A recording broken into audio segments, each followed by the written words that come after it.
The cops from Beacon County roll up to the woods with search dogs and flashlights looking for a missing body. Meanwhile, Scott McCall is at home, fixing his lacrosse stick, doing pull-ups, and getting ready for bed. Then, he hears a noise outside. Grabbing a bat, he steps onto the porch only to nearly take a swing at his best friend, Stiles Stilinski, who's hanging from the gutter like a raccoon. Stiles, always up to something, spills the news. His dad, Sheriff Stilinski, and the police are out searching for half of a missing girl's body. Joggers found the first half earlier. Stiles convinces Scott to tag along and investigate. Scott isn't thrilled, he's got lacrosse tryouts the next day, but Stiles brushes it off, saying he'll just be warming the bench anyway. They sneak into the woods, but the hike up the steep hill is brutal for Scott thanks to his asthma. He stops to use his inhaler, but Stiles is way too excited he sprints ahead and ditches him. While trying to catch up, Scott accidentally runs straight into a cop and his search dog and ends up busted. Sheriff Stilinski finds Stiles too, scolds him for listening to police calls, and asks where Scott is. Stiles plays it cool, lying that Scott stayed home. The sheriff doesn't buy it but drags Stiles back to the car anyway. Scott, hiding behind a tree, waits until they leave before making a run for it. But something isn't right. A shadow moves in the trees. He reaches for his inhaler, then suddenly, a stampede of deer charges through, knocking him to the ground.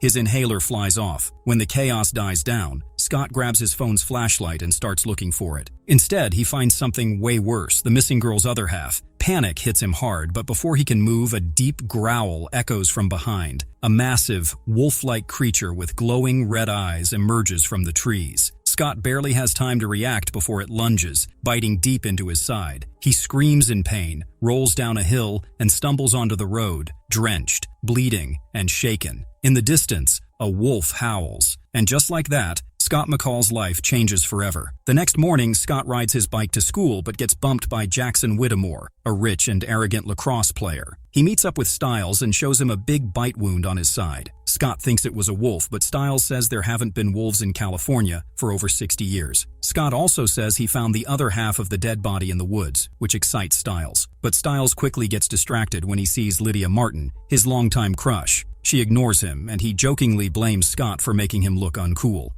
In English class, the teacher writes metamorphosis on the board, which oddly fits Scott's situation. A loud ringtone suddenly startles him, and he realizes he can hear a phone ringing outside. He sees a new girl, Allison Argent, sitting on a bench and is shocked that he can hear her whole conversation from far away. A few minutes later, she walks into class and takes the only open seat behind Scott. When she doesn't have a pen, he hands her one. They smile at each other. After school, Scott and Stiles go to their lockers. Scott sees Allison again, and they smile at each other before Lydia walks up and compliments Allison's jacket. Allison says her mom was a fashion buyer, which impresses Lydia. Right away, Lydia calls Allison her new best friend. Jackson joins them, casually showing off that he's Lydia's boyfriend. He and Lydia invite Allison to a party after the lacrosse scrimmage, but she says she has family night. Jackson keeps bragging about the team's championships, and Allison finally agrees to watch practice. At practice, Stiles worries about being stuck on the bench, but Scott is focused. He wants to finally make first line. Allison and Lydia sit in the bleachers watching. Coach Finstock puts Scott in goal, expecting him to fail. The loud whistle hurts Scott's ears so much that he doubles over in pain. A player takes a shot and hits Scott's helmet hard. Scott recovers and suddenly realizes his vision and reflexes are sharper. The next shot comes at him, and time slows down. He easily catches the ball. Then he blocks 3 more shots in a row, shocking everyone. Stiles, coach, and even Lydia are surprised. Allison watches, impressed.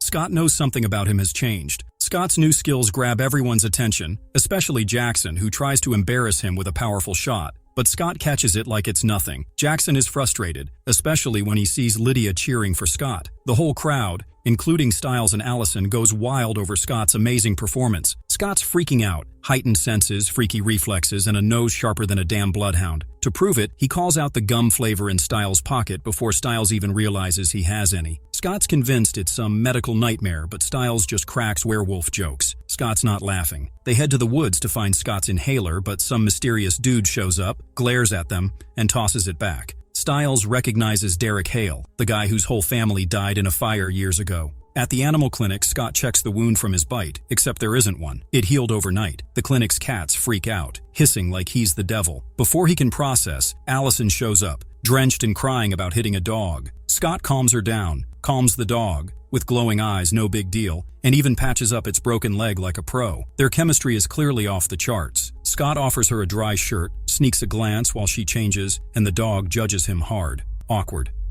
Before leaving, she ditches her family night excuse and agrees to Lydia's party. Scott crashes for the night, then wakes up in the woods barefoot in a coyote den. Next morning, he's back in the forest, wearing nothing but boxers. He spots a shadowy beast, the same one that bit him. Panic mode activated. He bolts, jumps a fence, and lands straight in someone's backyard pool. At school, Jackson corners him in the locker room, grilling him about his sudden athletic glow-up. Steroids? Scott denies it, but Jackson's not buying it and promises to get answers. Lacrosse tryouts roll around, and Scott's a damn machine. Speed, agility, and an insane front flip goal. Coach is hyped, but Styles stays still. Something's seriously off, and they both know it. That night, Styles goes full conspiracy mode, digging into werewolf lore, full moons, rage triggers, and the nightmare Scott's walking into. When Scott shows up, Styles straight up tells him, "Dude, you're turning into a werewolf. Cancel your date with Allison before you maul someone." Scott refuses, so Styles grabs his phone to do it himself. Bad move. Scott nearly decks him but stops last second, instead wrecking a chair and storming out. Once he's gone, Styles stares at the deep claw marks in the wood. Scott picks up Allison, brushing off his mom's questions. The party at the Martin house starts off great, until he spots Derek lurking. A dog growls at Derek, but one look shuts it up. Scott blinks, and Derek's gone, replaced by a shadowy figure leaping onto the roof. Scott tries to shake it off, dancing with Allison, but when his eyes meet Lydia's across the pool, wrapped up with Jackson, unease creeps in. Then the full moon rises. A tidal wave of nausea,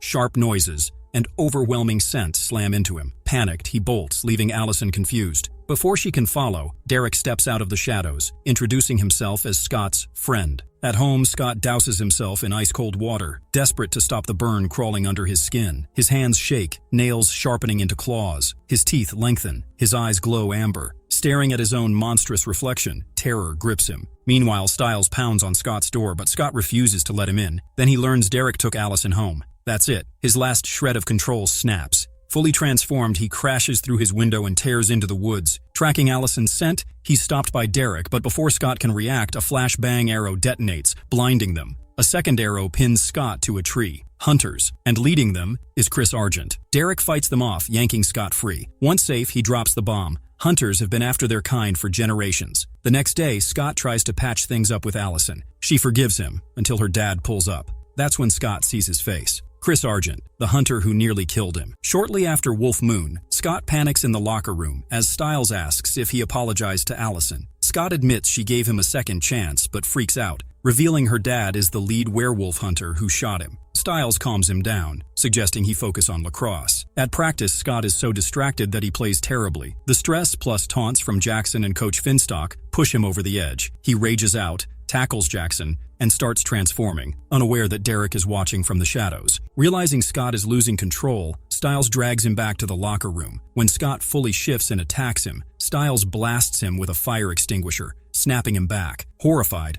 Scott realizes he nearly hurt his best friend. Styles warns that any spike in his pulse could trigger another shift, meaning he has to sit out Saturday's game. That night, Melissa tells Scott she took Saturday off to see his game. Unable to explain why he won't play, he tries to convince her not to come, but she insists. Later, Styles video calls Scott, revealing Jackson's injury means the team is relying on him. Scott's computer glitches. Then Styles texts, "It looks like someone's behind you." Scott turns to see Derek lurking. Derek pins him to the wall, warning that if Scott plays, he'll kill him himself because if the town learns what Scott is, they'll hunt them both. Scott tells Coach he cannot play in the upcoming game, citing personal issues. Coach assumes it is relationship drama or drugs, but Scott insists he is struggling with aggression. Coach refuses to accept his reasoning and warns that if he cannot handle the pressure, he will be benched. In the hallway, Allison tells Scott she is coming to his game and invites him to hang out afterward with Jackson, Lydia, and Styles. Later, in math class, Lydia confronts Scott about the rumor that he is not playing. When he confirms it, she warns that if both he and Jackson sit out, the team will lose, and she refuses to date losers. Scott insists he is protecting lives, but Lydia threatens to introduce Allison to rival players if he refuses to play. Styles has Scott use his werewolf hearing to eavesdrop on his father, who announces a 9:30 p.m. curfew due to the body found in the woods. Styles scoffs at the idea that his father is hunting a rabid animal while Derek remains free. Scott reminds him they cannot tell the sheriff about Derek, but Styles insists they should find the rest of the body. Down the hall, Lydia introduces Allison to other lacrosse players while giving Scott a pointed look. When Scott sees Allison wearing the jacket Derek stole, he aggressively questions her about Derek, making her uncomfortable. She becomes unsettled and leaves. Scott later tracks Derek to the Hale house, demanding that he stay away from Allison. Derek warns that if Scott loses control on the field and shifts in front of his mother and friends, his life will be ruined. That night, Scott tells Stiles he smelled blood at Derek's home and wants to find proof to get him arrested. However, he first needs Stiles to teach him how to play lacrosse without shifting, as he cannot miss the game. At the morgue, Scott takes in the scent of the half-body found in the woods while Stiles keeps watch. Jackson, after a cortisone shot, tells Lydia the doctor warned against making it a habit.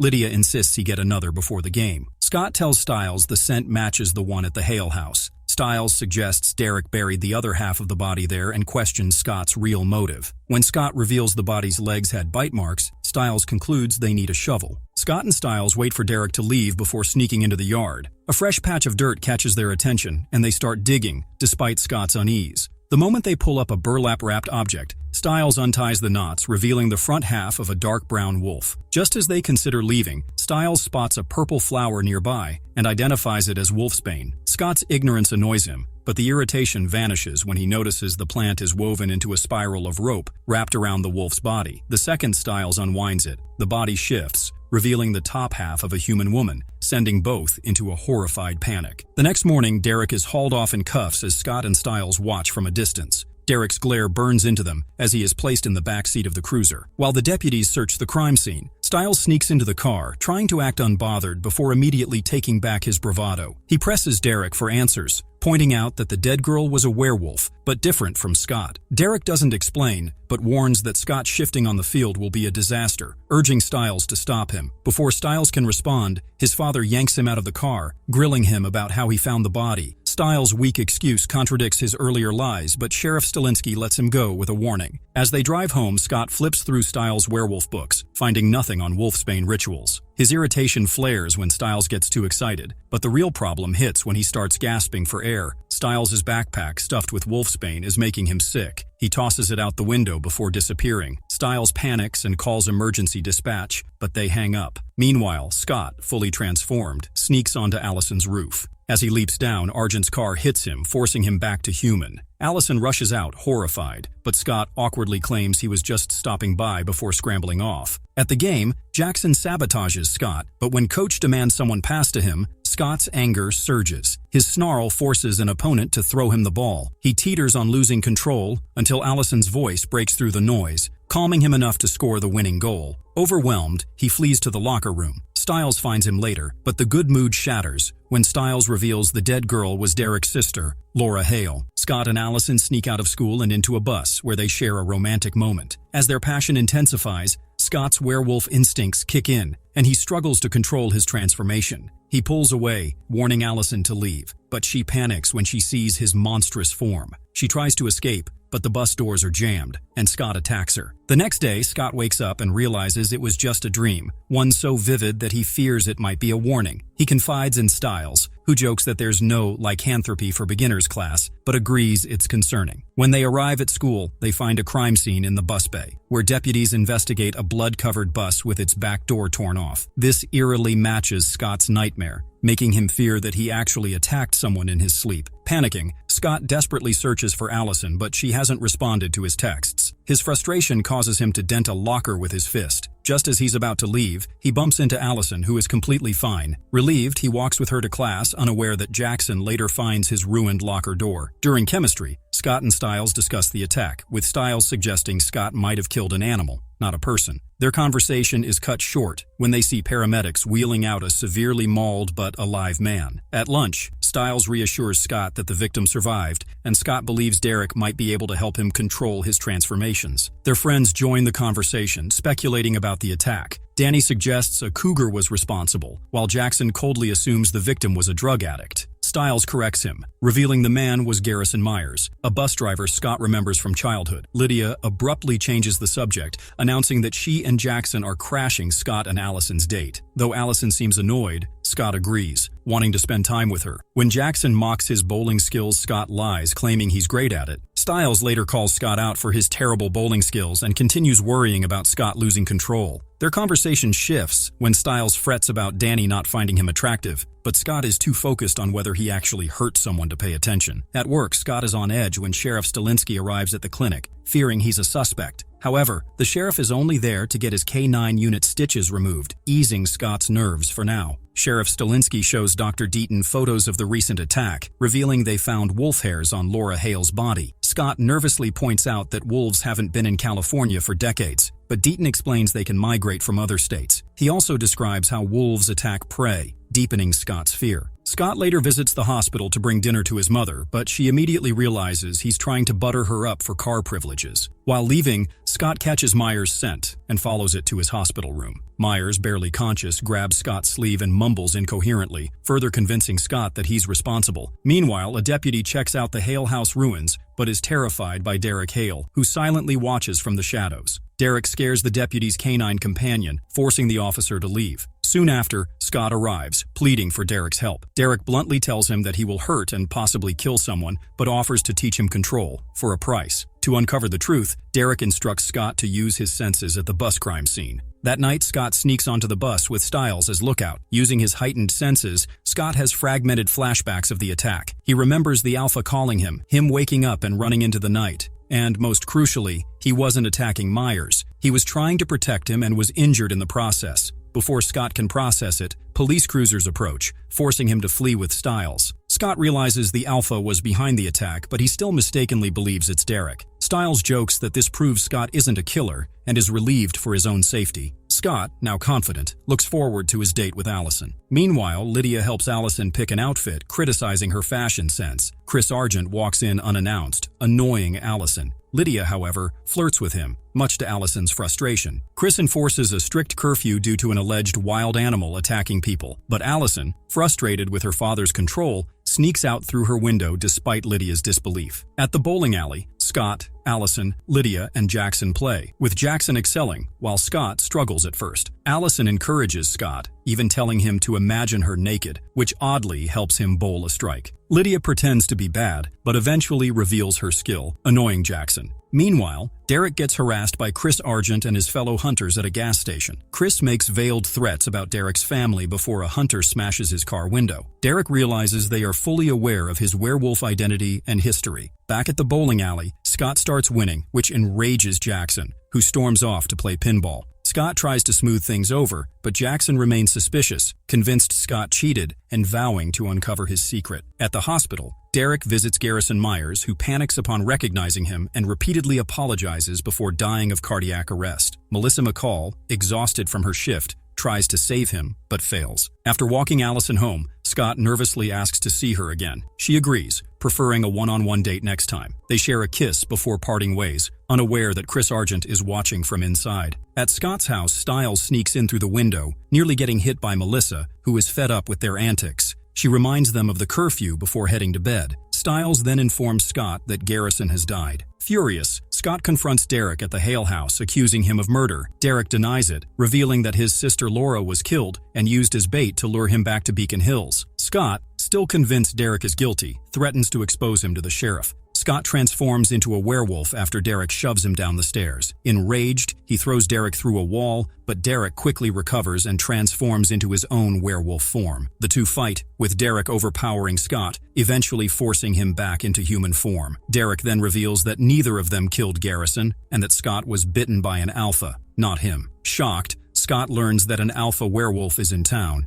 and Derek needs his help to stop it. Since the alpha bit Scott, he is part of its pack, making him the one the alpha seeks. Kate Argent arrives in Beacon Hills, laughing at a radio report about animal attacks. As she drives, the alpha werewolf chases her, eventually jumping onto her SUV. It smashes through the window and tries to pull her out, but she grabs a shotgun and fires through the roof, hitting the alpha. It retreats, and Kate escapes, landing in a defensive stance. She shouts a challenge before the scene shifts. Scott, in bed, wakes up upon hearing gunshots and the alpha's howl. He quickly gets dressed and sneaks out of the house. Meanwhile, Kate stops in the warehouse district, swapping her shotgun for a sniper rifle loaded with special bullets. At the Argent house, Chris Argent prepares to leave, telling his daughter Allison that Kate needs a ride due to a flat tire, though he's clearly lying. Derek Hale tracks the alpha's blood trail and sees it watching him from a warehouse roof. The alpha growls and takes off, prompting Derek to follow. Kate, armed with her rifle, moves in while Derek leaps from rooftop to rooftop. She takes a shot, hitting Derek's forearm midair. He crashes onto an awning before hitting the ground hard. Chris arrives and orders Kate into the car. Meanwhile, Scott, hiding nearby, listens in as Kate explains that 2 werewolves attacked her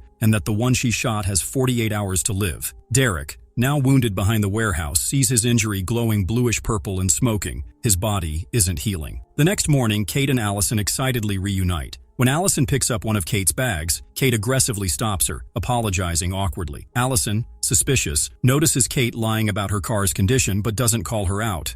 At school, Scott updates Stiles on the situation. Stiles asks key questions. Who is the alpha? Did it kill the bus driver? Does Allison's dad know? Scott has no answers. His attention shifts when he gets a D- on a test, and Stiles jokes about his priorities, urging him to take advantage of his study session with Allison. Derek, visibly unwell, stumbles through the hallway and corners Jackson, demanding to know Scott's whereabouts. Jackson mistakes Derek for a steroid dealer, mocking his sickly appearance. Losing patience, Derek grabs Jackson's neck, accidentally stabbing him with his claws before realizing his loss of control and rushing away. Derek, overhearing Allison seeking Lydia's advice about sex, realizes where to find Scott. After school, he intercepts Stiles in the parking lot and gets Scott's attention. Derek reveals he was shot with a special bullet and can't heal, making Scott realize Kate was talking about him when she mentioned a werewolf dying in 48 hours. To avoid suspicion, they get Derek into Stiles' Jeep, and Derek insists Scott must find out what kind of bullet Kate used while studying at Allison's house. Though hesitant, Scott agrees, leaving Stiles to deal with an increasingly weak Derek. Scott confirms his study plans with Allison, who questions his interaction with Derek. He dismisses it as giving Derek a ride before heading to her house. When he arrives, his rushed and suspicious behavior raises Allison's doubts, but he claims he's stressed about school. Once inside, studying quickly turns into making out on her bed. Mid-kiss, Scott loses control, his claws extending, but he regains composure before Allison notices. Stiles calls him, and though he initially ignores it, he steps away to return the call. Meanwhile, Stiles drives with a deteriorating Derek, who refuses to go home, fearing the hunters. When Stiles asks if he's dying, Derek hints at a last resort while observing his worsening wound, now leaking blackened blood. Stiles, disgusted, nearly kicks him out, but Derek's threat forces him to continue driving. Back at Allison's, Scott finds a photo of her with Kate, learning she's Allison's beloved aunt. When he asks about her skills, Allison reveals her past as a nationally ranked archer. She takes Scott to the garage, shows off her bow, and downplays the presence of numerous locked-up firearms, explaining her father is a legal arms dealer. Scott, knowing Argent is a hunter, nervously asks if she plans to join the family business, but Allison playfully flirts instead. They resume making out, only to be interrupted by Argent and Kate's return. Though they try to hide, Argent catches them and assigns them grocery duty. Argent subtly pressures Scott to leave, but Kate invites him to stay for dinner. At the table, Argent tests Scott with alcohol, which he declines, while Kate casually chats about lacrosse. Scott excuses himself to take Stiles' call, who is struggling with Derek's worsening condition. Scott instructs him to take Derek to the animal clinic. Derek, seizing the phone, reminds Scott he's running out of time to find the bullet. When Scott hesitates, Derek warns him the alpha will call him again and next time he'll have to kill or be killed. Scott sneaks into Kate's room during a tense family dinner and finds sniper rifle rounds used against Derek, confirming his suspicions. He snaps a photo of the wooden box they were in and sends it to Stiles, who identifies the rounds as containing Nordic blue monkshood, a rare strain of wolfsbane. Derek, suffering from a severe wolfsbane infection, instructs Stiles to get a bullet from Scott, or he will die. Scott reluctantly retrieves one and prepares to leave, but Kate insists he stay for dessert. Chris Argent uses the opportunity to test Scott, subtly hinting at werewolves in a speech about rabid dogs. At the animal clinic, Derek's condition worsens. His infected veins spread up his arm, prompting him to demand Stiles amputate it before the infection reaches his heart. Stiles panics at the idea, nearly fainting, but Derek threatens him into compliance. Meanwhile, Scott prepares to leave the Argent house, but Kate accuses him of taking something from her bag. Before she can search him, Allison intervenes, pulling out a condom she had taken from Kate's bag earlier, successfully deflecting suspicion. Scott rushes to the clinic with the bullet, just in time to stop Stiles from sawing off Derek's arm. However, when Derek tries to use the bullet, he collapses, and the bullet rolls into a vent. Scott struggles to retrieve it, but eventually extends his claws to reach it. Stiles wakes Derek with a punch, and Derek burns the wolfsbane inside the bullet before rubbing the ashes into his wound, finally healing himself. With Derek's life saved, Scott demands that he leave them alone, even threatening to expose everything to the Argents. In response, Derek takes Scott to visit his uncle Peter Hale, the only survivor of the Hale family massacre. He reveals that the Argents set the fire that killed his family, breaking their supposed code by killing humans as well. Scott struggles to believe this, but begins to question Allison's role in the family's dark history. Later, Kate and Chris discuss the recent werewolf sightings. While Chris insists they follow the code, Kate hints at her involvement in the Hale fire. Her smirk as she lights a match in the fireplace suggests she may have been the one responsible for the massacre, though Chris remains unaware. Jackson and Lydia sit in Lydia's car, debating which movie to rent. Jackson begs to watch Hoosiers, but Lydia refuses, making Jackson reluctantly fetch the notebook instead. Inside the store, Jackson finds an employee, Levesque, dead with his throat ripped out. Shocked, he accidentally knocks over a ladder, causing a fluorescent light to crash, cutting the store's power. Outside, Lydia, unaware of the chaos, takes selfies. Inside, Jackson spots the alpha werewolf lurking in the shadows. The alpha knocks over shelves like dominoes, forcing Jackson to dodge. Just as the alpha closes in, it notices glowing claw marks on Jackson's neck and abruptly flees. Jackson, terrified, smashes through the store's glass doors, startling Lydia, who unknowingly captures the fleeing werewolf on her phone. Meanwhile, Sheriff Stilinski and Stiles are having dinner when they receive a homicide call. They arrive at the crime scene, where paramedics check on Jackson and Lydia. The sheriff insists Jackson get medical attention, but Jackson snaps, calling him a minimum-wage rent-a-cop. Stiles is both horrified and amazed when he sees Levesque's body being wheeled out.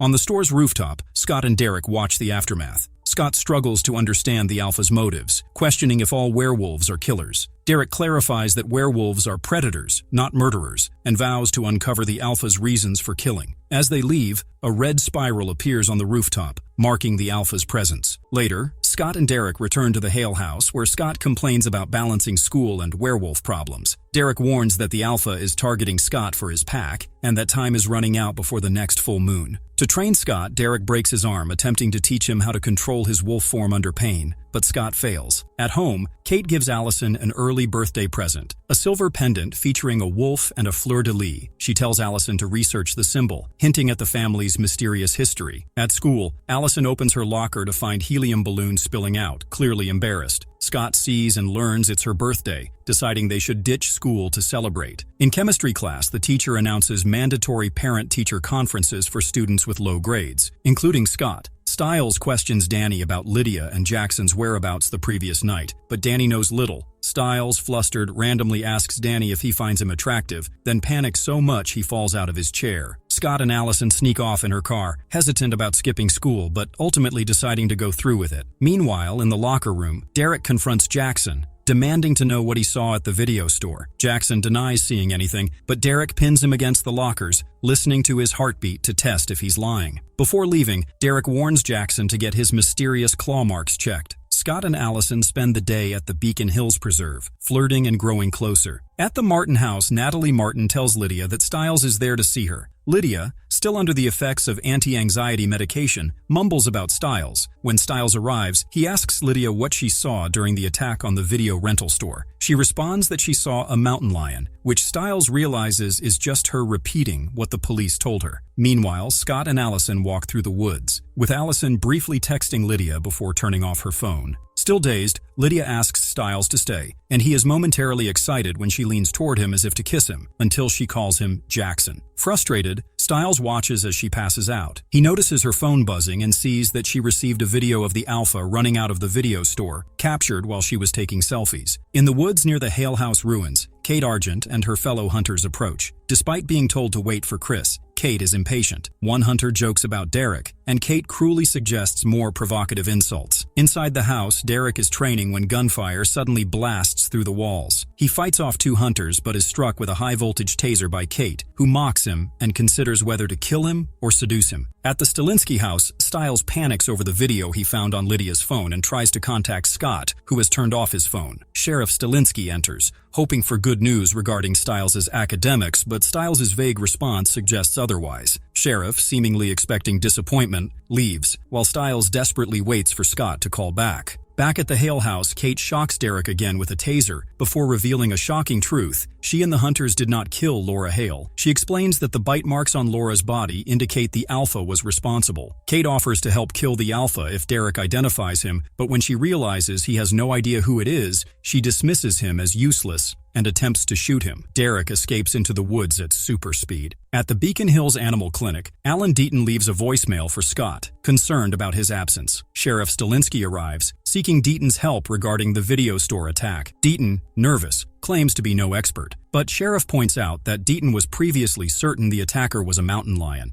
Sheriff then reveals stills from surveillance footage showing the alpha transitioning from running on all fours to walking upright. Uncomfortable, Deaton avoids further discussion and excuses himself to tend to a sick dog. In the preserve, Allison tells Scott that her birthday has been kind of perfect. Scott jokes that he can tell when she lies because she touches her eyebrow. Allison wishes her parents weren't coming home so she and Scott could spend more time together. Suddenly, Scott remembers that he was supposed to attend the parent-teacher conference, realizing he's in trouble due to his poor grades. At the high school, the parents meet with teachers. Mr. Harris discusses Jackson with Mr. Whitmore, noting Jackson's intense drive and assumption that it stems from his adoption. Meanwhile, Lydia's parents bicker, assuming she has academic issues, but Ms. Ramsey reveals that Lydia is exceptionally gifted, with a GPA over 5.0 and strong leadership potential. Sheriff Stilinski meets with Coach Finstock, who is baffled by Stiles' real name and calls him intelligent but unfocused. He humorously recalls Stiles' midterm answer about male circumcision, much to the sheriff's embarrassment. Melissa McCall, frustrated by Scott's behavior, orders him to get to the school immediately. Chris and Victoria Argent meet with Ms. Ramsey, who praises Allison for adjusting well despite frequent relocations. Victoria insists they have an open relationship with Allison. When the teacher mentions Allison missed school, Chris is shocked and becomes concerned. Allison and Scott drive back to school while Melissa, furious over Scott's absence, leaves him a voicemail. Chris and Victoria also search for Allison, concerned about her behavior. Melissa overhears their conversation and approaches them, revealing she is Scott's mother. Chris responds coldly, accusing Scott of kidnapping Allison. However, their argument halts when they see Scott and Allison arriving. Melissa immediately confronts Scott, demanding to know where he has been. Scott nervously says nowhere, confirming Melissa's suspicion that he skipped school. Allison tries to defend him, but Chris orders her into the car. Suddenly, screams erupt as people flee the school parking lot in panic. Scott senses something and moves to investigate, while Allison looks around, noticing the chaos. Chris retrieves a gun, sensing danger, while people scatter, terrified. Scott follows his instincts toward the source of the disturbance, while Allison, Chris, and others brace for whatever is coming. Scott runs through a parking garage, chased by a werewolf, but it's just Derek testing him. Scott asks Derek to teach him how to control his werewolf side. Derek agrees, but tells Scott to stay away from Allison because she's a distraction. Scott promises, but goes to see her anyway. Later, Scott comes face to face with the alpha werewolf, who scratches a spiral on his window, just like the one on Derek's sister's grave. Scott tells Derek, and Derek is clearly shaken. Since Scott's anger triggers his transformations, Stiles decides to help him stay calm. They figure out that Allison is the only one who keeps Scott in control. Meanwhile, Jackson is freaked out by the claw marks on his neck and starts having weird hallucinations. Derek goes to see his uncle, who was burned in the fire, to ask about the alpha,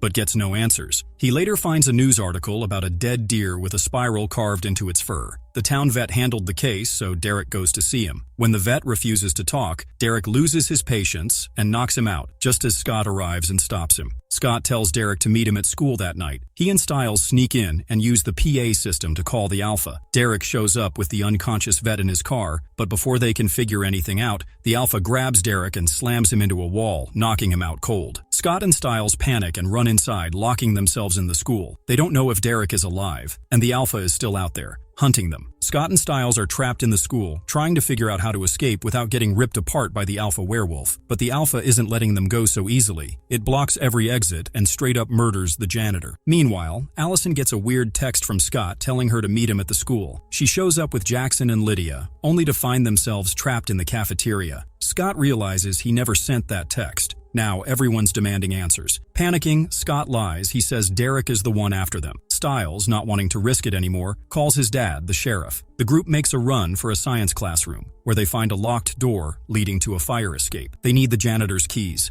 Scott tracks the janitor's scent to the gym and finds his body shoved under the bleachers. But before he can grab the keys, the alpha appears. It lets out a bone-shaking howl, forcing Scott to transform against his will. Jackson, still messed up from his scratches, reacts too. Scott stumbles back to the classroom in full werewolf mode. barely in control. Just as he's about to lose it completely, Allison's voice cuts through his rage, snapping him back. He changes back to normal just in time for the cops to bust in. Stiles' dad is here and they're finally safe. Outside, Scott sees the vet, perfectly fine like nothing ever happened. Then it hits him. The Alpha never planned to kill them. It wanted Scott to do it. The whole thing was a setup to push Scott into slaughtering his own friends, forcing him into the Alpha's pack. And the worst part? Deep down, Scott actually wanted to kill them all when he transformed. That's enough for Allison. She's done. If she can't trust Scott, she can't be with him. Just like that, she breaks up with him. Stiles takes Scott into the woods to get drunk, hoping to cheer him up after his breakup with Allison. But things get messy when two guys show up and take their bottle. Scott, already on edge because of the full moon coming, gets pissed.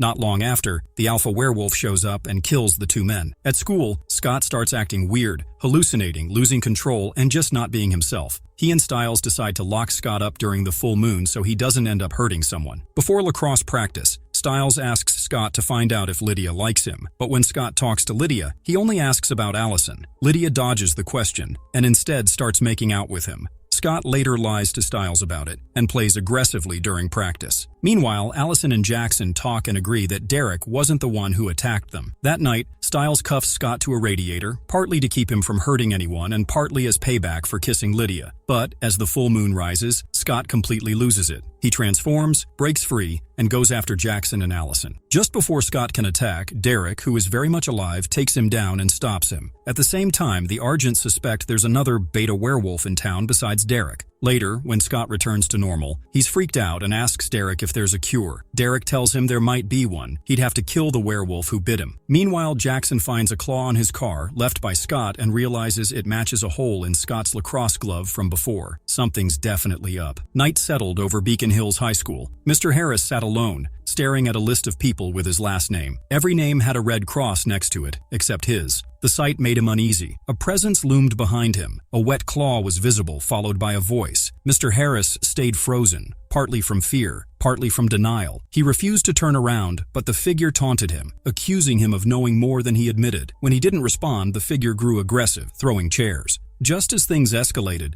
Derek appeared and told Harris to duck. Ironic, considering Derek often mocked his students for lacking common sense. Sirens cut through the night. Derek, still a wanted fugitive, knew the police weren't on his side. He ran. His escape was fast, outrunning cars with inhuman speed. The police chased him, but they weren't alone. Chris Argent was after him. Kate Argent also joined the pursuit, but the car she followed wasn't Derek's. It was Scott and Stiles running a diversion. Scott, not known for reckless driving, struggled with the high-speed chase. Chris fired shots, but Scott reached Derek first. Derek jumped into the car, and they sped off. Frustration burned in Derek. He had been close to catching the Alpha before the police showed up, and now, thanks to Scott, he was the most wanted man in the state. His last conversation with his sister had revealed two things: a man named Harris and a symbol. The next day, Scott worried about how to get Allison's necklace. Stiles, ever optimistic, suggested a bold plan: win Allison over with honesty. Scott lacked the courage for that. The plan was clear: get the necklace, find the Alpha, get cured, and win Allison back. But with Scott's slow reactions, this would likely drag out for the rest of the season. Meanwhile, Jackson lay on an examination table as a doctor inspected the wounds on his neck. Nightmares had haunted him, but the real horror came when the doctor used a tool to extract a vine of bloody wolfsbane from his wound. Then he woke up. Just a dream. In reality, the doctor dismissed his injuries as minor and prescribed antibiotics for aconite poisoning. Jackson, confused, realized he somehow knew what aconite was without ever learning it. Determined to figure it out, Jackson charmed Melissa McCall into letting him use a hospital computer. He searched for wolfsbane. His suspicions grew. At school, Jackson confronted Scott, claiming to know his secret. He wanted to become a werewolf and threatened to expose Scott if he refused to help. This made getting the necklace even more urgent. Scott tried to sit next to Allison, but Lydia, back to her usual self, blocked him. As a weak attempt to reconnect, Scott sent Allison old photos of them together. It only made things worse. A new plan formed: stealing the necklace. Jackson, meanwhile, tested Scott's patience, mocking his lacrosse skills and his breakup with Allison. Scott, frustrated, snapped his lunch tray in half. Jackson smirked and took a loud bite from his apple. Later, Jackson and Allison swam in the school pool. Jackson, ever confident, joked about his cheekbones giving him an advantage. Meanwhile, Scott searched Allison's bag, but found nothing.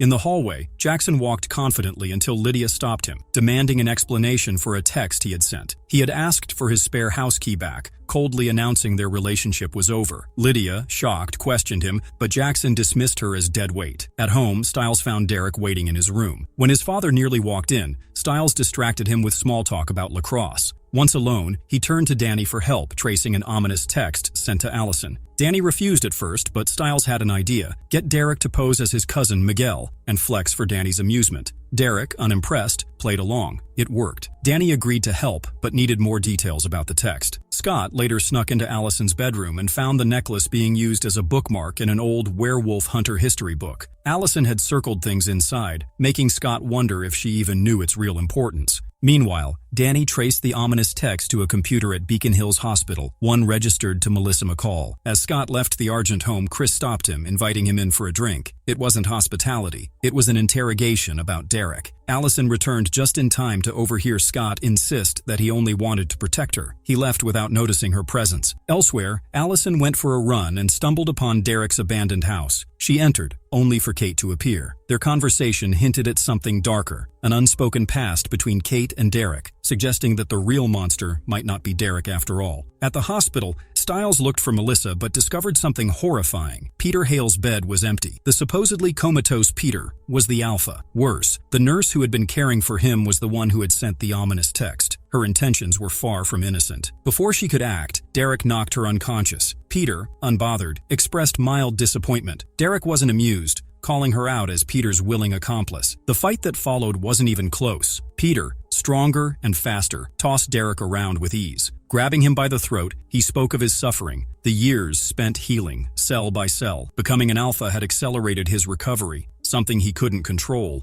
He wanted understanding, not forgiveness. At the police station, Sheriff Stilinski listened to Mr. Harris, but his mind was on the clock, eager to make it to Stiles' first lacrosse game. Harris recounted a drunken conversation from years ago with a young woman who had asked too many questions about fire science. A week later, the Hale house burned down. He hadn't spoken up because he didn't want to be involved. He never learned the woman's name, but he remembered one detail: the necklace she wore, a family heirloom. Harris provided the final clue. The girl wearing that necklace wasn't just an arsonist, she was a murderer. Stiles digs through his dad's research to figure out what's up with the Alpha Werewolf's victims. Turns out, the Alpha has been targeting people connected to the fire that killed Derek's family. Meanwhile, Jackson starts looking real suspicious, and Allison's dad presses him for answers, thinking he might be a beta werewolf. Scott's pissed about this, but Jackson is still obsessed with becoming a werewolf himself. Scott is even more shocked when Derek and his uncle suddenly want him to join the pack. What's worse, Derek seems to be siding with the Alpha now. Before Scott can even process that, the Alpha stabs him in the neck, sending him into some intense flashbacks showing him what really happened during the fire and the murders. While searching for her missing necklace, Allison stumbles across a sharp arrow tip left behind by Kate. She and Lydia head to the woods to test it out. When she sees someone moving in the dark, she panics and zaps them with a taser,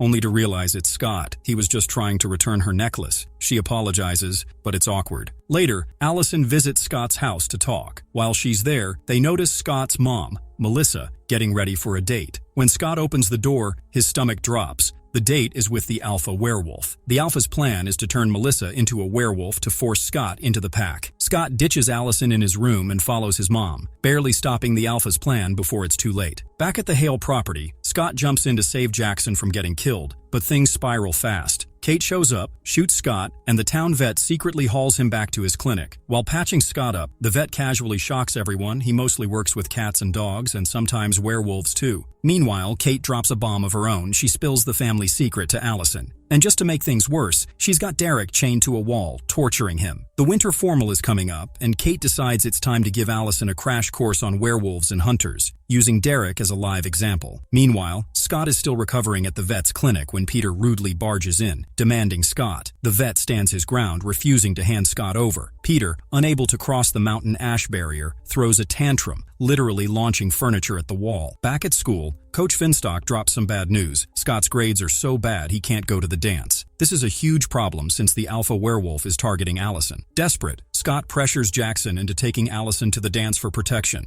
Jackson refuses at first, but Scott hulks out just enough to scare him into saying yes. Meanwhile, Allison ropes Lydia into taking Stiles. During a shopping trip for the dance, Peter creeps up on Allison, but Scott quickly pulls her away before anything weird happens. That night, Kate taunts Derek, revealing that they were once in a relationship before she betrayed him. She also figures out that Scott is the second beta werewolf. At the dance, Jackson gets wasted and barely pays attention to Allison. Stiles, on the other hand, is killing it with Lydia, though she's more focused on keeping an eye on Jackson. Scott sneaks in anyway and confesses his love to Allison, which leads to a sweet kiss. Jackson, now completely hammered, stumbles into the woods and spots what he thinks is a werewolf. He demands to be turned, only to realize, too late, that the shadows belong to werewolf hunters, led by Mr. Argent. Panicked, Jackson spills the truth: Scott is the werewolf. Meanwhile, Lydia goes looking for Jackson but ends up in the wrong place at the worst time. Peter attacks her viciously. Stiles finds Jackson wandering in a daze, completely out of it. Peter then threatens to kill Lydia unless Stiles tells him where Derek is. Scott and Allison sneak off to the school buses for some privacy. Allison steps inside and motions for Scott to follow, but before he can, bam! Chris Argent's car slams into him, pinning him between two vehicles. As Scott struggles, he transforms right in front of Allison. She stares in shock, realizing the truth. Scott jumps away as Allison freaks out over what she just saw. She stumbles off the school bus, collapsing into her dad's arms. Meanwhile, Scott hides in the woods, crying. On the football field, Peter forces Stiles to leave Lydia behind, but he does let him call Jackson to get her medical help. Peter also warns that if Lydia survives the bite, she'll turn into a werewolf. At the Argent house, Chris rips into Kate for leaving so many clues for Allison to find. He's furious that she dragged Allison into their werewolf hunting business. He orders Kate to take Allison and leave town for her safety. Over at the hospital, Sheriff Stalinsky suspects Jackson of hurting Lydia until he realizes Stiles brought her as his date. Across town, Peter corners Stiles and forces him to track Scott's phone to find Derek. Stiles even takes a random moment to rant about Max, but in the end, he figures out Derek is being held under the Argent house. Peter offers to turn Stiles into a werewolf, but Stiles turns him down. As Peter leaves, he smirks, saying Stiles wants the power, he just won't admit it. Scott finds Derek but refuses to free him unless Derek helps take down Peter. To convince him, Scott shows proof that Peter killed Derek's sister on purpose to become the Alpha. Furious,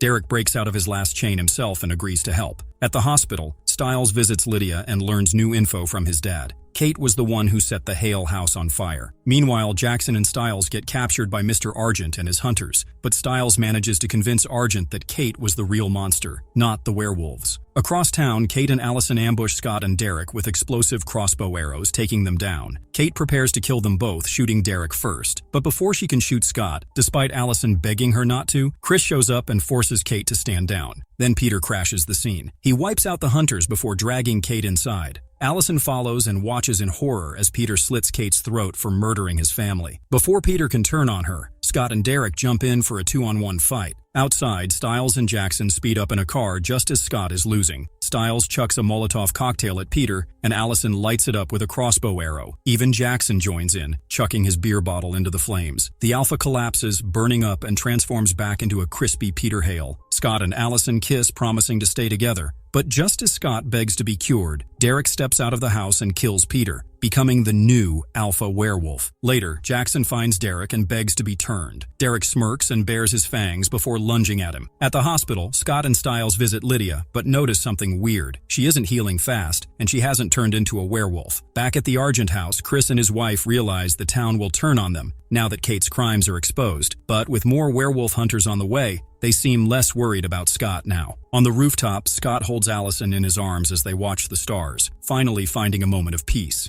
Then we see Jackson crawling out of a pond in the forest.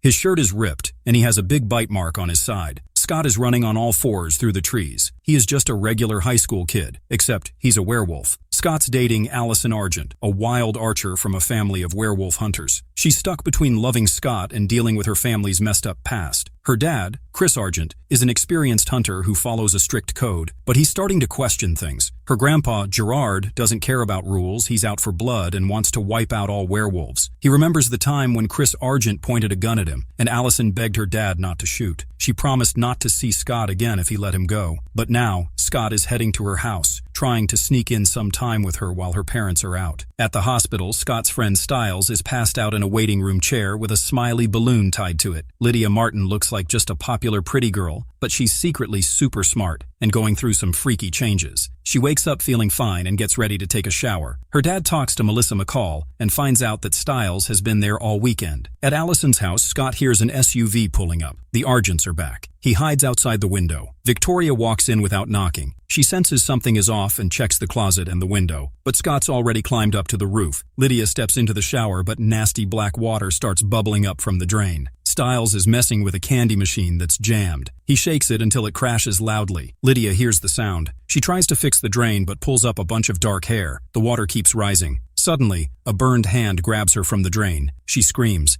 Her dad, Melissa, and Stiles rush in, but she's gone. The tub's filled with clear water and the window is open. Her scream echoes across town. Scott hears it from the roof and knows it's Lydia. Later, Sheriff Stilinski talks to Lydia's dad and Melissa. He tells Stiles to go home, but Stiles takes Lydia's hospital gown with him. Scott and Allison meet him outside. Allison says her family is already out searching. Scott catches Lydia's scent and starts tracking her. In a graveyard, Isaac is using a backhoe to dig up Kate Argent's grave. He hears something nearby. The machine flips, and he falls into the grave. He sees something digging into another grave. There's a growl, and the backhoe gets lifted up. Derek is standing there, and Scott, Allison, and Stiles follow Lydia's trail to the burned-down Hale house. She's not there, but they find a tripwire. Stiles accidentally sets it off, and Scott gets trapped in the air. Hunters show up. Chris Argent is with them. Stiles and Allison hide. Chris says he thinks Lydia might be a werewolf and threatens Scott again. The next day, Sheriff Stilinski questions Isaac and his dad. Isaac lies and says nothing happened, but then admits someone took a liver from a corpse. At school, Scott and Stiles try to figure out where Lydia could have gone. Jackson picks on a homeless guy near the dumpsters. In chemistry class, Stiles gets detention for talking. Meanwhile, black liquid starts leaking from Jackson's nose. He runs to the bathroom, but it won't stop. Derek finds him there. Jackson says he doesn't want to join Derek's pack. Now the liquid is pouring from his ears too. Derek tells him that his body is rejecting the bite. During detention, Mr. Harris warns Stiles that he's going to stay on his back all year because of what happened with Kate Argent. Later, at Kate's funeral, Gerard arrives and picks on a student. He meets Allison, who doesn't remember him. Scott and Stiles watch from behind a grave, but get caught. Sheriff Stilinski puts them in his patrol car. On the radio, they hear about an ambulance attack. Scott goes looking again, but finds another werewolf instead. Lydia walks out of the woods with no clothes on and asks for something to wear. The unknown werewolf ends up caught in a snare and hangs from a tree. Scott tries to help, but Derek holds him back. Hunters arrive and shock the werewolf, revealing he is the homeless man from earlier. He says he hasn't hurt anyone and came looking for the alpha. Gerard says he is an omega, either kicked out of a pack or alone by choice. Then Gerard kills him with a sword. Derek forces Scott to watch. He says they need to form a pack. Chris reminds Gerard of their code, but Gerard says the code is broken because of Kate. Jackson is at home, and black liquid still leaks from him. Isaac meets Derek in an old train warehouse. Isaac gets into a fight with his dad about his grades. Things get bad fast. Dishes start flying and a glass pitcher smashes into the wall above Isaac's head. A piece of glass cuts his face, but then it starts healing right in front of his dad. His dad just stares, shocked. Isaac grabs his stuff and runs out into the pouring rain. His bike is in the yard. His dad follows him outside, but something is waiting in the dark. A creature jumps out and kills Mr. Leahy. Meanwhile, in the forest, Scott secretly meets up with Allison. Her parents aren't really on a date like she thought. Chris and Victoria are off somewhere else. They've kidnapped the school principal and are torturing him for information. The next day at school, Scott smells something weird in the locker room. It's the scent of another werewolf. Out on the lacrosse field, he keeps moving past his teammates, trying to figure out who it is. Just before Sheriff Stilinski shows up, Scott realizes it's Isaac. The sheriff brings bad news. Isaac's dad is dead. Later, Scott and Stiles make a plan. They get in trouble on purpose so they'll be sent to the principal's office. They want to eavesdrop on Jackson's talk with the sheriff. Jackson tells the truth. Isaac's dad used to beat him. After the sheriff leaves, the boys get a surprise. Allison's grandpa, Gerard, is now the school principal. Isaac ends up in jail. Derek goes to Scott and asks for help. Before heading to the station, they stop at Isaac's house to look around. They find a big freezer chest, big enough for a person. It's clear that Isaac used to get locked inside. Somewhere else, Allison overhears her dad and grandpa talking about killing Isaac. One of the hunters leaves the house dressed as a cop. He's carrying a box labeled with wolfsbane. Allison follows him and shoots arrows into his tires and his leg to slow him down. Back at the jail, Derek and Stiles rush to help Isaac, but the hunter is already there. The cell stands empty. Isaac fights the hunter and wins. Then his eyes turn to Stiles. He loses control for a moment. Derek steps in and growls with power. Isaac stops. Later that night, Allison finds Scott in the basement of Isaac's house. She brings metal chains to hold him during the full moon. She locks him in the freezer. Something sneaks up behind her. A tall, lizard-like creature attacks. Scott hears the danger. His strength grows. He breaks out of the freezer. The creature runs off before he can catch it. At home, Jackson checks the camera he set up. He wanted to see himself change into a werewolf. Instead, the video shows something else. All night long, he stays asleep, looking completely human. At a gas station, Allison pulls in to refuel. The place is empty except for a man on a motorcycle. He nods and rides away. The lights go out. Allison panics and gets in her car, but her keys are gone. Stepping out, she's grabbed, a bag thrown over her head. Later, Allison wakes up tied to a chair at the Hale house, her father also bound nearby. A deep voice starts asking strange questions about hunters being bitten. Chris breaks free and reveals the voice came from a phone held by a hunter named Bennett, the same man from the gas station. Chris tells Allison he's going to train her. He hints that he knows she shot the hunter sent to kill Isaac. He explains that the women in their family are the true leaders, then gives her an arrow and orders Bennett to time her escape. Using the arrow, Allison cuts her ropes. It takes 2.5 hours, which impresses Bennett, who says it took him longer. Outside, Allison drives away. A scaly tail wraps around Bennett's foot. Something slashes the back of his neck. He draws a gun, but falls. Nearby, the lizard creature's dripping claws are shown. At school gym, it's climbing day. Scott and Allison scale the wall together. She brings up the creature that attacked her had a tail. After teasing each other,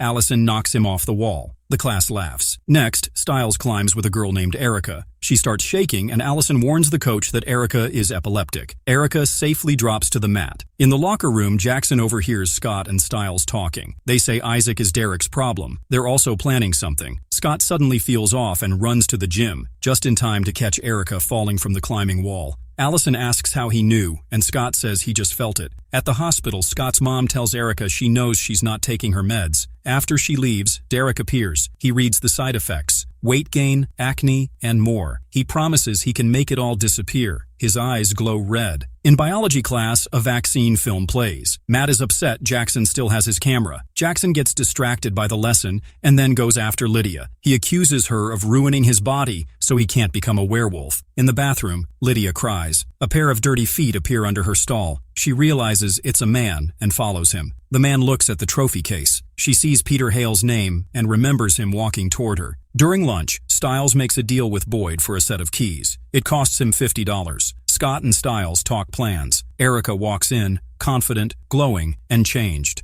Outside, Scott sees her get into a car with Derek. Later, Scott breaks down at the clinic. He drops a jar and calls it a metaphor for his life. His boss gives him a pay raise and avoids answering werewolf questions. At home, Allison talks to her dad about Lydia. Chris wants her to watch Lydia closely. Allison says that sounds like spying. That evening, Scott, Allison, Stiles, and Lydia visit the ice rink. Stiles tries to charm Lydia. Allison teaches Scott to skate. He struggles and crashes. Lydia finds flower petals on the ice and follows them to a stalk of wolfsbane. Under the ice, she sees Peter Hale and screams. The others rush in to find her screaming, but nothing is there. Scott talks to Erica, trying to find Derek's next target. Erica shares a painful story about a seizure in class that was recorded and laughed at. She says she never wants to be that weak again. Allison sees her flirting with Scott. Scott grabs Erica's wrists in frustration. At the Argent house, Allison's mom finds a note from Scott in her daughter's book. She calmly slices her arm and visits Mrs. McCall at the hospital to get it stitched, without painkillers. They talk about their kids, and Mrs. McCall says Scott doesn't seem heartbroken. At school, Allison and Scott sit back to back in the lunchroom. They talk quietly about Erica and the growing tension between their families. Stiles shows up and says Boyd's table is empty. Scott says they have to find him. Stiles isn't sure that's necessary. Scott warns that wolfsbane bullets don't care how pretty Erica looks. At Derek's place, Jackson shows up demanding answers. When no one answers, he kicks in the door. Hunters are waiting. Chris tells Jackson to stop chasing the supernatural or they'll stop him themselves. At Boyd's house, Erica flirts with Stiles, then knocks him out.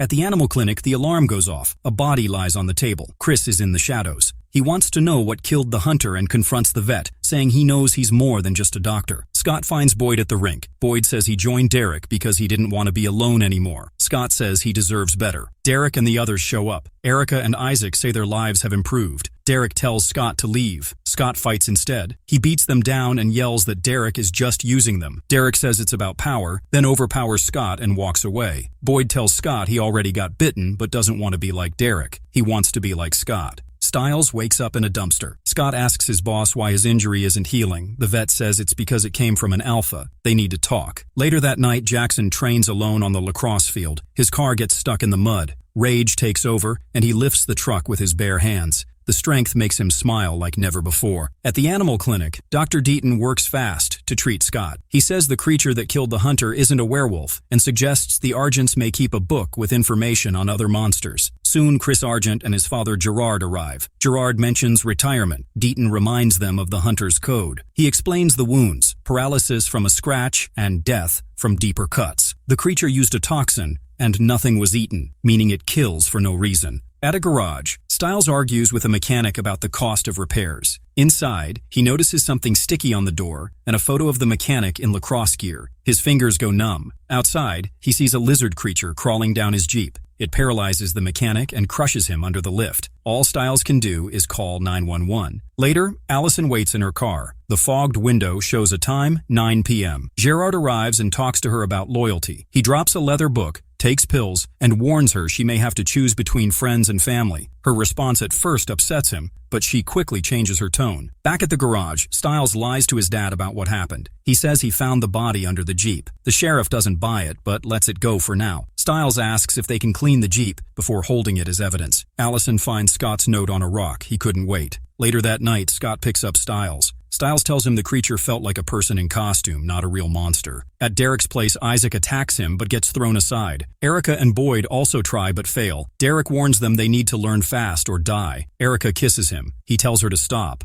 At Lydia's house, her mom finds blood on her hands and a broken mirror. Lydia says she doesn't remember anything. At school, Lydia hides her cuts with gloves. A student tries to talk to her, calling her self-centered. She ignores him. Meanwhile, Stiles tells Scott he's tired of being the middleman. He shares a message from Allison and says he's done being the messenger. Scott thanks him and says he's the only one they trust. Scott talks about Deaton's book idea. Stiles says it's called a bestiary. Scott misunderstands the word. Lydia meets the school counselor. She talks about trusting her friends, then says something strange and can't explain why she said it. In the hallway, Jackson gives Danny a memory card. He wants Danny to clean up the video. Danny says he isn't interested in Jackson, who brushes it off with a joke. Stiles continues helping Scott and Allison search for Gerard's book. Allison says it's probably in Gerard's office, but her parents watch her messages. Stiles keeps running back and forth. At the lacrosse game, Danny shows Matt the footage. Parts are missing, exactly during the full moon. On the field, a strong player named Eddie dominates. Jackson tells Scott to use his powers. Scott refuses because Gerard is watching. Allison distracts Gerard and gets his coat. Stiles finds the keys in the pocket. Matt takes photos around the game, snapping one of Allison. Melissa jokes about Scott playing something safer than lacrosse. On his way to Gerard's office, Stiles sees Lydia crying in her car. He comforts her, then runs off. In the crowd, Boyd watches. Erica warns him that Derek won't like it. Boyd joins the game anyway. Inside the office, Stiles finds nothing. Erica catches him and brings him to the pool where Derek is waiting. Derek demands answers. Stiles lies again. Back on the field, Boyd's eyes glow. Scott tells him to stop, but Boyd keeps going. Scott scores but breaks his leg. His fast healing doesn't go unnoticed by Gerard. At the pool, Stiles finally tells Derek what he saw. Behind them, the lizard creature appears. It knocks out Erica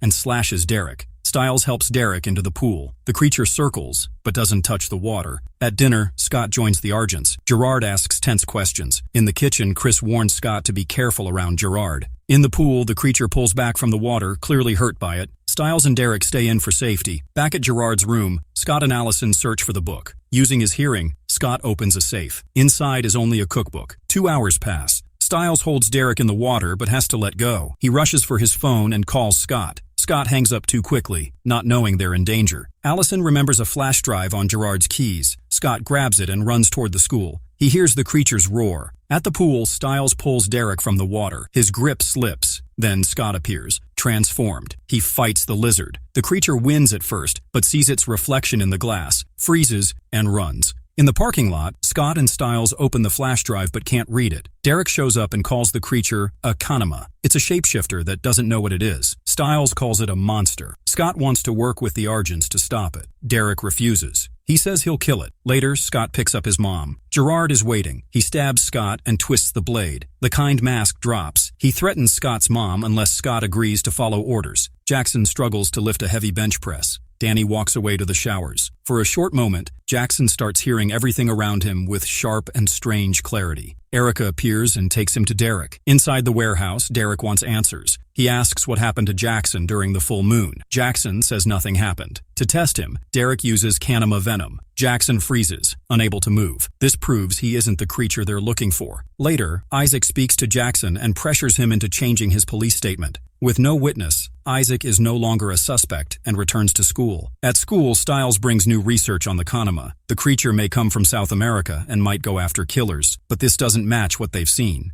Jackson's hearing sharpens again. He listens in on Erica and Isaac. They plan to test someone in chemistry class. Their focus is on Lydia. In class, Lydia sees something no one else sees. Peter Hale writes on the board. Then, her hand moves on its own. She keeps writing the same words over and over again. Students laugh. No one understands what is happening to her. During chemistry, Scott, Stiles, and Allison watch Lydia closely. The teacher mixes up lab partners. Erica ends up with Scott and uses the moment to threaten Allison. Isaac becomes Lydia's partner. He gives her crystal candy filled with venom. She eats it, and nothing changes. The others now believe Lydia is the kanama. Outside, Derek waits for Lydia in the parking lot. The group meets to plan. They hope to talk him down, but stay ready to fight. Later, Lydia visits the school counselor. During a test, she sees disturbing images, but she hides her true reaction. Meanwhile, Matt and Danny talk to Jackson about his missing camera footage. Jackson starts thinking. He remembers that Lydia has a key to his house and begins to suspect her. Allison asks the counselor for help with a page from the bestiary. The words reveal something strange. The kanama, like a wolf, becomes strongest during the full moon. But unlike wolves, it doesn't want a pack. It wants a friend. Scott finds Boyd and tries to prove himself. Even though Boyd is bigger, Scott brings him down. Derek arrives. He says Lydia is the kanama because she was bitten. He believes that the bite brings out someone's true nature. Scott disagrees. He thinks Lydia is immune and that Jackson got her immunity. At the library, Jackson finally sees his full moon footage. The video shows him sitting up with glowing eyes. That night, Allison, Stiles, and Jackson bring Lydia to Scott's house. They lock the doors. Scott gets delayed by the coach. Then Allison calls him. Derek and his pack are already outside. Inside Scott's room, Jackson accuses Lydia of messing with his video. Lydia gives him back the key and begins to cry. They kiss. Jackson's skin starts to change. Scales begin to form. Isaac comes in through the back. He fights Stiles and Allison. Lydia hears the noise and opens the door. Jackson falls to the floor and transforms into the kanama. Before she can help, he disappears. Lydia runs to the bathroom and locks herself in. She calls the police. Allison hurries into Scott's room. She notices venom on the windowsill. Erica crashes through the window to attack. Allison shoots her with a venom arrow. Erica hits the floor, frozen. Outside, Derek and Boyd see both Isaac and Erica thrown from the house. Scott, Stiles, and Allison step onto the porch together. Derek sees that they have become a pack of their own. From the rooftop, the kanama watches them. Then it vanishes into the trees. Lydia walks outside, shaken. Scott now understands. Jackson is the kanama. Later that night, far from town, the kanama finds a parked car on a quiet road. A hand from inside reaches for the window. The kanama touches it. Then it turns and disappears into the forest. The car drives away. Danny finishes working on Jackson's full moon video. The screen shows Jackson sitting up, his eyes glowing. His body begins to shake and change. Then the video skips to part of the transformation. Danny sends a message saying it's ready, but no one sees it. He tosses his tablet into his car and walks off. Allison drops Lydia off at her house. She tells her to stay quiet about what happened. Lydia keeps asking questions. Allison avoids giving answers. Lydia doesn't understand why Allison still cares about Scott. In an empty industrial area, Derek fights the kanama. He keeps dodging its claws. Chris Argent shows up and shoots it. The creature falls but gets up fast. It throws Chris into a wall. The kanama crawls to Gerard and stops. It stares at him. Before it can move again, Scott tackles it. Later, Scott and Stiles track the creature to a nightclub called Jungle. Inside, they realize it's a gay club. Scott picks up Danny's scent. They believe Danny is the next target. Up above the dance floor, the kanama hides in the shadows. Danny stands at the bar watching his ex with someone else. The bartender gives him advice. Stiles and Scott push through the crowd to reach Danny. Above them, Jackson hangs upside down. The kanama strikes from above.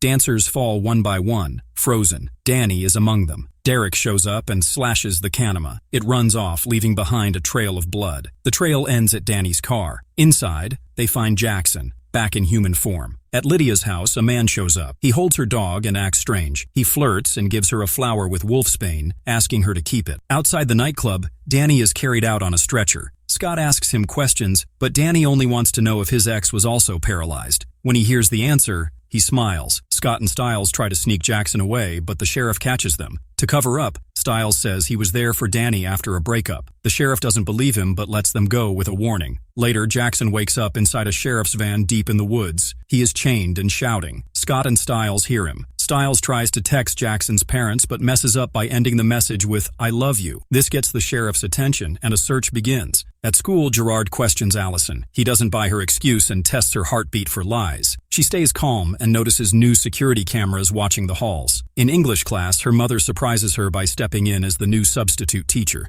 In the woods, Jackson says he remembers nothing about the attack. He insists he went home after the game. Meanwhile, Allison's mother warns her that if she can't stay strong, they might have to kill Scott. Stiles hears police chatter through a scanner. He throws away Jackson's phone and drives the van to a new spot. Scott visits Danny at the hospital. Danny admits he helped Jackson with the video, but doesn't say much more. Scott promises to get his fake ID back from the police. Later, Scott, Allison, and Stiles meet again in the woods. They talk about what the Kanima did. It could have killed them, but didn't. It passed over Allison, let Stiles go, and may have only trapped Derek. Scott thinks the creature is confused. Stiles wants to stop Jackson for good, but Scott believes Jackson can still be saved. From inside the van, Jackson hears them and starts to cry. His body begins to change again. Scales cover his skin. At the same time, Allison tells Scott she loves him. They kiss in her car. Stiles bursts in. Jackson is gone. Stiles and Allison agree to tell their families everything. Scott decides he's ready to reveal his true form to the sheriff. But when they get to the station, Jackson is already there. He stands beside his father. Lydia shows up at Allison's house. She says she can translate the bestiary. The meaning of the word friend was wrong. The Kanima isn't looking for a friend. It is looking for a master. In the woods, a man and woman argue inside a small trailer. The lights cut out. Outside, the man speaks to a hooded figure before getting yanked into the air by a tail. His body crashes through the window. The creature, the Kanima, enters but backs away after noticing the woman is pregnant. At the sheriff's office, Scott and Stiles talk to Allison on speakerphone. They suspect Jackson doesn't remember being the Kanima, entering a trance during his shifts. Flashbacks show Jackson covered in blood, confused and unaware. The sheriff reads a restraining order. Scott and Stiles must stay away from Jackson. Both parents are present. Scott's mom is furious, grounding him from everything but school and work. Scott almost confesses the truth, but when she brings up his absent father, he goes along with that instead. In Derek's hideout, Isaac questions why they need Scott. Derek admits the Kanima is harder to kill than expected and believes Gerard is planning something. Erica is sent to find out what Scott and Stiles know. At school, Allison slips a tablet with bestiary info to Scott and Stiles through a bookshelf. The text explains the Kanima serves a master, acting on vengeance. The mutation keeps it from transforming until it resolves a part of its past. They think Jackson's unknown birth parents might be connected. In biology class, Jackson swallows a snake. At home, Scott's mom finds only one protection left in a box, confirming her suspicions. Allison follows Jackson into the locker room but runs into Matt, who invites her to a rave. Inside, Jackson mocks Allison and insults Scott. Allison tries to fight back, but Jackson pins her. Then, he snaps out of it, confused. Scott arrives and a fight breaks out. They wreck the room. Erica and Stiles hear water leaking and rush in. Scott gets tossed into the hallway. The fight continues until Erica pulls Jackson off. Matt finds Allison's tablet and emails the bestiary text to himself. Mr. Harris gives them all detention. Mrs. Argent learns from Scott's mom that he and Allison are still seeing each other. Their conversation is cold and sharp. Lydia's stalker asks her to meet him after school. He tells her to bring the flower he gave her. In detention, Matt reads the word Kanima aloud. Jackson gets a headache and asks to leave. Mr. Harris follows. Jackson goes to the locker room where the snake bursts from his eye into the sink. Stiles, Scott, and Erica look into Jackson's past. Erica says he'll inherit money when he turns 18 from the crash that took his birth parents. The report shows both died instantly. They suspect the accident wasn't an accident. Mrs. Argent confronts Scott in the office, threatening and probing. She demands to know if he's testing the springs with Allison, staring him down with a pencil sharpened to nothing. Lydia can't find the flower and wanders into the woods. She finds what looks like a beautiful house, but is really the burned remains of the Hale house. Inside, she kisses her stalker, but in the mirror, sees Peter Hale. In the library, Jackson sees book covers change into strange messages. Scott finds Matt unconscious and the Kanima attacking. Jackson moves like a puppet, writing a threat on the chalkboard before jumping out the window. Erica suffers a seizure from the venom.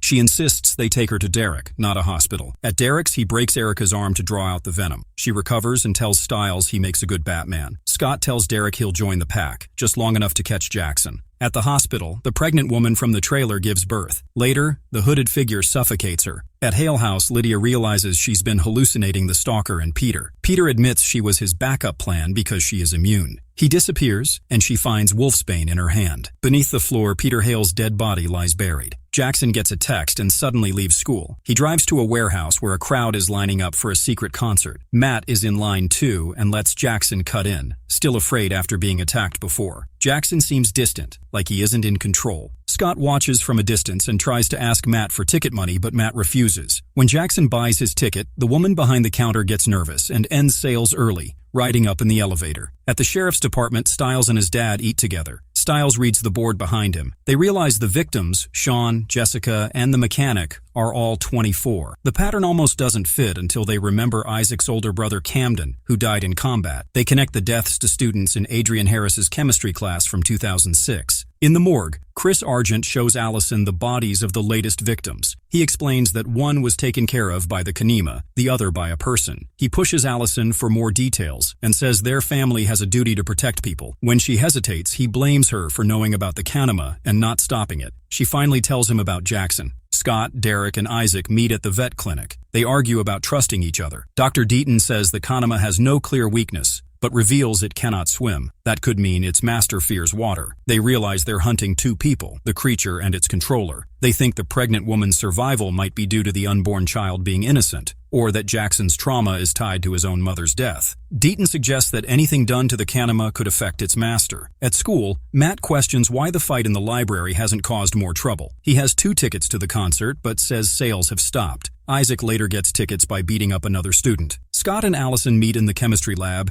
and plan to use her getting close to Matt as a way to trick her family. She agrees to kiss Matt if it helps. Outside, her mother watches them with hatred. Dr. Deaton gives Scott a syringe of ketamine and explains how to use mountain ash dust to trap the Kanema. Stiles has to believe it will work for the barrier to hold. At the Argent home, Chris hands out weapons. Allison tells them Jackson will be at the concert. Chris wants to lure him away from others, but Gerard wants him eliminated. Stiles notices his dad's badge and gun are gone. The sheriff has been suspended due to the van theft and Jackson's restraining order. At the concert, Scott sees Allison dancing with Matt. She says she told her family everything and they have their own plan. Scott warns her to stay out of the way. He gives the syringe to Isaac, telling him to be careful, not for Jackson's sake, but for his own. Derek and Boyd fight hunters outside. Boyd gets hit with wolfsbane-laced bullets. Inside, Isaac and Erica try to trap Jackson. He scratches them both, but is slowed. Isaac manages to inject him. Stiles finishes the mountain ash ring but runs out of dust. A bumper sticker reminds him to believe in the outcome. He visualizes the circle closing, and it works. Scott gets hit by a car. Mrs. Argent drags him into a back room filled with wolfsbane vapor. He starts to pass out. She says it will look like an asthma attack. Matt and Allison run into Mr. Harris. He awkwardly explains that his date is legal. Matt kisses Allison, but she walks away. Jackson, seemingly unconscious, grabs Isaac's hand. Stiles tries to talk to the master through him. The voice responds coldly, saying the victims are guilty of eliminating the master. Gerard tests the mountain ash barrier and pulls his hand back, confused. Jackson transforms and escapes. He slashes Kara Simmons, the ticket girl. Erica and Isaac can't follow him, blocked by the barrier. Stiles celebrates that it worked. Scott howls for help. Derek hears it and forces Stiles to break the line. Inside, Derek saves Scott but gets attacked by Mrs. Argent. She escapes. The sheriff arrives and learns the new victim doesn't fit the class list, throwing off the theory. Deaton treats Scott at the clinic. Ms. Morell questions his trust in the kids. Deaton believes they're ready, even without knowing what's ahead. In the parking lot, Victoria Argent stumbles into Chris's arms. He sees 2 bites on her chest. She collapses as he holds her close. Lydia dreams of being in the shower. Someone calls her name. She pulls back the curtain and steps onto the lacrosse field in her formality dress. The crowd cheers, holding signs for her, but one girl looks scared. Peter Hale walks onto the field and attacks her. She wakes in bed, covered in dirt. A hallucination of Peter lies next to her. He explains he isn't fully real yet, and shares that his plan will come together on the worm moon, Lydia's birthday. He shows her 3 versions of her party: happy, bloody, and disturbingly silent. He says her immunity matters and warns her about what's coming. At the Argent home, Chris cleans Victoria's bites. He tries to convince Gerard that they might not be fatal, but Gerard says she's already dead. He calls her a shell, soon to change, and tells Chris not to hesitate. Scott and Derek talk. They admit they can't save Jackson, but eliminating him hasn't worked either. Derek says each full moon makes the Kanema stronger. He feels responsible for turning Jackson. Allison drops Matt off. He tries to kiss her, but she brushes it off. After he leaves his bag behind, she finds photos of herself on his camera. Some are clearly taken from outside her house.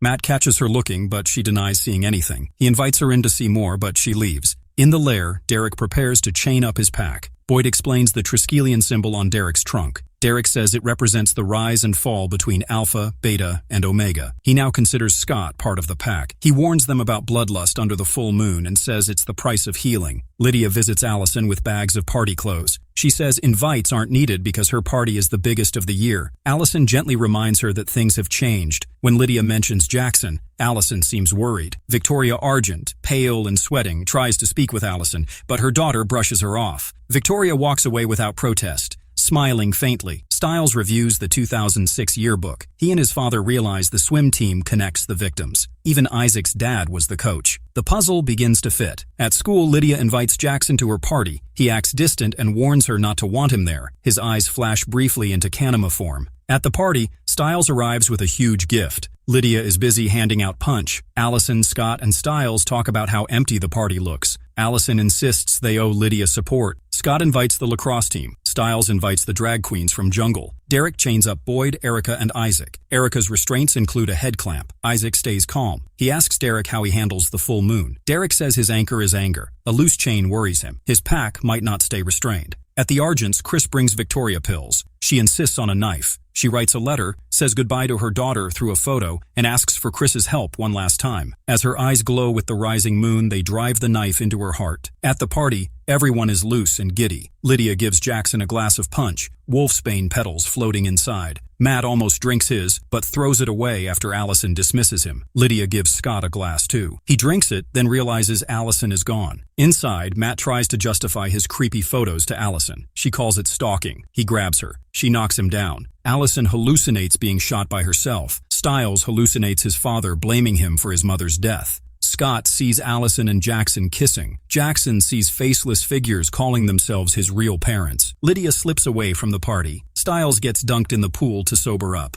Boyd and Erica break free and attack Derek. Isaac escapes but returns to help. He says thinking about his father helped him stay in control. Derek realizes the abuse didn't start until later. Victoria prepares to die. She wants to be remembered as strong. Chris assures her Allison will know the truth. Party guests reach peak intoxication. One nearly drowns before Jackson pulls him out. It's Matt. Moments later, Scott sees Matt standing with the Kanema before both vanish. Lydia arrives at the lair. She knocks out Derek with a powder and drags him to Hale House. She places his hand in Peter Hales, aligning mirrors to reflect the moonlight into Peter's grave. Peter's hand grabs Derek's arm. Derek's alpha eyes fade. Peter bursts out of the earth, alive again, smirking, and ready for the party. Matt recalls the night Jackson first turned into the Kanema. Suspicious about what Jackson plans to do with his camera, Matt uses a streaming app to spy on him. He watches Jackson transform, then sees the creature appear behind his car. When their hands meet through the glass, Matt shares the Kanema's memory of getting the better of Isaac's father. At the station, Stiles and Scott try convincing the sheriff that Matt is the real suspect, not Mr. Harris. They show footage of Matt near one of the crime scenes. Melissa remembers Matt from that night, muddy shoes and acting strange. The sheriff connects Matt to several deaths using credit card receipts, security footage, and footprints. Stiles goes to the front desk and finds a deputy dead. Matt appears, gun in hand, and takes control. Derek wakes up in the Hale house. Dr. Bitten stands over him with a dog whistle. Derek is weak. Bitten warns that Peter's resurrection left him vulnerable. He believes Peter will use his mind to manipulate, not just power. He urges Derek to find Scott before Gerard's plan goes further. Back at the station, Matt forces Stiles and Scott to destroy all the evidence. The sheriff is handcuffed. Dead deputies lie nearby. Matt boasts that Jackson handles the work for him, that thinking about crime is enough to make it happen. At home, Allison sits with her mother's robe. Gerard enters with a letter, claiming Victoria asked him to explain her suicide. He uses the moment to push Allison toward revenge. Derek arrives at the station but collapses, paralyzed by the Kanema. Jackson, half transformed, stands behind him. Allison, following instructions from her mother's note, burns it and clears her room of all personal belongings, keeping only weapons. Matt mocks Stiles, then has Jackson paralyze him. He collapses onto Derek. When Melissa arrives, Matt shoots Scott and threatens his mother. He locks her in a cell. Matt reveals he's after the bestiary. He pulls up his shirt to show that he's starting to change, becoming something like Jackson. Allison receives a suspicious text from Scott asking for the bestiary. She knows it's not him and alerts her family. Gerard puts Allison in charge of the mission. Chris questions this, but Allison embraces the role, saying Derek must die and so will anyone in the way. On the floor, Stiles and Derek discuss how Matt broke the rules. The bestiary won't help him because the universe balances actions. Derek injures himself to force healing and fight off the paralysis. Matt explains his past. Years ago, he almost drowned at a party thrown by Coach Leahy. The swim team watched and did nothing. Leahy saved him,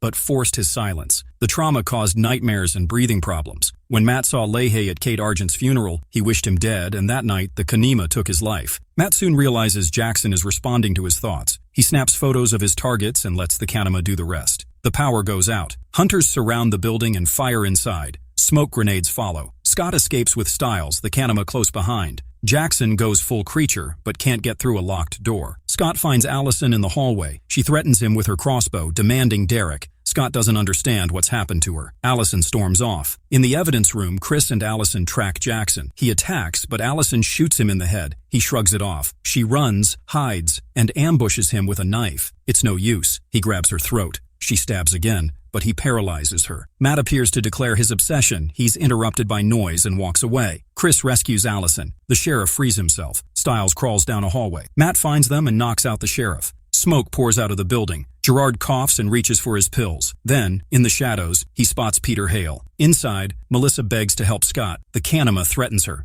Derek jumps in, fighting the creature. Scott saves his mom, and she sees his werewolf face. She's shocked. Scott meets Gerard, who reminds him of their deal. Gerard tells Scott to leave Matt to him. Derek watches from the shadows, learning about Scott's alliance. Matt escapes, runs to a nearby bridge. Gerard gets there first and drowns him. The Kanima appears. It places a hand on Gerard's, accepting him as its new master. From above, Peter Hale watches. Styles strings his lacrosse stick, telling Ms. Morell about drowning, how the body fights to survive. He describes it as peaceful, but makes clear he doesn't believe Matt deserved peace. He brings up the creepy photos found on Matt's computer, many altered to make it look like he and Allison were a couple. Styles says Matt was disturbed long before the annihilation. He also reveals that his father is back as sheriff, though things between them feel different. He hasn't spoken to Scott, who's also struggling at home. Scott tries to talk to his mom, but she shuts him out. Allison hasn't spoken to him either, grieving her mother's death and growing closer to her father. A message fogged onto Allison's car window from Scott asks to meet, but she wipes it away. Later, she and Chris study a map, identifying a key location, the Beacon Hills Rail Depot. Styles talks about Jackson, who sits alone at home with bloodied hands and claws. Strangely, Styles says Lydia is now the most normal among them. When Ms. Morell asks if he's nervous about the championship game, he says he never plays, but with Matt dead and Isaac missing, that might change. She mentions the other missing werewolves, and Styles admits he's not sleeping and constantly feels something bad is coming. She calls it hypervigilance, often tied to trauma. She encourages him not to give up, even when it feels hopeless. Scott hears a noise after his shower. In his room, the Kanima holds his mother by the throat. Gerard sits calmly nearby. He says Scott hasn't been answering his calls. He wants Derek and his pack and threatens Melissa. When Scott refuses, Gerard leaves. Melissa is terrified and begs her son to give Gerard what he wants. Boyd and Erica walk through the woods at night and hear wolves howling. They think they've found another pack. The next day, Derek tries convincing them to stay. He explains how 2 wolves can sound like a dozen due to the Beau Geste effect, but they leave anyway. Moments later, Peter Hale appears and offers help, criticizing Derek's failed leadership. Derek punches him across the room. At the vet clinic, Isaac shows up. Scott and Bitten explain how werewolf senses include empathy. Isaac absorbs a dog's pain through touch and breaks down. Scott tells him he cried the first time too. Isaac warns Scott about Boyd and Erica leaving. He also says Jackson will be playing in the lacrosse game that night. At school, Danny talks to Jackson in the locker room. Jackson zones out, then warns Danny to stay away from him during the game. Scott overhears. Melissa arrives as Coach Finstock gives his usual Independence Day speech. Styles explains, "This is tradition." Gerard enters, making Melissa uncomfortable. He tells Scott that someone will die by the end of the game unless Scott gives up Derek. Allison, Chris, and another hunter use speakers to mimic howls in the woods. Boyd and Erica are nearby, hiding. This is the sound they heard the night before. Back with Peter and Derek, Peter again offers help. He says they need each other. At the game, Styles finally gets to play. Coach calls him in because someone worse isn't available. His dad cheers wildly. Gerard continues threatening Scott using a voice only he can hear. Isaac arrives, surprising Gerard. He and Scott plan to force Coach to play Scott by knocking out teammates. It works, until Jackson scratches Isaac and paralyzes him. In the woods, Allison shoots Erica in the leg. Boyd tries to help her, but gets hit with multiple arrows. Allison smiles during the attack. Chris arrives just in time to stop her from finishing the job. With Isaac down, Coach has no choice but to let Scott play. Melissa senses something is wrong. She tells Scott to help however he can. Scott and Styles get hit hard during the game. Scott Scott realizes Gerard has left the field, but can still hear him. Gerard offers Allison in exchange for Derek's location. Allison tells her father she wants a new bow. He asks what she was thinking. She's cold and dismissive. She calls Gerard to report capturing Boyd and Erica. In the locker room, Isaac crawls from Gerard and two hunters. Gerard plans to kill him, but stops when he sees Scott's glowing eyes in the mirror. Stiles scores his first goal, then a second. The crowd erupts. Lydia cheers for him and Stiles beams. Scott rejoins the field. Time ticks down. Jackson stands alone, claws out. Then the lights go out. People scream.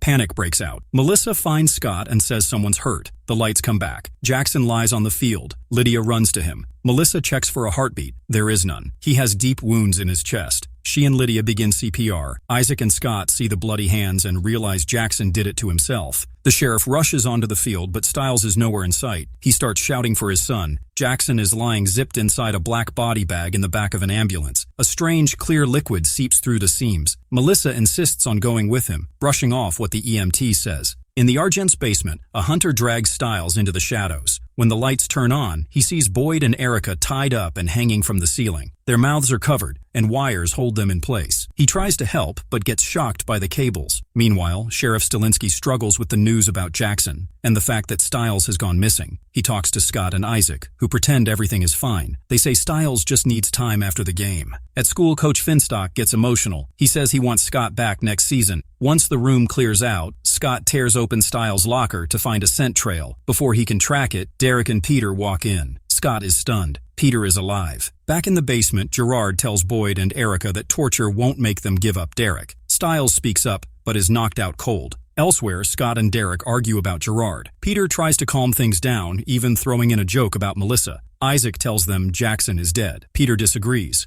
He explains that Gerard made Jackson kill himself to push a final transformation. Upstairs, Chris talks to Allison and Gerard. He warns Allison she's not thinking for herself anymore. She ignores him and stays loyal to Gerard. Chris breaks her crossbow string, hoping it will wake her up. At the morgue, Melissa notices more of the clear fluid. She unzips the bag and finds Jackson inside a see-through cocoon. Later, Stiles limps into his house. He looks beat up and tells his dad he got jumped after the game. His father yells but softens once Stiles jokes about it. They hug. At the Hale house, Peter shows a laptop hidden under the stairs. He scanned the Hale family lore into it. Just then, Scott gets a call. Jackson is moving inside the cocoon. Lydia shows up at Stiles' house. She's upset and wants to see Jackson. She says Jackson was asking for his house key. She has to return it. At the morgue, Jackson twitches. Melissa jumps back, startled. Isaac watches, saying it's a bad sign. Jackson snaps his jaws, scaring everyone. Meanwhile, Chris lowers the electric current on Boyd and Erica. He explains that electricity blocks werewolf powers. Then he talks about how hard it is to tell what's human and what's not anymore. Back at Stiles' house, Lydia finds a stack of birthday presents meant for her. She cries. Then a message comes through. Jackson is alive. Peter explains the cocoon means Jackson wasn't done changing. This is the final phase, one that includes wings. They decide to meet up with Scott. Gerard senses something. He tells Allison that it has begun. At the hospital parking lot, Scott and Isaac carry the body bag. Chris pulls up in his car. Everyone piles in. Peter wants to go back for Lydia, but Derek says no. Peter warns that this is all part of Gerard's trap. Scott thanks Chris for helping. He realizes they're both fighting the same enemy now. Lydia insists on helping Jackson. Stiles tries to stop her. She says she'll go alone if needed. He lets her go. Chris tells Scott that Gerard used Allison the same way he once used Kate. Scott agrees they have to fix everything. They drive off in Chris's SUV. Back on the field, the sheriff comforts Stiles. He tells him he was the hero of the game. Stiles doesn't feel like one. At a warehouse, Derek, Peter, Scott, Isaac, and Chris gather around Jackson's body, but the cocoon is gone. Jackson rises and stabs Derek with his claws. Chaos begins. Gerard steps out. His real goal is revealed. He wants to be bitten to cure his cancer. Scott agrees to help, but tricks him. Derek bites Gerard, but the bite fails. Gerard spits out black goo. Scott tells him the truth. He switched the pills with Mountain Ash. The plan worked. Gerard falls. Allison attacks, but Jackson grabs her. Stiles and Lydia crash in with the Jeep. Lydia steps forward with his house key. Something changes. Jackson remembers love. He transforms back. Derek and Peter strike. He dies in Lydia's arms. But then, Jackson heals. His eyes glow bright blue. He stands again, a werewolf now. Later, Allison ends her relationship with Scott. He says he understands. She says she doesn't believe in fate. He says werewolves aren't real either. In the woods, Boyd and Erica are attacked. A group of glowing-eyed figures surround them. Elsewhere, Bitten follows a trail of black goo. It leads to Gerard. Ms. Morel joins him. She hints that their work is not done yet. Outside the Hale house, Peter shows Derek a symbol on the door. It means an alpha pack is coming. Back at the lacrosse field, Stiles and Scott sit together. Stiles still hopes for Lydia. Scott tells him to just ask her. The two train together side by side. Stiles yells when Scott's eyes glow. No wolf powers allowed. Later we see Isaac being dragged across the ground, unconscious and covered in blood. A girl revives him using a makeshift defibrillator, showing a mix of concern and frustration. Despite his groggy state, she forces him to move, explaining that the claw marks on his neck are responsible for his memory loss. They escape on a motorcycle as two dangerous-looking twins begin chasing them. One of the twins, identified as an alpha, has glowing red eyes. With nowhere to run, they crash through a window into a warehouse. The twins follow them inside and transform into a powerful, combined alpha. The girl manages to split them apart with an electric weapon, but they quickly vanish, leaving Isaac weak and barely conscious. Meanwhile, Scott is getting a tattoo. Stiles, as usual, provides comic relief by fainting at the sight of needles. After the tattoo is done, it mysteriously heals on its own, which concerns Scott. Lydia and Allison are catching up and discussing relationships. Jackson is no longer around, having moved to London. Lydia seems to have moved on, though she hasn't spoken to him since. Later, Scott and Stiles pull up beside Lydia and Allison at a red light. Seeing each other again after the summer break causes instant panic and awkwardness. As tension builds between the two cars, a deer unexpectedly crashes into Lydia's windshield, terrifying everyone. Scott runs to Allison, while Stiles checks on Lydia. Everyone is physically unharmed, but Lydia is deeply disturbed by what she saw in the deer's eyes. Scott senses the animal wasn't aggressive, but terrified, and he notices a full moon above. At the hospital, Isaac is brought in, still weak. Melissa McCall, Scott's mother, knows about werewolves and is worried about why Isaac isn't healing. The girl who helped Isaac rambles on about werewolves and claims she's not looking for Derek, but for Scott. Her words imply urgency and danger. The next day, Scott tries to work out while reading a book. He reflects on how his tattoo didn't last, comparing it to the word of the day, ephemeral. On his desktop, a picture of Allison reminds him of their past. At Allison's house, her father Chris appears concerned about her returning to school. Since Lydia's car was totaled, Allison promises to drive her, despite her hesitation about school and past trauma. At the Stilinski house, Stiles investigates strange deer behavior and vehicle accidents involving them. His father, the sheriff, tries to get him to stop and focus on school, resulting in a light-hearted exchange before he's pulled away from the computer. Lydia prepares for school while dealing with a guy who spent the night. She seems uninterested in continuing their relationship and walks out without responding to his request for another date. Scott arrives at school on his new motorcycle, and Stiles immediately comments on the bike and Scott's tattoo problem. Scott wants Derek's help, knowing he has a tattoo that didn't heal. However, Stiles reminds him that Derek might be busy looking for Erica and Boyd, who are still missing. The school is back in session, and the only reminder of past chaos is a destroyed library and a sword left in the principal's office. Allison tries to embrace being single and improving herself, but Lydia clearly wants a distraction, not a relationship. As the girls talk, they notice the alpha twins from earlier have now enrolled at the school, hinting at more trouble to come. Their presence signals that the danger is far from over, and whatever is coming next is already walking through the hallways. Chris arrives and speaks with Allison, who believes the strange events, including the deer, are all connected. The sheriff approaches Chris to ask if he knows anything about the odd animal behavior,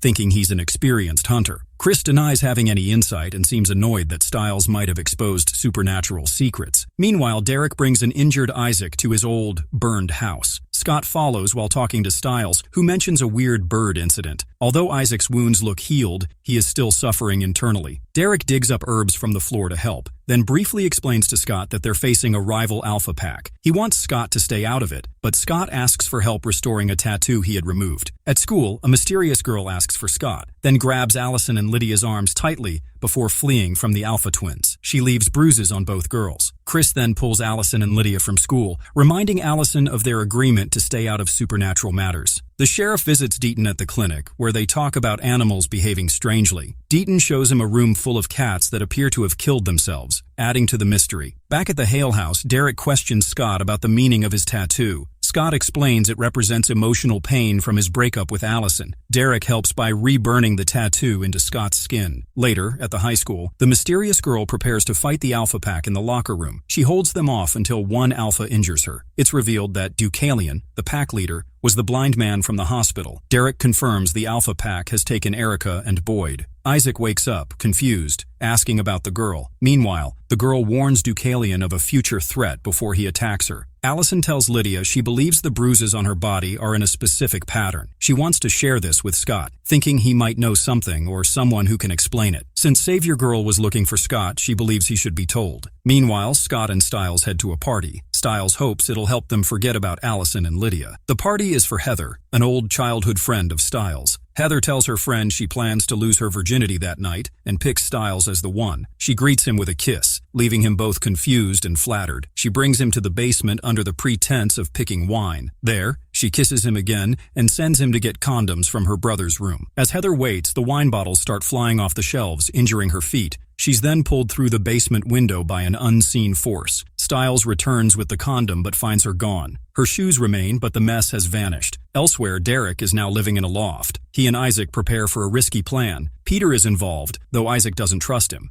Despite past tensions, they go ahead with an ancient alpha ritual. Peter uses his claws on Isaac to unlock lost memories. Isaac sees Erica and Boyd being held captive by Deucalion, who promises to kill them by the next full moon, which is the next night. Later, Derek joins Scott, Allison, Lydia, and Stiles to talk about the bruises. Lydia dismisses it as random, but Allison insists there's a pattern. Derek gets irritated, refusing help from those he believes betrayed him in the past. Scott tries to calm things, but tensions rise. Derek also hints that Allison doesn't know the full truth about her mother's death. Scott and Stiles later discuss the missing werewolves. Scott suspects the Alpha Pack isn't after betas, but maybe another alpha. At school, Scott senses something strange about the new alpha twins. During class, Stiles accidentally drops a condom in front of everyone while pulling out a quarter. His teacher makes a joke, and another student gives him a respectful nod. Suddenly, the sheriff pulls Stiles out to inform him Heather is missing. Stiles is shocked, thinking she had simply left with someone else. He's told an alert has gone out for her. Realizing they need more help, the group turns to Bitten. He suggests putting Isaac in a cold trance to access his subconscious. Though dangerous, Isaac agrees. Derek and Scott push him under the water, and Isaac begins to recall what he saw. He remembers being with Erica and Boyd, hearing their fears about losing control during the full moon. As Isaac panics during the trance, the group hears that he saw a bank vault. He wakes and confirms that Erica and Boyd are inside Beacon Hill's First National Bank. But Stiles then reveals Isaac also mentioned seeing a dead body, Erica. Derek refuses to accept it but fears the worst. They realize another werewolf must be locked inside with Boyd and that the captors might be forcing them to fight. Derek decides they must rescue them that night, but Bitten warns they need a real plan. Peter warns about the danger they face, describing a deadly pack of alpha werewolves, including two that can merge into one. He believes Erica and Boyd are likely lost causes. Stiles jokes around but clearly feels nervous. Scott insists on going to rescue whoever is left, especially Boyd.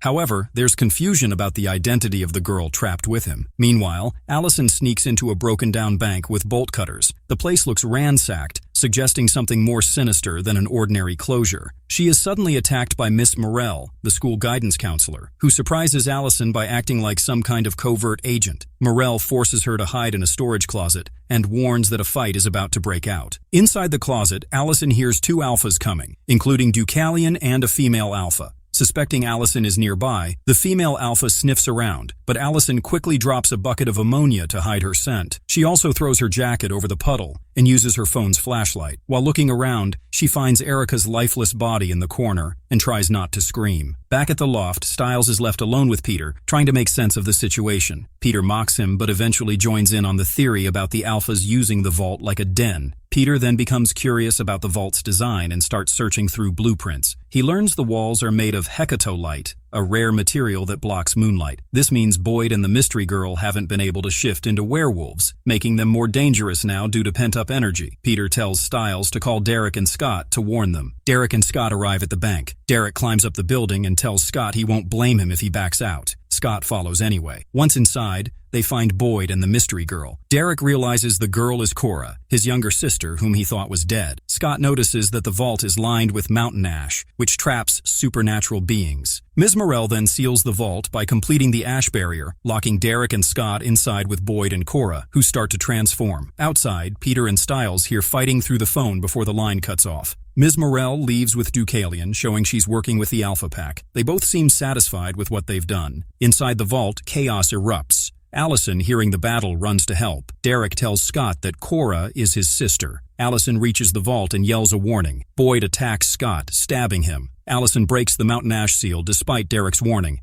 Boyd and Cora escape, now free to wreak havoc elsewhere. Derek grabs Allison angrily, but lets her go after Scott intervenes. A tense moment follows, where Derek tells Scott to reveal that Allison's mother was unstable. Scott avoids answering. Two children were in the forest at night collecting fireflies when Boyd suddenly appeared. Before anything bad could happen, Scorn showed up and saved the kids, taking them to a safer location. At the same time, Derek and Scott were searching the forest for them. Scott believed that Boyd had become too powerful. Instead of splitting up, they decided to stay together and search as a team, thinking it was the only way to stop Boyd. Elsewhere, Lydia wandered in confusion, unable to remember how she got to the swimming pool. She soon found a boy's dead body nearby, brutally killed. Shocked and horrified, she screamed. Meanwhile, Allison sat quietly in her car, lost in thought. A flashback revealed that Scott had told her about her mother's actions, how Victoria had tried to kill him, and how Derek had stepped in to protect him. During the fight, Victoria had died. Scott hadn't told Allison earlier because he didn't want her memories of her mother to be ruined by what had happened. In another part of the forest, Caitlin and Emily were camping when a swarm of bugs attacked their tent. Terrified, Emily ran into the woods. She tripped and fell, and the bugs quickly covered her, causing her body to vanish without a trace. Caitlin came out looking for her friend, and just then, Cora appeared. Before anything else could happen, Derek and Scott arrived. Seeing them, Cora ran off, and Scott followed her. He made sure Caitlin was okay and told her to leave the forest for her safety. Scott continued tracking Cora through the woods. Lydia contacted Stiles and showed him the dead body. She had already called the police. Stiles suspected that either Boyd or Cora could have been responsible and informed Scott. He then noticed that the dead boy was wearing a purity ring, which meant he was a virgin. When Scott told Derek about the murder, Derek immediately assumed that Boyd or Cora had done it.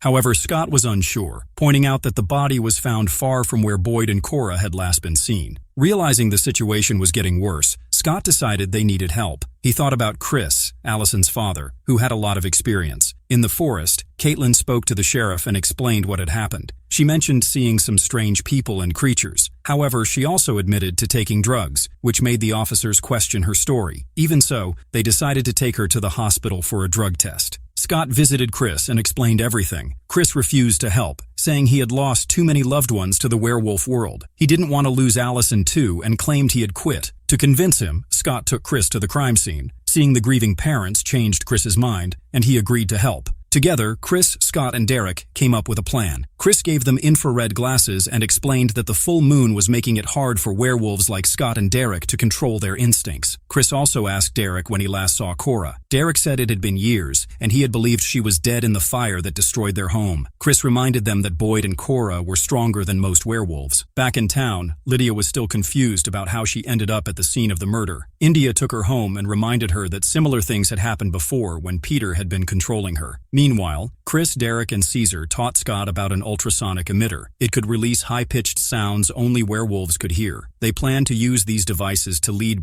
Cora toward the school. While setting up the equipment, Peter appeared and tried to mess with Scott's mind. He said the Dread Doctors had kidnapped Cora to force Derek to join the Alphas, but Derek had chosen to do the opposite. Peter mocked him and said letting Cora kill a few people wouldn't matter. At the school, fireflies began to appear. Tweet noticed that they were different from local ones because they glowed. He called Sells to the hospital, where she showed him another dead body, found near flowers. The body had been killed in 3 gruesome steps: strangled, throat slit, and head bashed. Sells said it was not a normal murder. It matched another killing near a lake. The body turned out to be Hyder, Stiles' friend. Stiles was heartbroken. Sells realized that both victims were virgins and remembered that India had once said such deaths usually came in 3s. Sells asked if there had been any other cases. It turned out Emily had also been found and brought to the hospital. She was also a virgin. Scott and his group set up a trap and lured Cora to the school. When she tried to escape, Allison appeared and started firing to push her back into the building. Her plan worked. The group trapped Cora in a room, but they noticed 3 heartbeats inside. One belonged to the no Gitsune. Derek decided to enter alone and hold Cora and the no Gitsune down. He had the chance to kill Cora, but chose not to. He only restrained them while they attacked him. As the sun came up, the situation calmed down. Derek told the others to take Cora and the no Gitsune to his apartment, while he went to speak with the older version of the no Gitsune, offering help. Later, Sells brought Scott to the hospital and showed him Hyder's body. She explained that all 3 victims were virgins and believed the deaths were not just murders, they were sacrifices. Someone was following a ritual, a dark and deadly plan, meant to end in threefold death. Allison is curious about Ms. Morell's link to the Alpha Pack at the bank. Ms. Morell, however, also questions Allison's presence. During their short exchange, she challenges Allison with a French word that's the same in English, impasse, and answers it herself, offering to waive detention if Allison got it right. In chemistry class, Mr. Harris discusses inertia and momentum. Isaac grows agitated and asks to leave. Scott tries to go after him, calling it an emergency, but Mr. Harris refuses. Outside, the Alpha twins wait. One starts hitting the other, staging a scene that makes it look like Isaac started the fight. Mr. Harris sees the aftermath. Danny helps the injured twin, while Isaac stays silent, knowing no one would believe the truth. Meanwhile, Derek confronts Deucalion in the loft. Deucalion insists he isn't a villain and says he doesn't want to kill Derek, but rather lead him down a new path, one where Derek kills his own pack member. He says all alphas in his pack have done the same. Isaac lands in detention for the staged fight, paired with Allison. He's angry because one of the Alpha twins is now trying to get close to Lydia. Lydia turns down the date invitation and walks off, unimpressed. Scott is increasingly frustrated with the twins' manipulation. Stiles interrogates Ashley, the girlfriend of a recent murder victim. He awkwardly asks if the victim was a virgin. Though slapped, he gets the answer. The sheriff scolds him and warns that the FBI is now involved. Still, Stiles keeps searching for a pattern. At the loft, Derek is bleeding. Kaylee threatens him while Deucalion continues his manipulative talk. He pressures Derek to kill a pack member. Kaylee and Ennis stay quiet while Deucalion speaks. Derek listens, injured and exhausted. In detention, Allison and Isaac are stuck restocking a janitor's closet. Isaac feels claustrophobic due to past trauma. They exchange bitter words about past betrayals. Suddenly, the Alpha twins block the door, trapping them. Isaac panics, flashes back, and almost attacks Allison. Scott arrives just in time to calm him down. Allison is scratched but otherwise fine. Scott realizes the twins don't just want to provoke, they want serious harm. Ready to fight back, Scott, Allison, and Isaac sabotage the twins' bikes. Isaac rides one through school, stopping right in front of Aiden just as a teacher walks out. Aiden faces the consequences while the trio share a small victory. Stiles visits Bitten, hoping for insight. Bitten is the best source of knowledge on the supernatural, especially with the sheriff struggling to find leads. At the loft, Deucalion continues monologuing. He speaks of killing his betas to gain strength, calling himself the Demon Wolf, the Alpha of Alphas. Lightning strikes, cracking his sunglasses. Kali pulls out the pipe from Derek, who collapses. Cora runs to help as the Alphas leave. Later, Lydia sketches a tree in her notebook. Danny compliments her drawing, noting she isn't in art or music. A classmate points out that it's been 15 minutes with no teacher. Assuming it's a free period, students leave. Lydia stays and finds a phone on the piano. She plays a recording that starts normally but turns disturbing. She hears creepy chanting and becomes frightened. At the same time, Stiles digs deeper with Bitten. He brings up ancient symbols, Triskelions, mountain ash, and druid rituals, linking them to sacrifices. He references the Lindo man, who died a triple death. Bitten reveals the killer isn't a druid, but someone copying druidic practices. He explains druid means wise oak.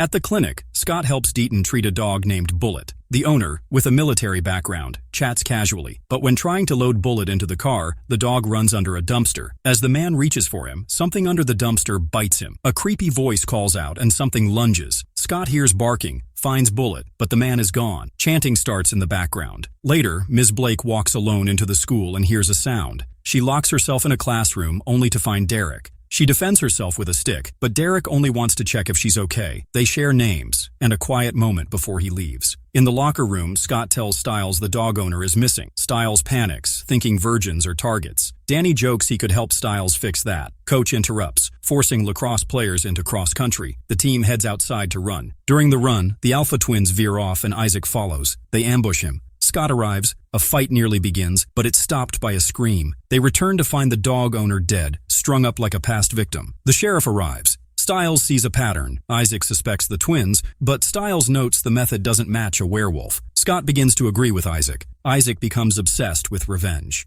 At Derek's loft, Cora trains despite her injuries. She's angry at Derek, disappointed by what he's become. She expected a strong alpha, not a broken one. Derek refuses to fight her. Suddenly, the alarm sounds. Two alphas enter. Cora attacks but is overwhelmed. One alpha stabs Derek with a pipe. Cora is forced to watch. Deucalion arrives calmly, hinting at more schemes. Meanwhile, Ms. Morell teaches French. Allison wakes, unsettled by what she thinks is her mother's voice. After class, Ms. Morell urges her to visit the guidance office. At the clinic, Bitten explains druids were peaceful scholars. Stiles insists someone is twisting their traditions. Lydia then calls, saying the music teacher is missing and there's blood on the piano. Bitten and Stiles investigate. Lydia sends the strange audio. At the scene, Stiles finds a wedding photo of the teacher in uniform, realizing all victims had military backgrounds. Lydia remembers that Mr. Harris used to be a cadet. At school, Harris hears whispers and chanting. Meanwhile, outside, the Alpha twins confront Scott and Isaac. They merge into one monstrous form. Isaac wants to fight, but Scott yells for him to run. They're caught and knocked out. Deucalion appears, silently forces the twins to separate and punishes them with his cane. Scott and Isaac now understand how dangerous he truly is. Later, Bitten, Stiles, and Lydia search Mr. Harris's classroom. He's missing, and graded papers spell out Darach. Bitten explains a Darach is a dark druid. Harris is clearly connected. Back at the loft, Derek tells Isaac to leave.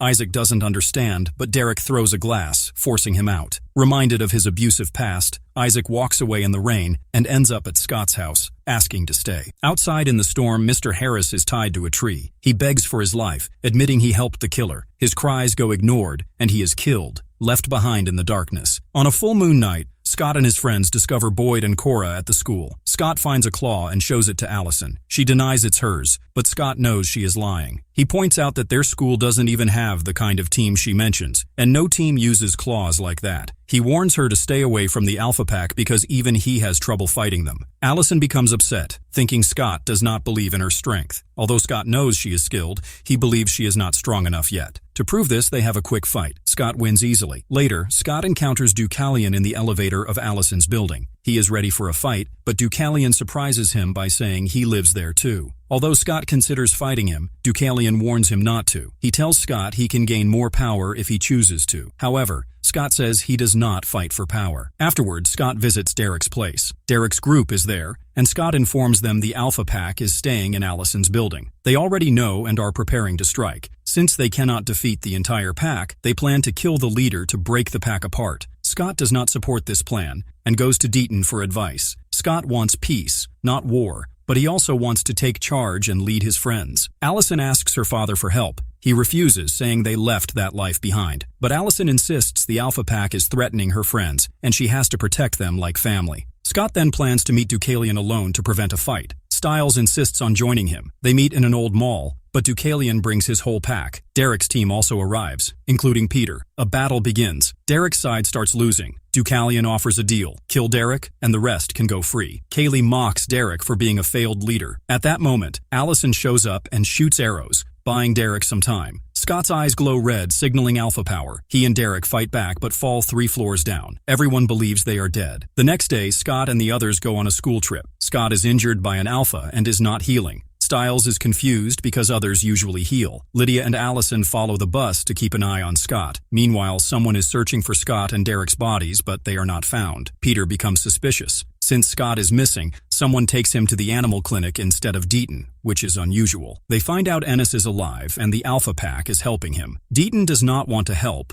but agrees because the girl who brings Ennis is Deucalion's sister. If she gets hurt, the Alpha Pack will target Scott and the others. Later, when they are alone, Bitten tells her Ennis is safe. She pretends to be happy but kills Ennis herself. Outside, Peter and Cora see Kaylee leave the clinic, screaming. They understand Ennis is dead. On the school bus, tension rises between Boyd, Isaac, and Ethan. Isaac blames the Alpha Pack for Derek's death and wants to fight Ethan. Scott and others hold him back. Scott's injuries worsen. He tells Stiles he still is not healing. They realize Lydia and Allison are tailing the bus. Traffic slows the bus, so Lydia and Stiles take Scott to a public restroom to treat him. Lydia says Scott's mind is broken emotionally, which is why his body isn't healing. If she stitches him, it might trick his mind into healing. She struggles at first due to her emotions and imagines her mother yelling at her, but the imagined voice helps her finish the stitches. Scott comes out to find Aiden attacking Ethan. Aiden refuses to stop. Stiles says Aiden lost control after Lydia told him about Scott's condition. When their car runs out of gas, they all return to the school bus.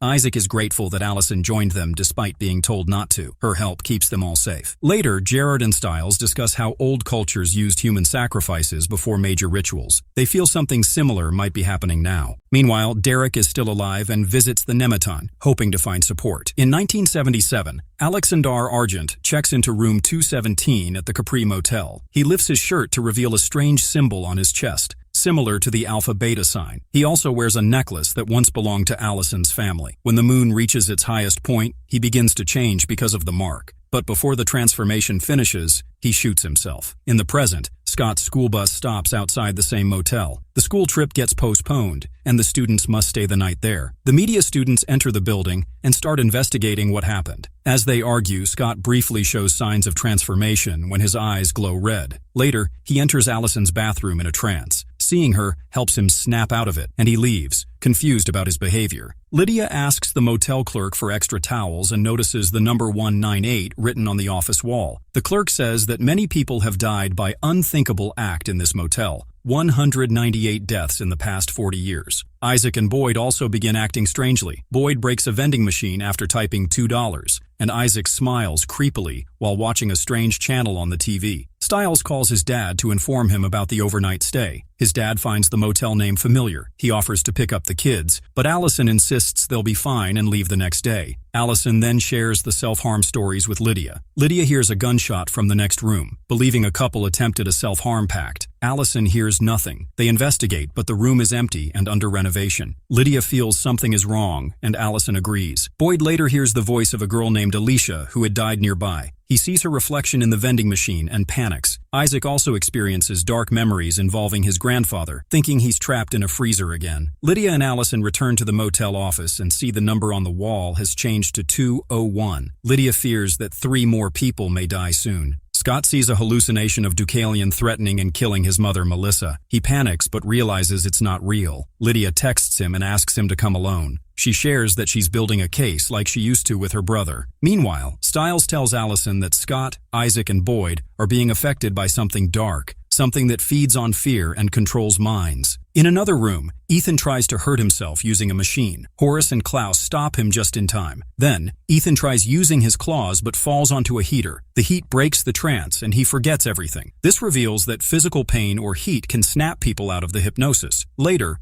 Lydia hears a voice of a mother drowning her child. She and Sal rush to a room, finding a girl trapped under a safe in a water-filled bed. Sal uses the heater trick again and saves both the girl and Isaac hiding under the bed. Meanwhile, Dare is alive and stays with Mizpah, who takes care of him. Their bond starts growing. Back at the motel, Scott is found covered in petrol, holding a road flare ready to end himself. He believes he doesn't deserve forgiveness. Sal steps in and says he'll die too if Scott does. This emotional moment helps Scott snap out of it. Sal grabs the flare and throws it away, but the flare bounces back, and the video lady pushes them to safety before the fire starts. She sees a horrifying face in the flames. The next morning, the school cancels all activities and sends everyone home. Sal later thanks Scott, saying his actions saved lives. Scott admits regret, but hints that Dare might still be alive. Sal must now choose between killing Dare and joining the Alphabet Group or dying himself. However, it's revealed that Annis was actually killed by Declare, not Dare. On the bus, Ladia checks Scott's whistle and finds it contains a strange powder. It's likely the coach used it to mind control them. Sal throws the whistle away. The story ends with Dare alive and being treated in a secure facility by Krishna. His condition remains stable. Scott brings food for his tired mother, who is overwhelmed by a major pileup that sent multiple injured patients to the ER. The main attending doctor is missing, and the backup, Dr. Hilliard, is stuck in traffic. Meanwhile, a woman asks for pain relief, but Melissa, cautious, refuses without an exam. Scott then secretly uses his werewolf ability to ease her pain through touch. Ethan rushes in with a sick Danny, who's struggling to breathe. Melissa checks Danny and suspects a serious condition. Danny then vomits, revealing mistletoe berries in his stomach. While Dr. Hilliard battles a growing swarm of moths inside her car, Melissa starts emergency procedures to save Danny's life. Despite the chaos, she manages to revive him. Scott and Ethan are stunned by her skills. Scott still suspects Ethan of foul play, but Ethan insists he didn't hurt Danny. He hints that Lydia, not Danny, is the key person of interest. Meanwhile, Dr. Hilliard's car arrives at the hospital empty. Scott finds a dead moth inside, raising suspicions. Later, the sheriff arrives to investigate. 2 doctors are now missing, Dr. Hilliard and the original ER attending.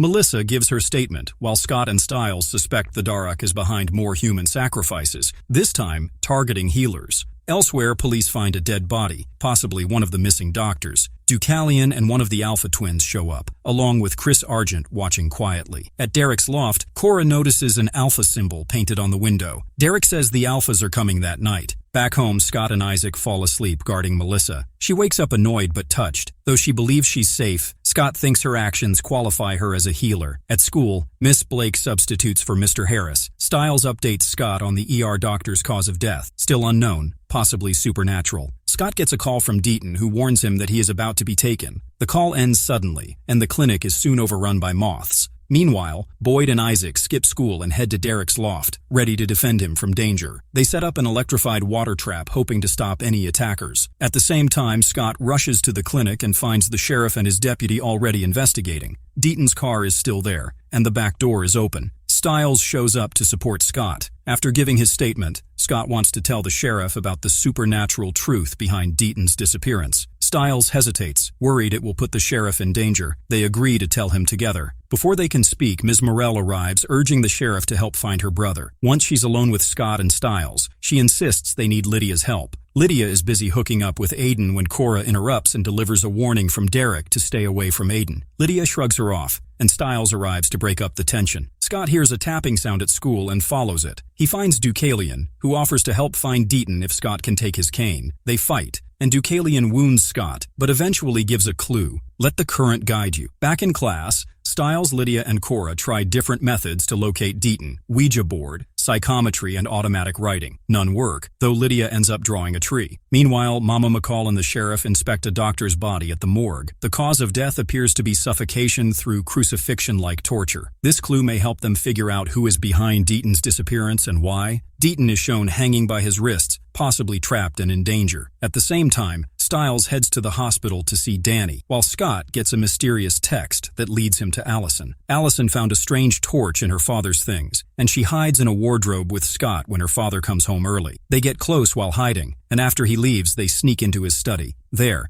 they discover a map of Beacon Hills marked with locations of sacrifices. Using a black light, Allison reveals more symbols on the map, possibly showing where future victims will be found. Scott takes photos of the map. Meanwhile, Stiles tries to get information from a groggy Danny in the hospital and finds a research proposal about telluric currents. When Scott hears about the currents, he links them to a clue from Deucalion. At the loft, Derek's group plans to electrocute the Alphas with water and a power cord, but the Alphas cut the power, ruining the trap. Kaylee arrives and threatens Derek, forcing him into a fight to save Miss Blake. At the animal clinic, Scott, Stiles, Lydia, and Cora go through Danny's research and link the telluric currents to the sacrifice sites. They realize Deaton might be in the same vault where Boyd and Cora were once kept. Scott rushes there but finds Deaton surrounded by mountain ash, which blocks him. Sheriff Stilinski arrives just in time and shoots the rope to save Deaton. Elsewhere, Cora and others restore power, allowing Isaac to save Miss Blake. Kaylee stabs Boyd through Derek with her claws. Boyd dies slowly, remembering Erica and the lunar eclipse. Kaylee warns Derek to kill his pack or face death. As she leaves, Derek and Cora mourn Boyd's death, while Stiles silently watches. A young werewolf boy runs through the forest, trying to escape hunters. He reaches one of the ultrasonic transmitters. Suddenly, he crashes into another boy, who seems to recognize him as a Hale. That second boy is then shot in the throat with an arrow. A second arrow is fired at the Hale boy, but a slightly older boy arrives and catches it just in time. This older boy is revealed to be a young Peter Hale. The hunters arrive and check the body of the dead boy. Chris Argent and his father Gerard are present. Since Gerard shows no black ooze, this moment happens in the past. Chris states that the dead boy had killed 2 hunters, and he wants the rest captured alive. Peter and the Hale boy hide in an underground cellar covered in tree roots. Hunters search above with torches, but they don't find them. Cora Hale begins to narrate, explaining they stayed hidden for 2 days. It was part of their training when hunted. Cora watches the rain wash away the Alpha Pack symbol. Stiles, present in the loft with her, tries to understand what happened. From their talk, it becomes clear the Hale boy was young Derek, and the older boy was Peter. Cora says Derek didn't always act so cold. Peter joins in and talks about how Derek used to be kind and romantic,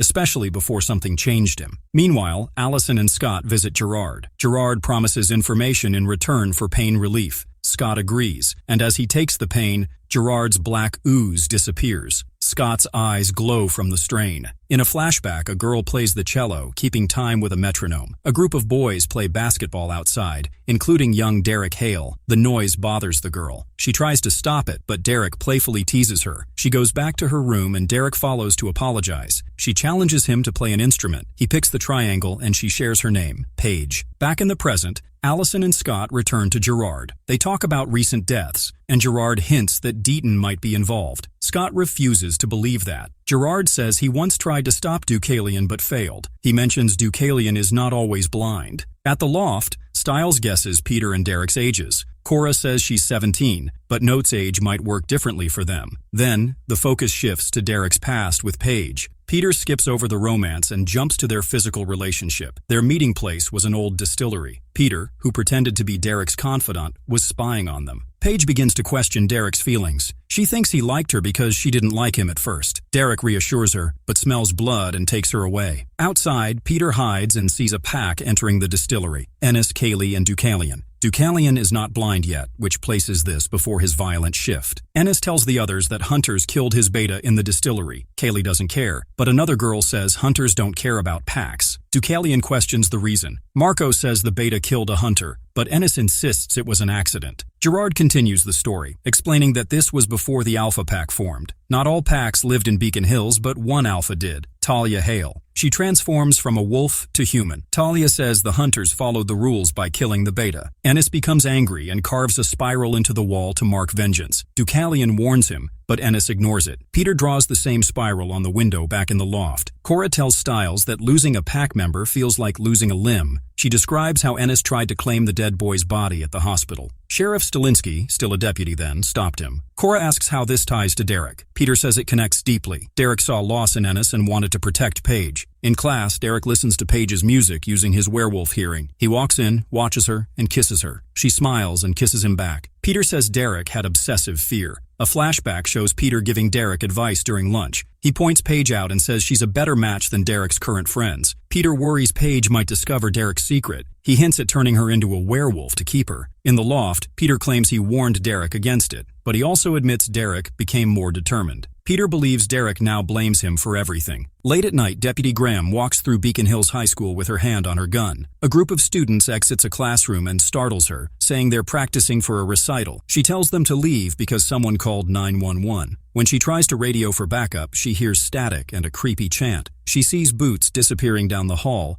and follows them to the locker room. Inside, she hears running water, identifies herself, and demands whoever is hiding to come out. She finds a body slumped under the water. It's her. Before she reacts, the Daruk strangles her. She dies in the same position as her hallucinated corpse. Scott and Stiles arrive at the school to meet Lydia and Allison. Lydia says she ended up there unintentionally, just like when they found a body in the pool. The next day, Stiles spies on his dad talking to teachers. Sheriff tells Stiles to stop theorizing about deaths in threes. Stiles insists they're sacrifices. Deputy Graham once helped him with math. Allison skips the recital for the recent deaths. Her father supports her decision, but after he leaves, she grabs a dagger. Isaac, sent by Scott, appears at her window. She nearly attacks him, but insists she can handle herself. He notices her confidence. Ms. Blake teaches a lesson while watching Scott and Stiles. Lydia sketches trees. Scott suspects Ethan might help, believing the Daruk was a druid allied with the Alphas. Lydia distracts Aiden with a kiss, so Scott and Stiles can corner Ethan. He reveals he and Aiden were lone wolves abused by their pack. Deucalion took them in and trained them. Together, they destroyed their old pack. All druids, except Ms. Morell, are dead. Ethan feels pain from Aiden's bond as Aiden fights Cora in the locker room. Cora attacks Aiden but gets hurt. Scott and Ethan intervene. Lydia watches in shock.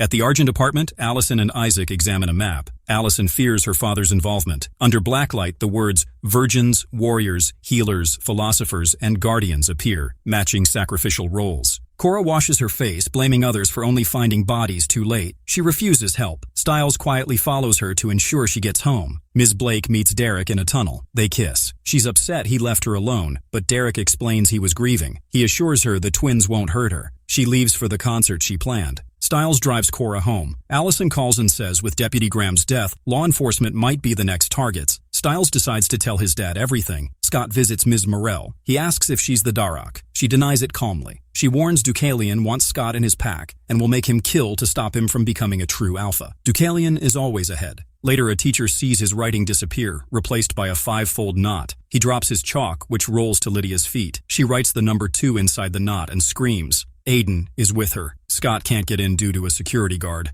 Ms. Blake dismisses Lydia's concerns. At Stiles' house, he uses a chessboard to explain the supernatural truth to his dad. Sheriff is confused. When Cora collapses and bleeds, Stiles calls an ambulance. Allison and Isaac find Mr. Westover being strangled. Chris Argent shoots at the Darroch, but it escapes. They believe the victims are teachers, philosophers. At the concert, Ethan helps Danny prepare. Lydia gets a message from Aiden and follows it to a dark room. Ms. Blake appears and attacks her. She is the Darroch. Scott and Stiles search for Lydia. Lydia wakes tied up and bleeding. Ms. Blake plans to kill her, saying she's the last philosopher. Lydia screams loud enough for werewolves to hear. Ms. Blake tapes her to the chair and tightens the garrote. At the recital, the chanting turns creepy. A piano string snaps and kills the pianist. The crowd panics. Allison finds mistletoe in the woman's mouth. The sheriff arrives and points a gun at Ms. Blake. She throws a knife into his shoulder. Scott arrives in wolf form but is overpowered. Stiles is blocked by a desk. Ms. Blake heals after being shot, mocks the sheriff, and lifts him with the knife in his chest. She kisses him, revealing her scarred true form. A major storm warning triggers a full evacuation at the hospital, led by Melissa. Due to possible power outages, all patients are being moved. Cora, still unconscious and critical, is watched over by Peter, who's furious. Melissa arrives, shocked to see Peter alive. Scott had told no one. Melissa notices black liquid in Cora's vomit. Jennifer meets Derek, pretending she's innocent. But Scott and Stiles have already told him the truth. Jennifer is the Darroch. Scott throws mountain ash powder at her, revealing her true form. Derek grabs her, but Jennifer claims only she can save Cora. She tells Deucalion to make Peter kill Derek as proof. She also says she knows where the kidnapped kids are. Scott tells Derek to let her go, and he does. Derek and Jennifer leave in a car, with Scott and Stiles following. Jennifer claims she returned to save Cora, and that everything she did was necessary. Stiles gets suspicious.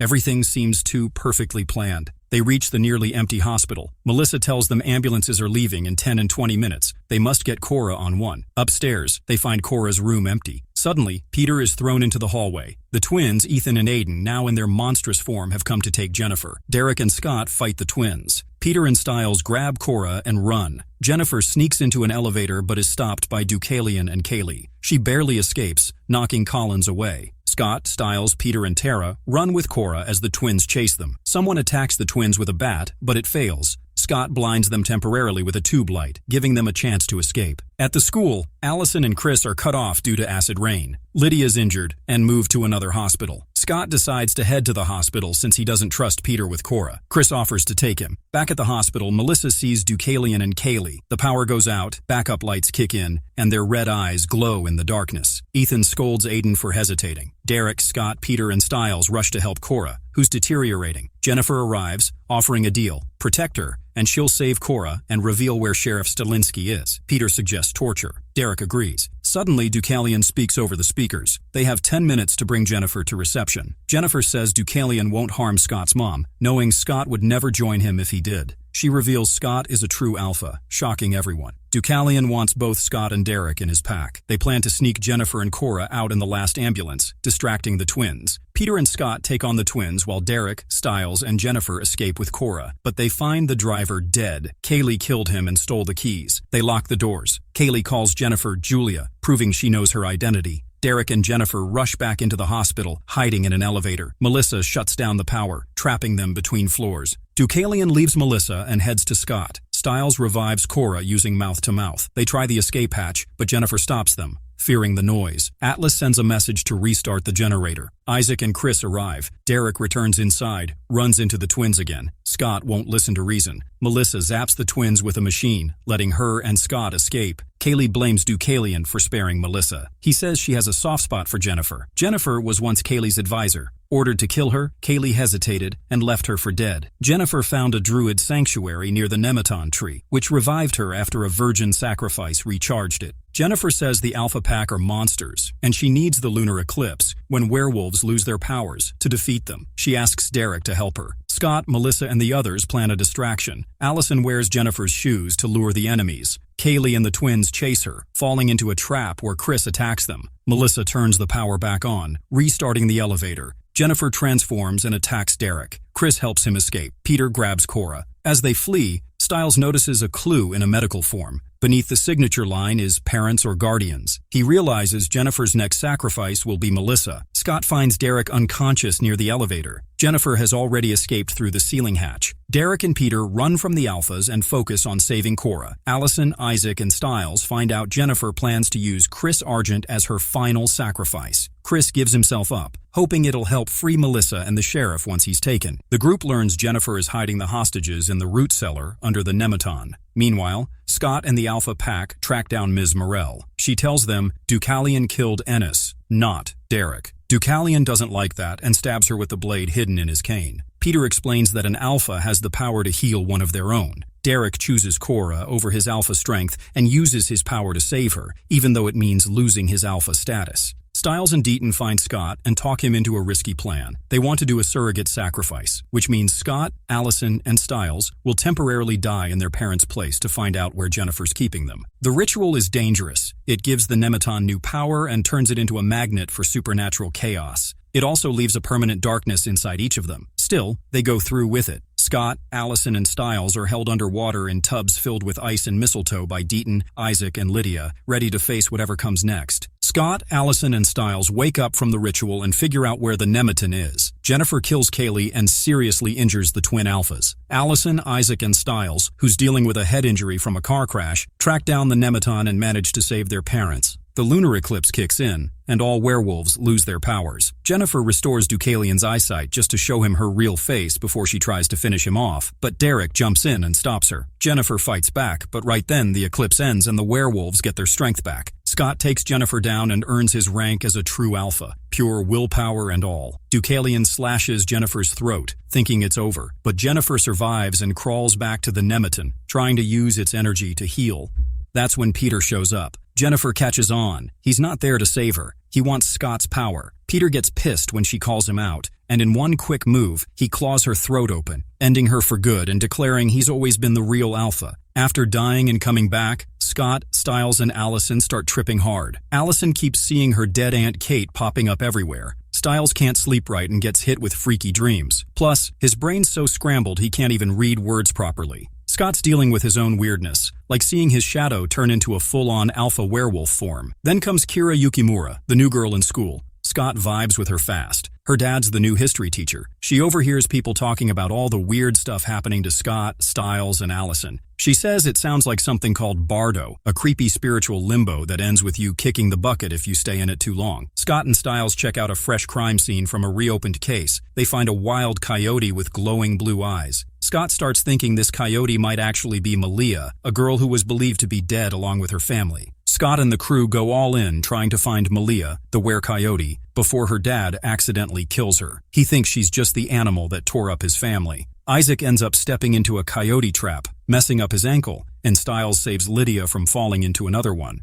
Allison knocks out Malia's dad with a tranquilizer dart before he pulls the trigger. Scott locks onto Malia's trail, taps into his alpha power, and lets out a massive roar. That roar hits hard. It snaps Malia back into her human form and gives Isaac enough strength to break free from the trap. Sheriff Stilinski brings Malia back to her dad, and right then Stiles realizes he can read again. Elsewhere, Derek and Peter finally get out of their chains thanks to Bitten, who's not just some random. Turns out Deucalion paid her to get them out. Back at the Nematon, a bunch of fireflies burst into the air and turn into three strange figures, and yeah, that can't mean anything good. At Memorial Hospital, Scott's father speaks cryptically to a police officer just before a man arrives on a stretcher. The man is a killer responsible for bombing a student bus, killing 4 teenagers. Despite being dangerous, he is brought in for surgery. Scott's mother, Melissa, interviews him before the operation. The man speaks strangely, claiming he saw glowing eyes. As the doctors begin surgery, they discover a dark object inside him. It explodes, releasing bugs. The man jumps up mid-surgery, injures a doctor, and escapes the hospital. At school, Scott and Stiles prepare for Mischief Night. The twins, Ethan and Aiden, show up and ask Scott if they can join his pack. Isaac doesn't trust them, and neither does anyone else. The twins realize they are weak alone and return to school, hoping to win trust. Ethan reconsiders staying when he sees Danny with another boy. Scott notices Kira at school and starts falling for her. In class, Lydia is distracted by a buzzing sound like a fly. Meanwhile, Derek is at home helping Peter reattach a finger. They discuss what they risked to steal a mysterious jar. Inside are talons from Derek's mother, which Peter hopes to use to connect with her spirit. Aiden tries to get close to Lydia, but their moment is cut short when Lydia feels uneasy. After they leave the room, it's revealed that the escaped man, Barrow, is hiding inside the school. Authorities arrive quickly. Scott's group begins searching for Barrow. Stiles shares the discovery about the bugs that came from Barrow's tumor. Lydia explains the buzzing sound in her head has been growing louder, meaning Barrow is nearby. Melissa speaks with Scott about looking into the killer's eyes. Allison checks her family's bestiary for clues about bugs and dark creatures. Scott, Isaac, and the twins continue the search. Ethan sees Danny kissing someone and gets upset. Lydia and Stiles try to find more leads, and Lydia realizes Barrow might be in the boiler room. Stiles figures out that Barrow could blow up the school. He sets off the fire alarm, and everyone evacuates. Kira is in the library with headphones on and doesn't hear the alarm. Coach gets her out, but Barrow is still nearby. At Derek's place, he and Peter continue trying to connect with their mother's spirit using her claws. Peter stabs them into his fingers to perform the ritual. Later, Kira's father invites Scott over for sushi. They eat together, and Kira teaches him how to use chopsticks. At Stiles' house, Lydia expresses doubts about her abilities. He encourages her, and they decide to return to school to find more answers. Allison continues researching when Isaac sneaks in. They get close, but her father interrupts them. Peter finishes the ritual. Derek visits a spiritual place and sees his mother as a wolf. When he returns, he is shaken, while Peter bombards him with questions. At Kira's house, Scott gets attacked and knocked out. Lydia and Stiles arrive soon after. Lydia screams in frustration and realizes the buzzing she heard wasn't bugs, but electricity. At the same time, Barrow has Kira tied up and rants about glowing-eyed children. Scott, Lydia, and Stiles rush to a power plant. There, Barrow tries to attack Kira with electricity, but instead, she absorbs it all, draining power from the entire town and saving herself. It's Halloween night, and a group of kids are smashing pumpkins when shadowy figures, the same kind that once attacked Isaac, start walking down the street toward them. These dark figures are covered in masks, with glowing yellow eyes.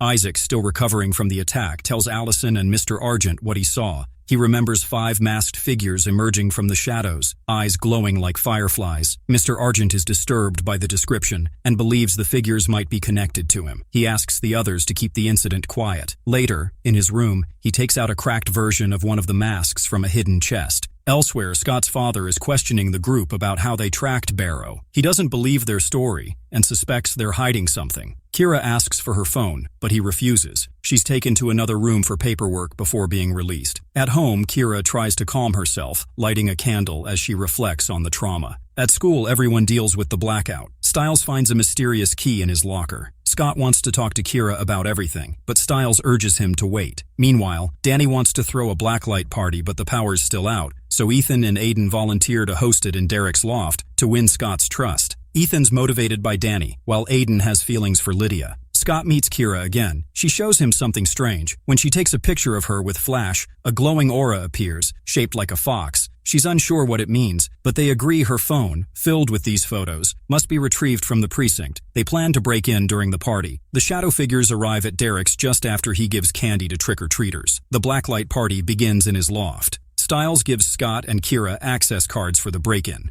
They sneak in, dodge the guard, and reach the evidence room. They find the phone, but it's dead. They try charging it with a laptop while Stiles keeps watch. Scott's father arrives, forcing Stiles to warn the others. They delete the photos just in time. Before Scott's father enters, Stiles confronts him and hints that he knows a secret. The father is shaken. Back at the party, Isaac warns that Derek must never find out they're using his place. Danny and Ethan enjoy a moment before Ethan leaves to get ice. As the generator flickers, the shadow figures appear again and capture Ethan. At the party, Scott notices Kira's aura again. He starts to understand her true nature. Allison spots Scott and Kira together and feels uneasy. Stiles kisses Caitlin, but then notices something odd on the mysterious key under the blacklight, a fingerprint glowing with chemicals. Realizing something important, he rushes away. Kira feels insecure, but Scott reassures her. Allison notices the number 5 behind Isaac's ear. Soon, they find Ethan marked with the same number. Lydia is found unresponsive, cold. Derek and Lydia have both been marked as well. Scott hears Derek's pained roar from afar. Derek returns to end the party. The shadow figures attack, overpowering the werewolves and marking Aiden. At sunrise, the figures vanish. Mr. Argent returns home, bleeding and collapsing. Stiles uses the key he found and unlocks a door. He realizes he was the one who helped Barrow, leaving messages and unlocking cabinets. Without knowing it, Stiles had a hand in everything. Mr. Argent shares a memory from his past. He talks to Allison and Scott about strange shadow beings that destroy everything in their way. These beings target people with supernatural connections, which includes werewolves and Lydia. He mentions a creature who died because of these beings, and another man named Katashi, who survived.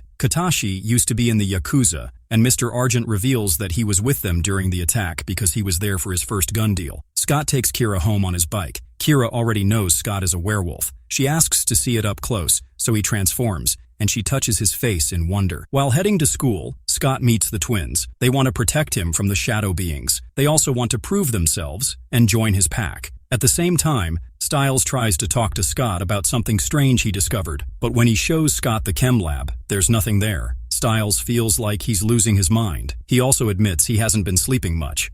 Later, Scott talks to the twins and begins to wonder if the shadow beings might not be after him. When he sees Kira in the hallway, he thinks she could be the one they want. At this point, only Scott knows about her supernatural form. Mr. Argent, Isaac, and Allison try to contact Katashi. Since Katashi is extremely paranoid, the only way to draw him out is by baiting him with a rare antique weapon, which Mr. Argent puts up for sale. Stiles visits the hospital due to panic attacks. Melissa helps him and realizes he is just sleep-deprived. She gives him a sedative to help him rest. As he falls asleep, he quietly thanks her. Allison, Scott, and Mr. Argent arrive at Katashi's place, but he refuses to meet them at the gate. They are forced to go with another plan. Meanwhile, Scott and Kira are home explaining why they were at the police station. Before they can continue, the sun sets and the shadow beings arrive. One of them stabs Mr. McCall. Derek and the twins arrive and a fight begins. Melissa uses a special powder to create a barrier that blocks the shadow beings from entering further. The battle ends with no other serious injuries. At a warehouse, Mr. Argent shows Katashi a broken mask from years ago. Katashi confirms that the shadow beings are called Oni, and they cannot be stopped. He adds that the Oni are looking for someone who is possessed by an evil spirit. Katashi explains different kinds of kitsune. One type, the nogitsune, is dark and evil. He says that if someone among them is a nogitsune, the Oni must be allowed to destroy it, even if it's someone close. Back at Scott's place, the Oni try to break the barrier. It's weakening. Scott's dad is in bad shape, but Melissa stops him from speaking to Scott. Allison calls and tells Scott the Oni are only after the evil spirit. Scott opens the barrier and allows the Oni to inspect everyone. The Oni look into Scott and Kira's eyes and leave them alone, proving they're not the targets. At the hospital, Stiles leaves his bed and walks through the hallway. The Oni appear behind him. One tries to check him, but Stiles kills it by driving his hand through it. This reveals that Stiles is the Nogitsune. The other Oni react by entering his body. Scott arrives and sees Stiles acting normal, but something is clearly very wrong. Scott is sleeping when he gets a strange call from Stiles, who sounds confused and scared. Stiles says he doesn't know where he is and thinks he was sleepwalking. Then, the call ends suddenly. Scott tries calling back with no luck. When Stiles finally calls again, he asks for help but tells Scott not to involve his dad. Scott wakes up Isaac, and they go looking for Stiles. At the school, Lydia is drawing Aiden for some reason. She suddenly hears voices, even though Aiden hears nothing. She believes it's Stiles' voice. Meanwhile, Scott and Isaac are out searching. Stiles stays on the phone, trying to give clues about where he is, saying he's whispering because he thinks someone else is there. Kira is in her room and accidentally bursts a light bulb while trying to fix it with her energy. Her mom comes in, and as she helps, tiny sparks fly from her fingers. Kira notices, hinting at secrets in her family. Lydia and Aiden later meet Scott and Isaac. They head to Stiles' room, hoping to catch his scent. Lydia stays behind, hoping for more clues. Stiles, stuck in a trap with a bleeding leg, uses his phone light to look around. He sees a figure in the corner that draws the symbol the Oni have been using. When he blinks, it's gone. Scott and Isaac go to the sheriff. Since it's freezing outside, they move quickly. Stiles' Jeep is found at the hospital. Melissa is already there, and Derek is searching for signs. On the rooftop, Derek catches a scent full of stress and fear. He realizes Stiles might be fighting himself. Agent McCall arrives and learns about the missing boy. Lydia investigates Stiles' room and finds a photo of an old asylum. She believes that's where Stiles is. He's trying to escape when a terrifying bandaged man appears. The man tells him they'll die if they don't leave. Lydia leads everyone to the asylum, but it's empty. The sheriff is furious. Melissa tells Agent McCall about the strange nature of Stiles' disappearance. McCall suggests Stiles might still be dreaming, and the place he's trapped in could be a dream itself. In that dream, the bandaged man starts giving riddles. When Stiles can't answer, the man drags him out of the space, which slowly fades back into the real world. Melissa and McCall rescue him. Isaac visits Allison, who claims her phone was off, though she never turns it off. When she reactivates it, a Japanese radio plays. Aiden talks to Derek about Stiles possibly being the Nogitsune. Derek doubts it at first, but begins to suspect something. Stiles is safe at the hospital. Lydia says she heard nothing, even though she has another vision. Kira tries talking to Scott, but gets ignored. Derek arrives and takes her to the power station, where he suspects something important happened. Melissa and the sheriff talk. She wants tests for Stiles. The sheriff agrees, knowing it might be like what his wife had. Derek finds Stiles is bad at the power station. It's magnetized. He wants Kira to explain Foxfire. Allison and Isaac go to Kira's father to get help with the Japanese message. Lydia remains sensitive to sound. Scott wants to visit Stiles with her. Meanwhile, Stiles is getting an MRI scan. He tells Scott the doctors are checking for a serious condition. Scott promises to help no matter what. Derek and Kira return to the hospital. Derek tells Scott the Nogitsune might have been awakened using Kira's Foxfire. Derek reveals his pack's duty to protect the town and says Scott is the one Beacon Hills needs. On the roof, Scott and Derek find signs that Stiles was trying to stop himself from doing something. Inside the MRI machine, Stiles falls into another vision. The bandaged man repeats the riddle. Stiles answers with shadow. The man reveals himself. He is Stiles. The hospital loses power. Stiles wakes up. Chaos begins. Kira's mom arrives with the Oni, ready to stop the Nogitsune. Kira heads to the hospital and sees an explosion on the roof. A power line snaps down towards her. Several serious-looking men wait for a doctor to treat a sick wolf named Yuki. Dr. Bitten arrives and asks about possible exposure to poisonous plants. He believes he can cure Yuki if he can find a certain lichen. The men take him to a garden where a past supernatural battle occurred. There, he finds glowing green lichen growing near a fountain. He identifies it as a deadly type for wolves and foxes.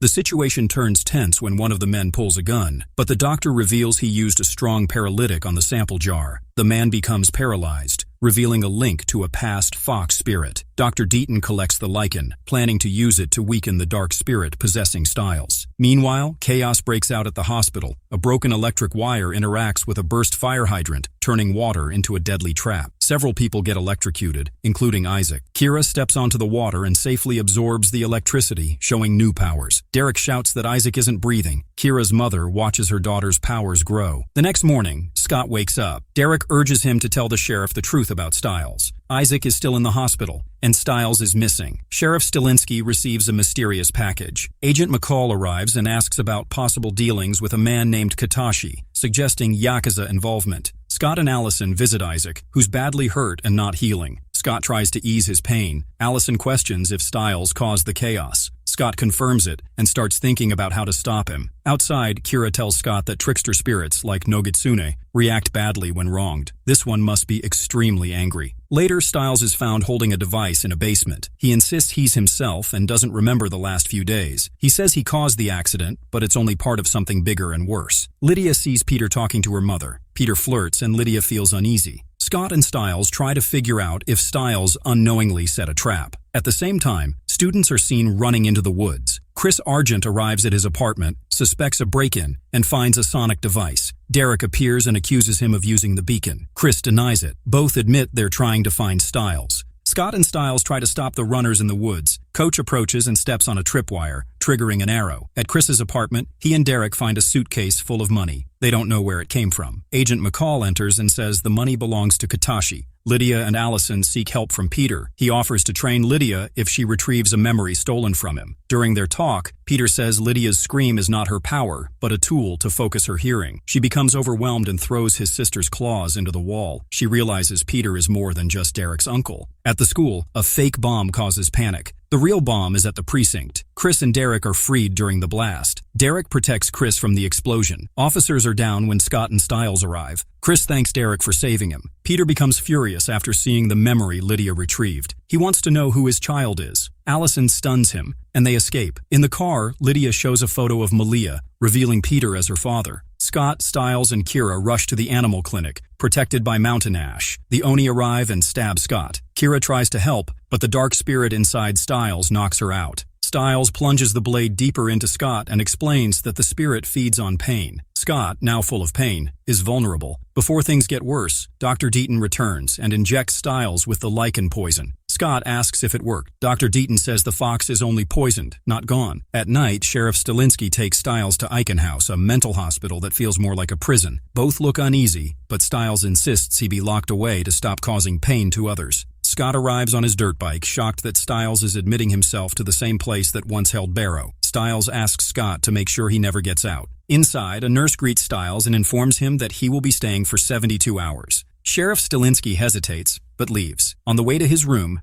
Stiles sees a woman in the hallway and witnesses a patient jump to his death. He also spots a bandaged figure, the Nogitsune, on the floor below. Elsewhere, Argent speaks with Dr. Bitten, Allison, and Scott about an ancient scroll written by Japanese mystics that might save Stiles. Allison thinks she might have seen it before. Stiles reaches his room and meets his roommate Oliver, who tells him the hospital is called Echo House because everything echoes. Stiles later overhears a girl named Meredith talking on a disconnected phone, saying one of them is right behind her, referring to Stiles. Soon after, Malia appears and punches Stiles. Security drags them both apart. On the floor, Stiles sees a vision of himself in the basement. Ms. Morell steps in to calm the chaos. She realizes Stiles saw something and wants to know more. Meanwhile, Chris, Argent, and Derek are in jail, still suspected of Takashi's murder. They discuss Stiles. Chris admits he could kill the Nogitsune, but not Stiles. Back at Icon House, Ms. Morell leads a group therapy session. Oliver keeps coughing strangely, as if something is in his throat. Ms. Morell notices a strange mark on Stiles' neck. She gives him amphetamines to keep him awake and warns that when the mark fades, the Nogitsune will return. If his friends don't find a solution in time, she may have to end his life. Later, Stiles tries to access the basement, but Oliver tells him the key is held by the head orderly. Stiles plans a trick to get it.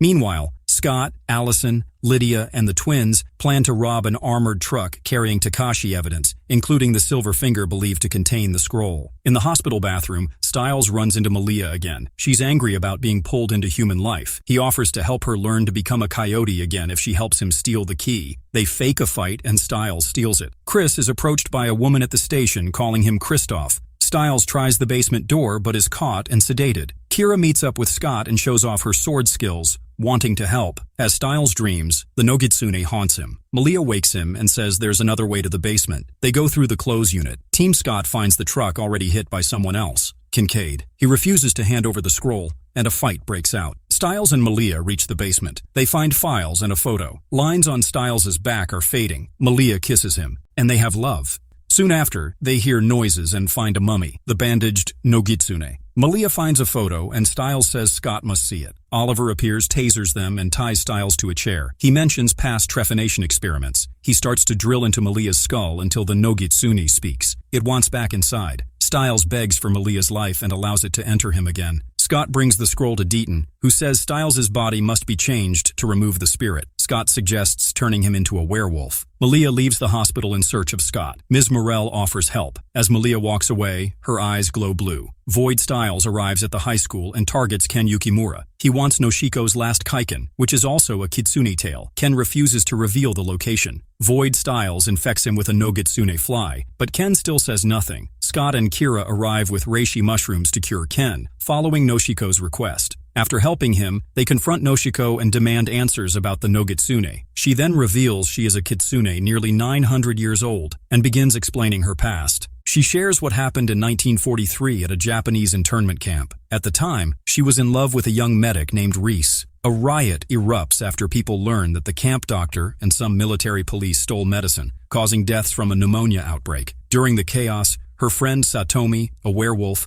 loses control and throws a Molotov cocktail. It hits the car, but Reese is burned instead. Soon after, soldiers open fire, killing many and badly injuring Noshiko. Believed to be dead, she is loaded with the other bodies, including Reese, to be burned. In her final moments, Noshiko prays for possession by a fox spirit to heal and gain revenge. However, the Nogitsune possesses Reese's corpse instead and begins killing everyone in the camp. Noshiko and Satomi, realizing the danger, join forces and defeat the Nogitsune. They trap its fly form in a jar and bury it under the nematon. Her katana breaks during the fight. She hides the pieces in Icon House's basement with Reese's body. Now in the present, Noshiko teaches Kira to use her thunder powers to repair the katana. She gives it to Kira, believing she can stop the Nogitsune. Still, Scott and Kira hesitate to kill Stiles. After they leave, Noshiko hints that their sacrifice ritual may have unleashed the Nogitsune again. Sheriff Stalinsky's job is on the line, but Scott's dad steps in and manages to save him just in time. Agent McCall admits that the real reason he came back to Beacon Hills is to fix things with Scott after being gone for so long. Meanwhile, the Nogitsune stabs himself and unleashes a swarm of flies that go after Aiden, Ethan, Isaac, and Derek. Under the Nogitsune's control, Derek loses it and tries to take revenge on Chris by covering him in gasoline and nearly setting him on fire. Luckily, Chris uses his hunter training to free himself and keep Derek back until the control fades. Aiden, Ethan, and Isaac start attacking each other, but Kira and Allison show up and manage to stop them before it goes too far. With Peter's help, Scott and Lydia go into Stiles' mind and finally pull him free from the Nogitsune's hold. But the trouble isn't over. The Nogitsune, now fully separated and looking exactly like Stiles, kidnaps Lydia and disappears. Dr. Bitten helps Ethan, Aiden, and Isaac by removing flies from their bodies, which ends the Nogitsune's influence on them. Allison checks if they are okay, but Dr. Bitten warns that the event might have been a distraction by the Nogitsune. At the same time,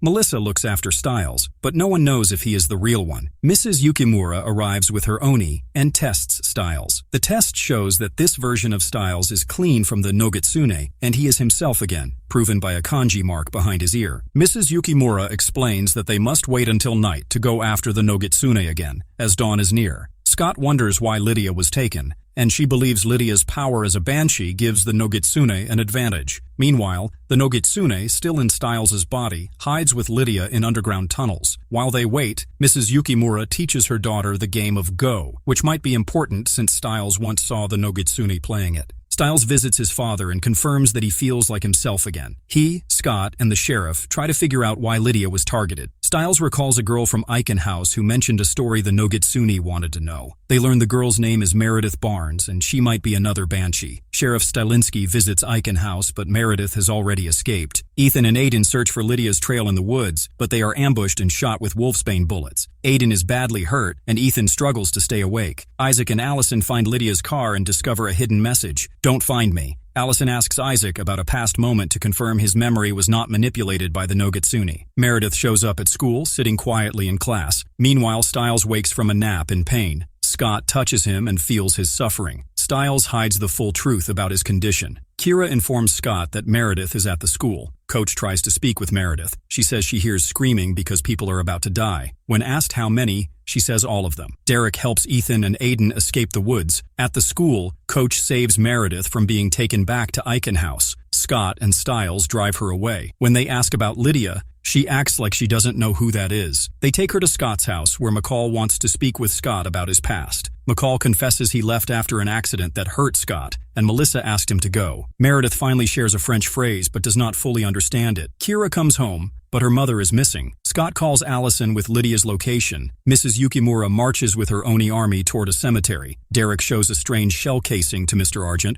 who reacts with disbelief. At Oak Creek Cemetery, the group gathers. Mrs. Yukimura warns that Stiles cannot be saved and insists the Nogitsune must die. The Oni find the Nogitsune and Lydia. The Nogitsune destroys the last piece of his connection to Mrs. Yukimura, taking full control of the Oni. A fight breaks out. The Oni overpower everyone. Scott and Stiles rush to free Lydia, but she panics and asks who else came. As they leave the tunnels, Allison is stabbed by an Oni. Lydia screams, and Allison dies in Scott's arms. The Oni, now under the Nogitsune's control, hit hard and fast. They storm the hospital, the sheriff's station, and Deaton's clinic, tearing through everyone in their way. The whole thing plays out like a twisted real-life game of Go the Nogitsune is running with Stiles. Dozens of people, including Sheriff Stilinski, Parrish, Deaton, and Melissa, end up poisoned and wounded, barely hanging on. Isaac and Argent piece things together. Turns out Allison's last words weren't random. They were the key. Silver can actually take down the Oni. Scott, Kira, Stiles, and Lydia figure out the Nogitsune's trick. The chaos, the fights. It's all one big illusion. Using a move from the Shugendo scroll, Scott bites the Nogitsune, weakening him. Stiles calls it, "This fox can't be both a fox and a wolf." The Nogitsune's body crumbles away and his spirit turns back into a fly. Isaac traps it in a Triskelion urn, built from the Nematon's wood. Outside, Lydia's banshee sense kicks in. She follows it, and the pack finds Ethan holding his twin. Aiden didn't make it. Stabbed by an Oni, he dies in his brother's arms. With the Nogitsune and the Oni gone, the poisoned victims start to heal. Then Derek has a dream, more like a warning. Kate Argent, who should have been dead after Peter ripped her throat out, is still alive. And now, she's not just human anymore, she's turned into a were-jaguar.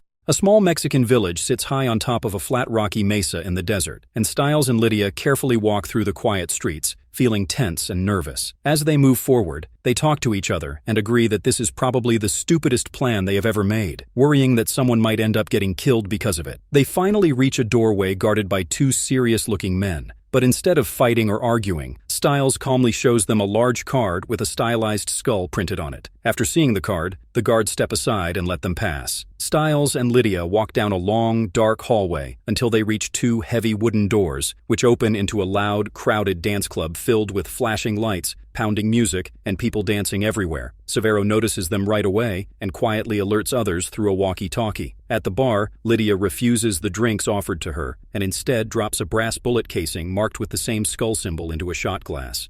They sit down across from Araya, who stays calm while working a piece of cloth with a small curved blade, casually saying that she enjoys the wild energy of young people's music, unlike Severo, who does not. Lydia does not waste time and says they know Araya has Derek, offering money in exchange for his safe return, while Styles places $50,000 on the table. Araya quickly recognizes the money as coming from Silverfinger, and the hunters around them quietly prepare their weapons. When Araya says Styles was foolish to come alone, he hints that he is not, and she becomes offended when she thinks they brought a wolf, only for Styles to correct her and say they brought an alpha, revealing Scott watching from the shadows. In another part of the club, Malia is dancing freely while Kira stands nearby watching. And when hunters begin moving through the crowd, Kira senses that something bad is about to happen. Malia suggests they blend in and pulls Kira into a close, distracting dance that draws attention away from the danger. Araya talks about the dark moon, and Lydia explains it is a time of grief, which makes Araya question why they would risk losing more people just to save Derek. Styles answers simply that they do not like to lose. A hunter reports over the radio that the north section has gone silent, and Scott replies using a walkie-talkie taken from an unconscious hunter, causing Styles to remove some money from the table. Lydia again urges Araya to take the deal, but she refuses. Soon, hunters spot Malia and Kira, who fight back, with Kira using glowing weapons, while Scott takes down another hunter, and all three move quickly to find Styles and Lydia. Styles jokes about Derek being a downer, irritating Araya, who orders Severo to demonstrate how the Calaveras negotiate, filling the club with smoke. Scott recognizes the smoke as Wolfsbane and warns Kira to run, but she is knocked out, and Araya mocks Scott's inexperience before shocking him, leading Scott to realize she does not know where Derek is. Later at the animal clinic, Scott explains Derek vanished weeks earlier, and bullet casings with the Calaveras mark were found in his loft, and Lydia senses Derek is neither dead nor fully alive,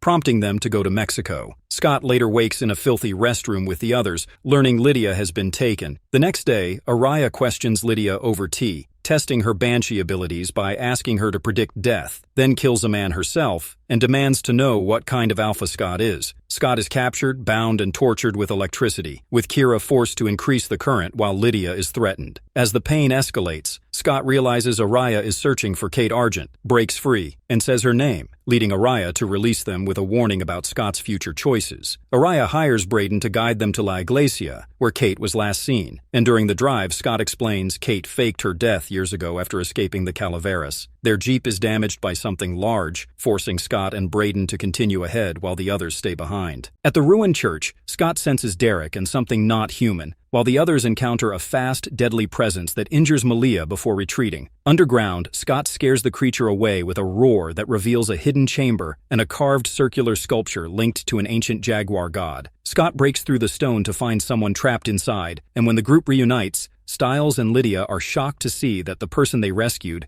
is the spitting image of a much younger Derek Hale. Under a bright full moon at Beacon Hills High School, a basketball game is about to begin when the story cuts to a flashback. In the past, Peter Hale walks into a locker room and finds his teenage nephew Derek standing under a running shower while starting to transform. Peter scolds him for taking a risk during a full moon and reminds him that even werewolves who are born that way must learn control. Derek, angry and frustrated, says it was supposed to be easier and asks why it hurts so much. He pulls out a metal disc marked with a Triskelion and begins chanting to calm himself as the painful transformation continues. Back in the present, at a gas station during heavy rain, an attendant hears growling coming from the public restroom. Thinking Kate Argent is just on drugs, he unlocks the door, but once she fully transforms, she violently attacks him. At the same time, Scott, Styles, and Lydia bring Derek, who has regressed and is unconscious, to the animal clinic. Bitten cannot explain what is happening to Derek and suggests leaving him there until he wakes up. Lydia decides to stay with Derek as he tightly holds her hand, while Scott forces a nervous Styles to leave. Scott later returns home and finds the dining area cleared, a bowl catching rain from a leaking roof, and signs that repairs were done. He lies to his sleeping father about where he was and why dinner is missing, blaming it on the camping trip and clinic work, and promises to make it up the next night. Back at the clinic, Lydia wakes to see Bitten checking Derek's dangerously fast heart rate and testing his healing by cutting his arm. Derek suddenly wakes up confused, seeing only blurry shapes in a red haze,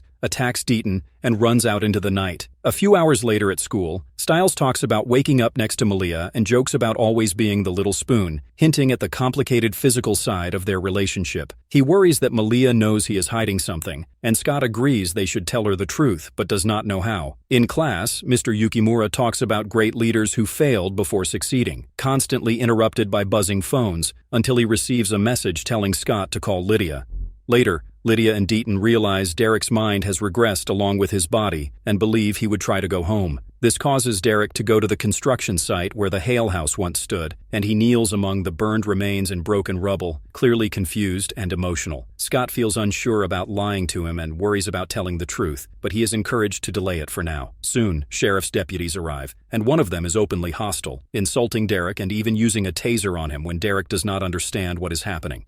Derek is taken to the sheriff's station and handcuffed. There, his fingerprints create serious confusion as the sheriff compares the records, looking back and forth between Derek and an old adult mugshot. The sheriff privately talks to Scott and Stiles, joking about time travel before allowing them to speak to Derek. Derek stays cautious while Scott explains there was an accident that caused memory loss. When Derek asks directly about his family, Scott lies about the fire and promises to take him to them later, hating the lie, but choosing to keep Derek safe by taking him home. Later, Lydia and Kira stop at the same gas station and find the restroom covered in blood, confirming that Kate lost control. That night, Scott goes with Malia to Derek's loft to confront Peter, whose sharp jokes hide his real interest. At the same time, Derek eats dinner with Scott's father, notices his law enforcement background, and asks questions about the Hales. Peter eventually realizes that Kate intentionally turned Derek into a younger version of himself when he trusted her more, and admits that Derek and Kate were once involved. This truth makes Derek so angry that he throws Stiles into a wall before Kate escapes with him. Trying to predict her next move, Scott calls Lydia, who explains the murder scene and sends proof. Peter then realizes Kate is after the Triskelion. Kate manipulates Derek into entering a hidden vault under Beacon Hills High School, where Scott, Malia, Peter, and Kira arrive and are attacked by berserkers. They are overpowered, Malia is badly hurt, and Kira is disarmed.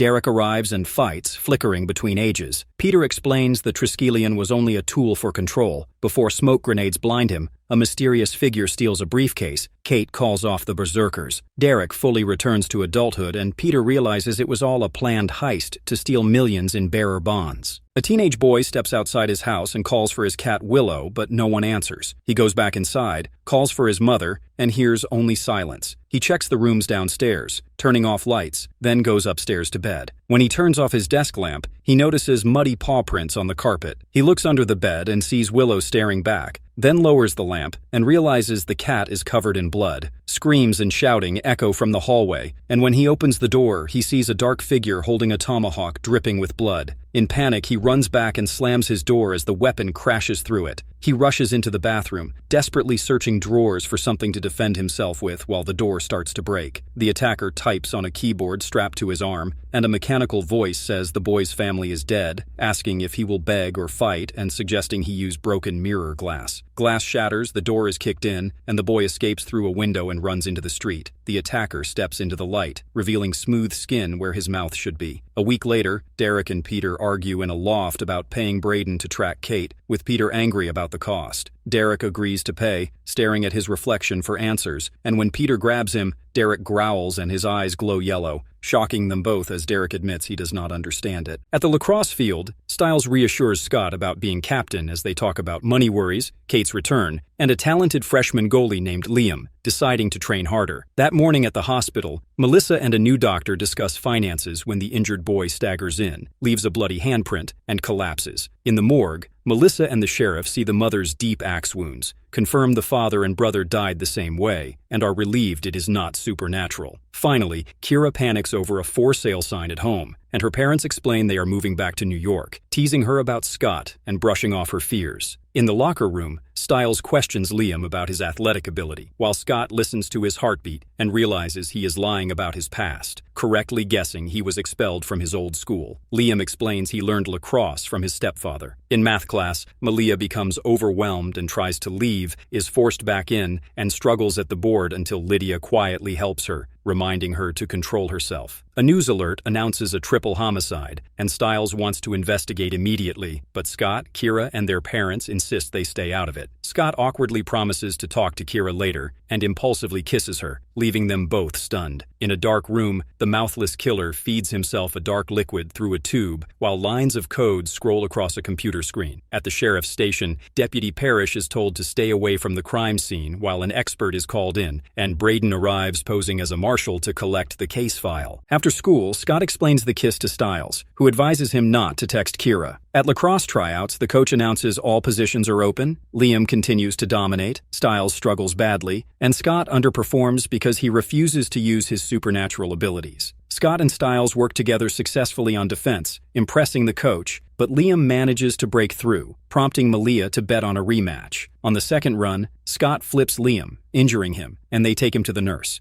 Kira shows surprising skill by catching and throwing a ball back at the coach, impressing him. Deputy Parrish later returns to the murder house, sees someone inside, and confronts Lydia, whose strange intuition leads them to a hidden corridor and a freezer filled with human bodies. At the hospital, Scott feels guilty about Liam's injury while Stiles reassures him. At home, Kira destroys the for sale sign and practices with a lacrosse stick, while Stiles studies with Malia and realizes Lydia's notes resemble coded symbols rather than math. The doctor treating Liam is revealed to be his stepfather, who reassures him, while Scott listens from outside. Lydia urgently calls Scott to warn him about the survivor. Melissa finds the boy in his hospital room eating a deputy, revealing himself as a Wendigo, and is attacked. Scott arrives, saves his mother, and chases the creature through the hospital. The Wendigo grabs Liam and drags him to the roof, where Scott begs him to stop, but the creature insists it only needs to feed. Liam breaks free. Scott leaps after them, and the Wendigo throws Liam over the edge. Scott bites Liam's arm to keep him from falling while fighting the creature, and the mouthless killer suddenly appears and kills the Wendigo with his tomahawk. Scott pulls Liam to safety, the bite visible and painful, and the killer silences Scott with a finger to his smooth face before disappearing. A helicopter circles above Beacon Hills Hospital as Sheriff Stilinski, Deputy Parrish, and other officers work the crime scene on the roof, where Sean's body still lies. Stilinski orders the roof cleared and sealed so he can consult an expert, surprising Parrish but leaving him to comply. Derek Hale appears once the officers leave, and the sheriff relays Scott's account of Sean being a Wendigo. Derek explains Wendigos are cannibalistic shapeshifters rarely seen in Beacon Hills, and suggests Sean's family stayed hidden for years.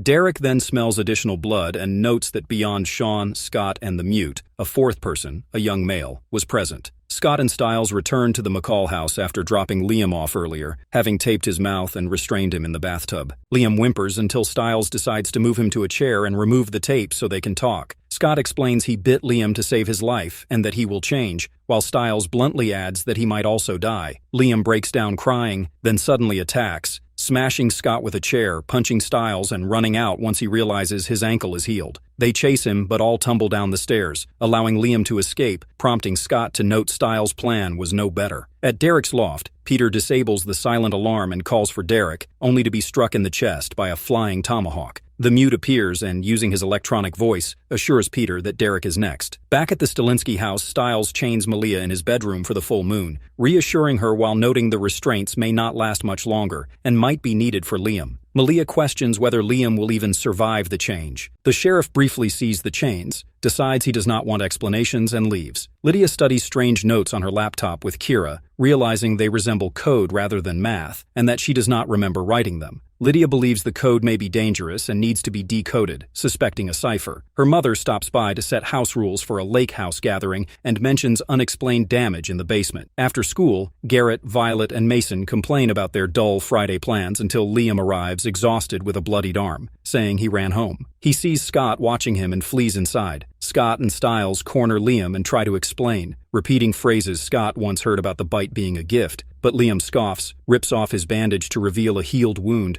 and walks away. Later, the group debates where to contain Liam during the full moon and decides on the lake house boathouse. Lydia suggests luring Liam to a party, pushing Kira to help by reminding her what a vixen is. Liam notices Kira descending the stairs, is instantly smitten, and agrees to go to a party with her after she clumsily trips. Peter survives his wound, and Derek burns the wolfsbane from it. Peter reveals the mute is after Derek and hands over the stripped keyboard device. Kira drives Liam through the woods under the full moon as his senses heighten, explaining they are going to the lake house. Scott arrives by motorcycle to meet the others, and Stiles shares details of Liam's violent past involving a teacher's car. At the lake house, Liam grows uneasy about the lack of cars and is ushered inside, where Stiles calls the meeting an intervention. At the sheriff's station, Parrish identifies the mute's gear as modified military equipment and uncovers coded messages revealing a benefactor paying for kills, confirming the mute is an assassin. Back at the lake house, Liam transforms violently, is chained in the boathouse, and knocks Scott down before Kira incapacitates him with a paddle. Stiles restrains Malia in the basement as a party erupts upstairs, with Lydia forced to host dozens of unexpected guests. Outside, a beer delivery man grows claws and begins to lose control until Violet silently kills him with a garrote, photographs the body, and receives confirmation of payment from the benefactor before kissing Garrett. Inside, Lydia wanders upstairs into a soundproof room, where eerie white noise causes faces to appear in the walls.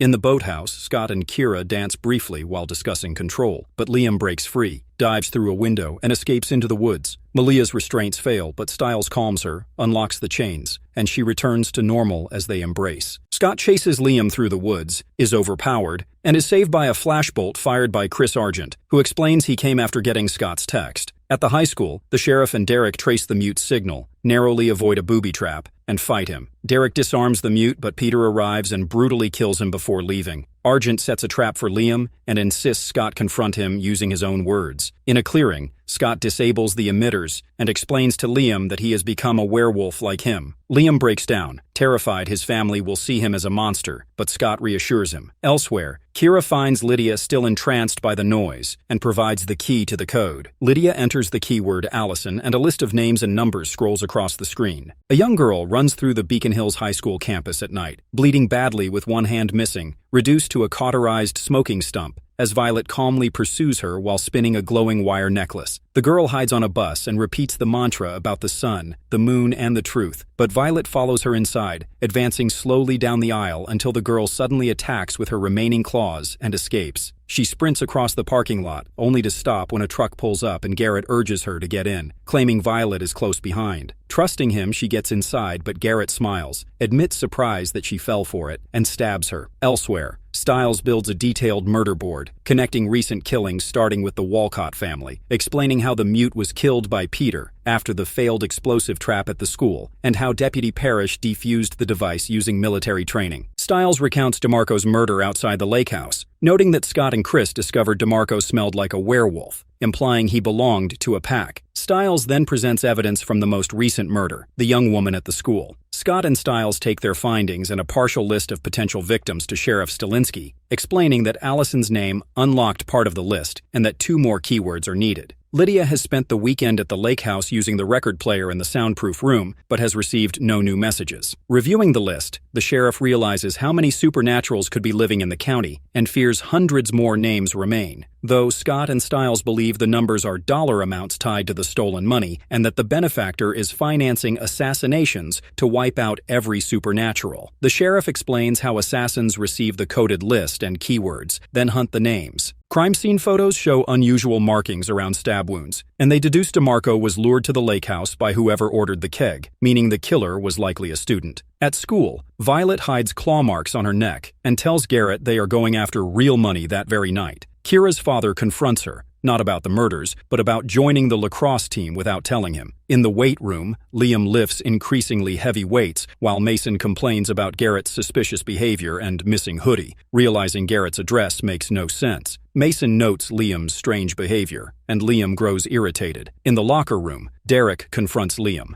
snaps a lacrosse stick in half and provokes Liam into attacking before pinning him against lockers. Scott calms Liam and reveals the broken stick was not his, ordering him to class. Derek tells Scott that training an angry beta will make him strong, but Scott worries it will also make him dangerous, admitting his life is spiraling with Kate's return, a new beta, and the deadly list. In the art room, Lydia struggles to draw, while Malia suggests seeking help from another banshee. Coach lectures about economic disparity using lacrosse as an example, while Stiles notices the shape of a lacrosse stick matches the wounds in crime photos, realizing the weapon is hidden in a stick and someone on the team is an assassin. Scott, Kira, and Stiles search the team's sticks, but realize it may be pointless, debating canceling the game until Scott insists it is their best chance to catch the killer. Violet prepares wolfsbane poison for Garrett's blade, insisting they target the beta during the game. Lydia and Malia fail to reach Meredith for help, and Lydia vents her frustration over her uncontrollable powers in the hallway. At the buses, Liam confronts Brett, who mocks him and threatens violence, pushing Liam toward losing control until Scott and Stiles intervene. Liam explains his past violent outburst and diagnosis, admitting he refuses medication because it affects lacrosse.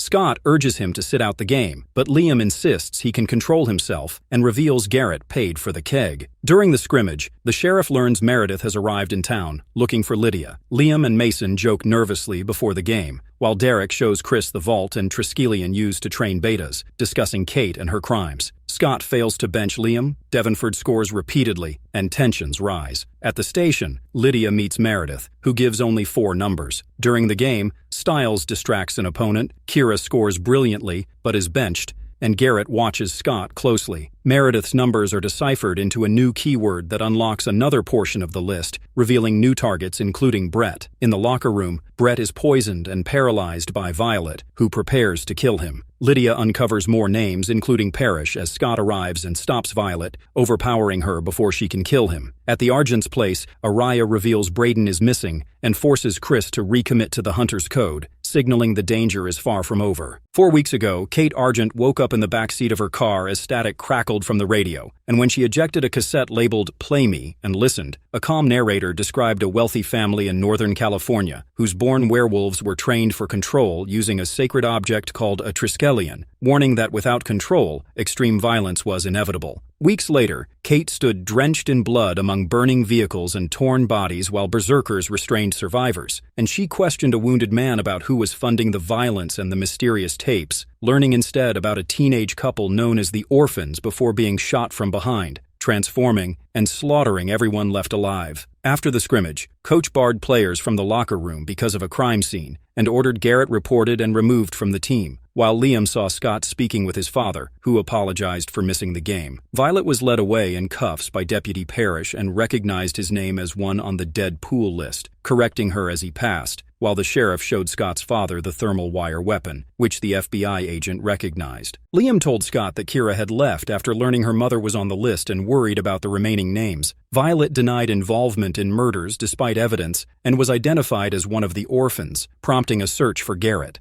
At the animal clinic, Brett convulsed from wolfsbane poisoning as Bitten prepared surgery. Derek and Stiles restrained him. Peter knocked Brett unconscious when he broke free, and Derek noticed his own wound would not heal until the poison was released, after which Brett whispered the familiar mantra and Peter linked him to Satomi.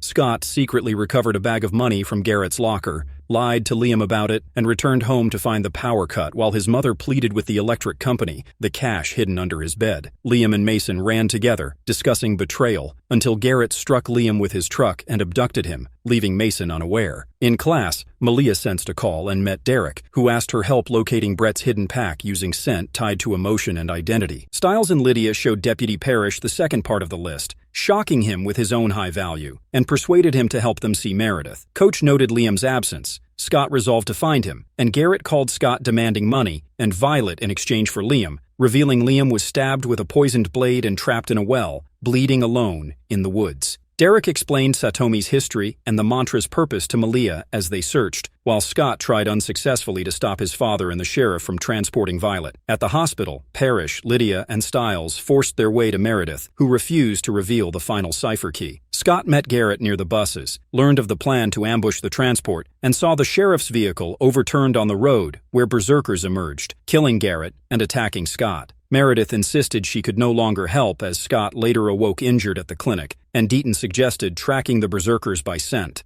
Malia and Derek reasoned the pack was hiding by suppressing scent and deduced they should search the eastern woods, finding poisoned bodies and later a wounded Bitten. Liam struggled to escape the well, recalling Scott's warnings about control as he climbed again. Meredith screamed, bleeding Lydia's ears, while Scott and Chris followed the berserkers to an old warehouse where Kate revealed herself, unleashing the berserkers in battle and severely beating Chris before retreating. Scott fought through walls and discovered Violet dead, while Kate called off the killing blow on Chris, leaving Scott desperate to save Liam. In the well, Liam climbed again under the moonlight, growling in frustration. Back at home, Lydia and Stiles realized the final key was the name of someone not yet dead, and Lydia typed Derek, unlocking the final list that included Satomi, Malia, Liam, Meredith, and others, prompting urgency. Scott arrived just in time to pull Liam from the well, as Parrish informed Lydia that Meredith had taken her own life, leaving Lydia devastated. Bitten removed the poison from Liam, as Scott vowed no one else on the list would die. At the McCall house, counting the hidden money revealed another cassette labeled Play Me. Kate later washed blood from her face beneath the street as Peter confronted her about losing control, offering to teach her restraint in exchange for his stolen money, admitting he also sought power as their dangerous alliance took shape. A small plastic quarantine tent sits inside a larger laboratory tent, surrounded by a circle of powdered mountain ash, and growling echoes from within as a lab-coated man calmly drinks tea and takes notes while a werewolf inside, leaking black fluid from its eyes and mouth, weakly reaches out. The man plays a cassette tape explaining how assassins use an untraceable dark net bank system, and the same tape plays in Scott McCall's bedroom, where Scott and Stiles stop it, confused by the financial jargon and questioning why the benefactor used the Hale fortune to target Beacon Hill's supernaturals. Scott hides the stolen money under his bed, intending to return it to Derek, while Stiles hesitates because it also belongs to Peter, and their argument is cut short when Malia arrives with news that Satomi's pack has been found dead. Derek rushes Bitten into the hospital, badly wounded, while Bitten encounters Satomi outside the animal clinic and learns her pack has been devastated by a mysterious illness. On Saturday, Scott, Stiles, Kira, and Malia sit for the PSAT, urged to keep living normal lives, and are fingerprinted by the proctor, who is revealed to be the same man from the lab. Phones are confiscated, the test begins, and when Natalie Martin checks on the missing second proctor, she finds Coach unconscious and covered in welts. A student collapses with a rash, prompting Natalie to panic, lock down the school, and call for help as CDC agents arrive and establish a full quarantine. Sheriff Stilinski arrives, learning it may be a false alarm but seeing the severity of the response. While inside, Natalie reassures Scott she hopes she is wrong. Stiles spreads rumors of smallpox, which the proctor dismisses as impossible, and Malia overhears the seriousness outside while learning communications are shut down. Satomi brings one of her dying betas to Bitten, describing a disease that causes fever, uncontrolled shifts, blindness, and death, and Bitten insists on helping despite the danger. At the hospital, Melissa revives Bitten, who reveals the wolves were infected with a virus engineered to kill werewolves. Scott begins losing control in the locker room, while Lydia, alone at the lake house, attempts to contact Meredith and instead discovers a photograph proving Meredith had once been in the same white room, deepening the mystery. Back at school, students are tested. Kira reacts violently to a needle with sparks of lightning, and Scott, Malia, and Kira realize the virus affects them differently than humans. As symptoms worsen, they search for a hiding place and deduce the Hale vault beneath the school is the safest option. Using blueprints, they locate it in the basement, and Malia opens the Triskelion lock after confirming her place on the dead pool and learning her value. Inside the vault, they shelter as Bitten and Melissa try to save Satomi's last beta, who dies, confirming the virus's lethality. In the vault, they discuss the bearer bonds, the burden of money, and their family's struggles, while Lydia arrives at the quarantined school convinced someone will die. Scott hears people searching outside the vault and realizes someone must leave, leading to an argument about revealing to Malia that Peter is her father, which Stiles fiercely opposes, warning Peter may be the benefactor. Bitten performs an examination and concludes the virus is a weaponized strain of canine distemper that will kill them without a cure. Stiles decides to leave the vault to find help, promising Malia he will return, and kissing her forehead. At the hospital, Satomi reveals her pack was attacked by an assassin, and Bitten realizes she is immune due to reishi mushrooms she consumed, the same mushrooms still stored in the Hale vault. Back inside the vault, Malia discovers the third dead pool list but has gone blind, as Scott's vision also begins to fail. Meanwhile, Stiles investigates the school and notices the PSAT ink pad as the infection source just as the proctor confronts him with a gun, admitting humans are unaffected and demanding the other's location. As he counts down to kill Stiles, he is shot dead by Scott's father, who was tipped off by Melissa about the antidote. At the hospital, another assassin attempts to kill Satomi, but is swiftly stopped, and Derek learns the mushrooms are the key. Stiles races back to the vault, shouting instructions. Kira confirms she saw the jar, and Scott, nearly blind and collapsing, uses his fading enhanced vision to locate the glowing mushrooms, shattering the jar and releasing spores that cure them. Scott falls out of the vault as the doors open, recovered, and the quarantine ends as symptoms vanish. Lydia reunites with her mother, but when Stiles reaches for Malia, she coldly pulls away and walks out in silence, having seen her name listed as Malia Hale on the dead pool, leaving Stiles devastated. Stiles lies awake in bed, restless and unable to sleep, when Malia suddenly appears beside him, and after awkwardly negotiating space, they try spooning, switching positions until Malia settles behind him as the big spoon, which finally satisfies him, only for Stiles to wake and realize he is alone. At the sheriff's station, Agent McCall unloads his gun into evidence bags and records his report, describing how he shot an assailant who threatened a victim at gunpoint, later explaining to Scott that the killing was necessary and justifiable, admitting he has killed twice before and learned to survive it by compartmentalizing emotions, once using alcohol to cope, before warning Scott that his friends are reacting as if they know more than they should. Later, Scott, Stiles, Liam, and Kira gather in Scott's kitchen with 3 laptops to enact a dangerous plan based on the benefactor's requirement for visual confirmation of deaths, reasoning that if someone high on the list dies without proof, the benefactor may reveal themselves. At the hospital, an unidentified patient is rushed into trauma, resuscitation fails, time of death is called, and Scott McCall is revealed dead on the table as Melissa's screams echo through the halls. Earlier, Scott had agreed to the plan with Liam, Kira, and Noshiko, who reluctantly guided Kira in stopping Scott's heart with foxfire, warning it would feel like a dream shaped by his own mind.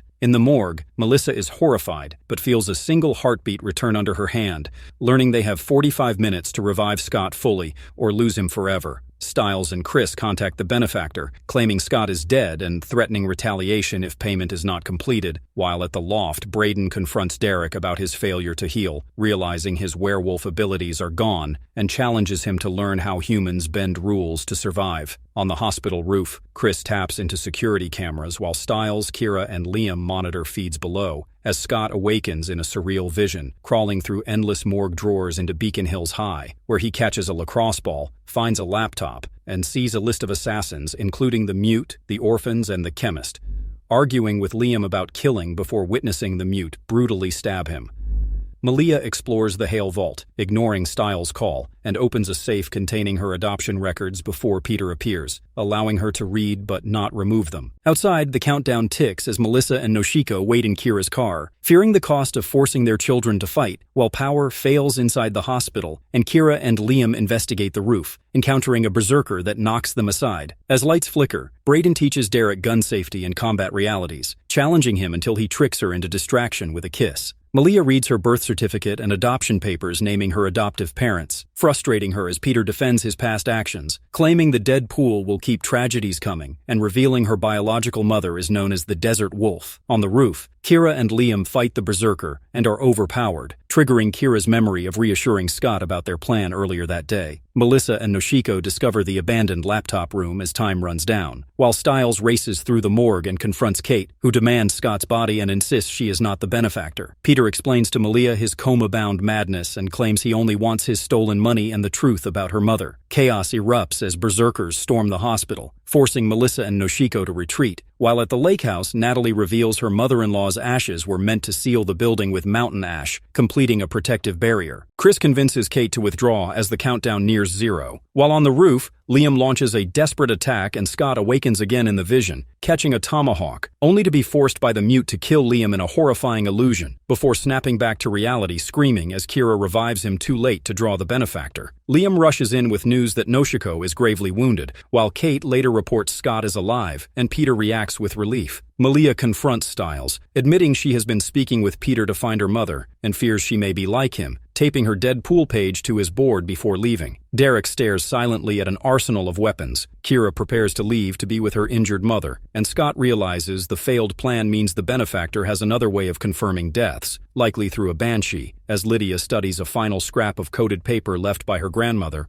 questioning whether she is truly gone. Jordan Parrish wakes up tied to the steering wheel of a sheriff's car, his hands held by plastic cuffs, and he quickly realizes he cannot move. Deputy Hay is standing outside and begins pouring gasoline all over the car, calmly explaining that Parrish is worth $5 million if he is dead, and that he plans to take the money. Hay mocks Parrish's small deputy salary while pouring gasoline through the open window, soaking Parrish's head. Parrish begs in shock, unable to believe that another deputy would actually burn him alive. Hay ignores his pleas, puts earbuds into his ears, lights a Zippo lighter, and throws it into the car. Parrish screams as fire explodes around him, and the vehicle is completely covered in flames. Meanwhile, Lydia and Stiles bring new information to Sheriff Stilinski, telling him that Lydia believes her grandmother, Lorraine Martin, may have faked her death and could be connected to the benefactor. Outside the station, Hay reports that Parrish is dead and asks for his payment. Suddenly, Parrish staggers into the station alive, badly burned, furious, and breathing heavily. He attacks Hay, throwing him into walls and punching him repeatedly until a gunshot hits the sheriff in the shoulder. Hales keeps saying Parrish should be dead, and at the same time a screen updates with the words "kill not confirmed." Lydia brings Parrish to the loft, where Scott and Derek examine him but cannot figure out what kind of supernatural being he is. Scott then reveals his alpha eyes to Parrish. At the hospital, Stiles watches doctors prepare the sheriff for surgery and explains the uncovered medical costs. This leads to an emotional argument between Stiles and his father about money, secrets, and responsibility. The sheriff admits he does not know if everything will be okay, only that the morphine helps him worry less, and Stiles quietly tells him that he does know. Back at the loft, the group explains to Parrish that every supernatural creature is listed on the dead pool, and that now even unskilled people can try to kill them for money. At Liam's house, his printer suddenly starts printing dead pool pages, showing crossed-out names, Derek's missing name, and a new list that continues to update with more bounties. Lydia explains how Meredith ended up at the lake house, recounting Lorraine Martin's banshee awakening after sensing a storm that did not exist, the drowning of her lover Maddie, and decades of obsessive attempts to understand the premonition, culminating in cruel experiments on Meredith that broke her mind and led to her death. Lydia believes her grandmother created the dead pool code and selected the names. Parrish returns to his SUV staring at his unharmed hands as Stiles adds Lorraine and Maddie's photo to his board. Scott speaks with Derek about losing his powers and learns Derek's name was a cipher key, implying a banshee predicted his death. Scott leaves but returns to count Garrett's stolen money, then hides it again. At school, Liam grows paranoid, glimpsing a berserker in the hall, agrees to attend the lacrosse bonfire, and runs off. Stiles and Lydia struggle to crack Lorraine's final code until Stiles realizes the clues were meant only for Lydia, prompting her to recall reading The Little Mermaid with her grandmother, and the name Ariel, which unlocks more names. Scott finds Liam distressed by more printed lists as Coach discovers his own printer flooding the office with dead pools. The full list now includes Lorraine Martin, and Parrish confirms all listed died by suicide at Eichen House over the past decade, all reported by Brunsky. At the bonfire, flaming metal sculptures, music, and alcohol dominate as Scott scans the crowd, finds Malia drinking, and notices Liam guzzling alcohol despite Werewolf's resistance. Lydia and Stiles decide to bribe Brunsky for files, realizing his cassette matches the benefactor's tapes. Scott confronts Malia about Peter, but she repeats Peter's words and staggers, shockingly drunk as Scott and Liam also grow woozy. Brunsky lets Lydia and Stiles into the records room, then attacks, tasing Stiles and restraining them, revealing he orchestrated the Eichen House deaths as mercy killings and demands Lydia's help, playing a tape of Lorraine's final moments where she begs for Ariel before dying.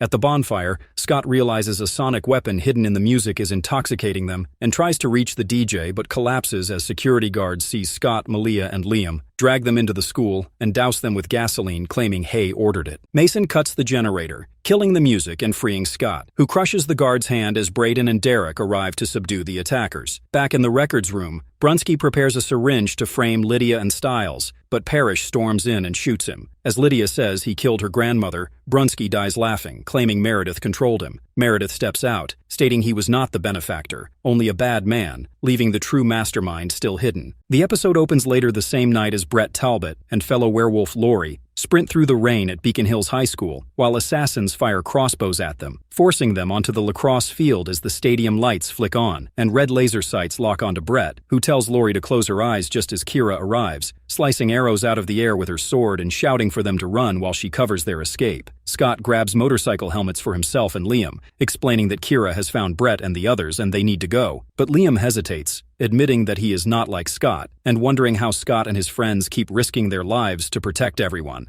asking how they are all still alive, to which Scott quietly replies that not all of them are, offering to take Liam home. At the hospital, Stiles is being treated for a concussion, and Melissa insists he stay for a CT scan despite his concerns about unpaid medical bills, assuring him that his father is questioning Meredith, and there is nothing Stiles needs to do, though he asks her to find him a cassette player so he can listen to the tape Brunski recorded. At the sheriff's station, Stilinski makes no progress questioning Meredith and tells Lydia he needs a psychologist or a medium, arguing that if Meredith is the benefactor, she was competent enough to manipulate multiple people and fund the killings, and Lydia agrees that stopping the money behind the dead pool is key. Scott reunites with Kira at the animal clinic, learns her mother is recovering, and meets the remaining injured members of Satomi's pack hiding there, realizing they will need significant help to keep them safe. Elsewhere, Chris Argent infiltrates a warehouse, disables guards, and discovers hydroponics equipment growing yellow wolfsbane. Back at the station, Lydia insists on questioning Meredith herself, believing she can reach her, while Parrish reports that Brunski's office revealed nothing. Melissa brings Malia to see Stiles, accidentally locking them in the hospital room, leading to an awkward but heartfelt conversation in which Stiles admits he hid the truth about Peter being Malia's father, and Malia admits forgiveness is difficult for her but that she likes Stiles a lot, ending with a kiss just as the door opens. Chris returns to Argent Arms International, senses an intruder, and nearly shoots Brett before Scott intervenes, as Satomi questions whether Chris can be trusted, and Scott argues they need time for Lydia to get answers, prompting Derek to rally the group with a speech about standing their ground and sending a message to anyone hunting them. Stiles and Malia listen closely to Brunski's tape and realize Lorraine's murder did not occur at Icon House, suspecting something hidden at the lake house. Lydia confronts Meredith with her theory that Meredith used Brunski and her grandmother's code to create the dead pool and move the money, but Meredith says she wants to help only after speaking with Peter. At the lake house,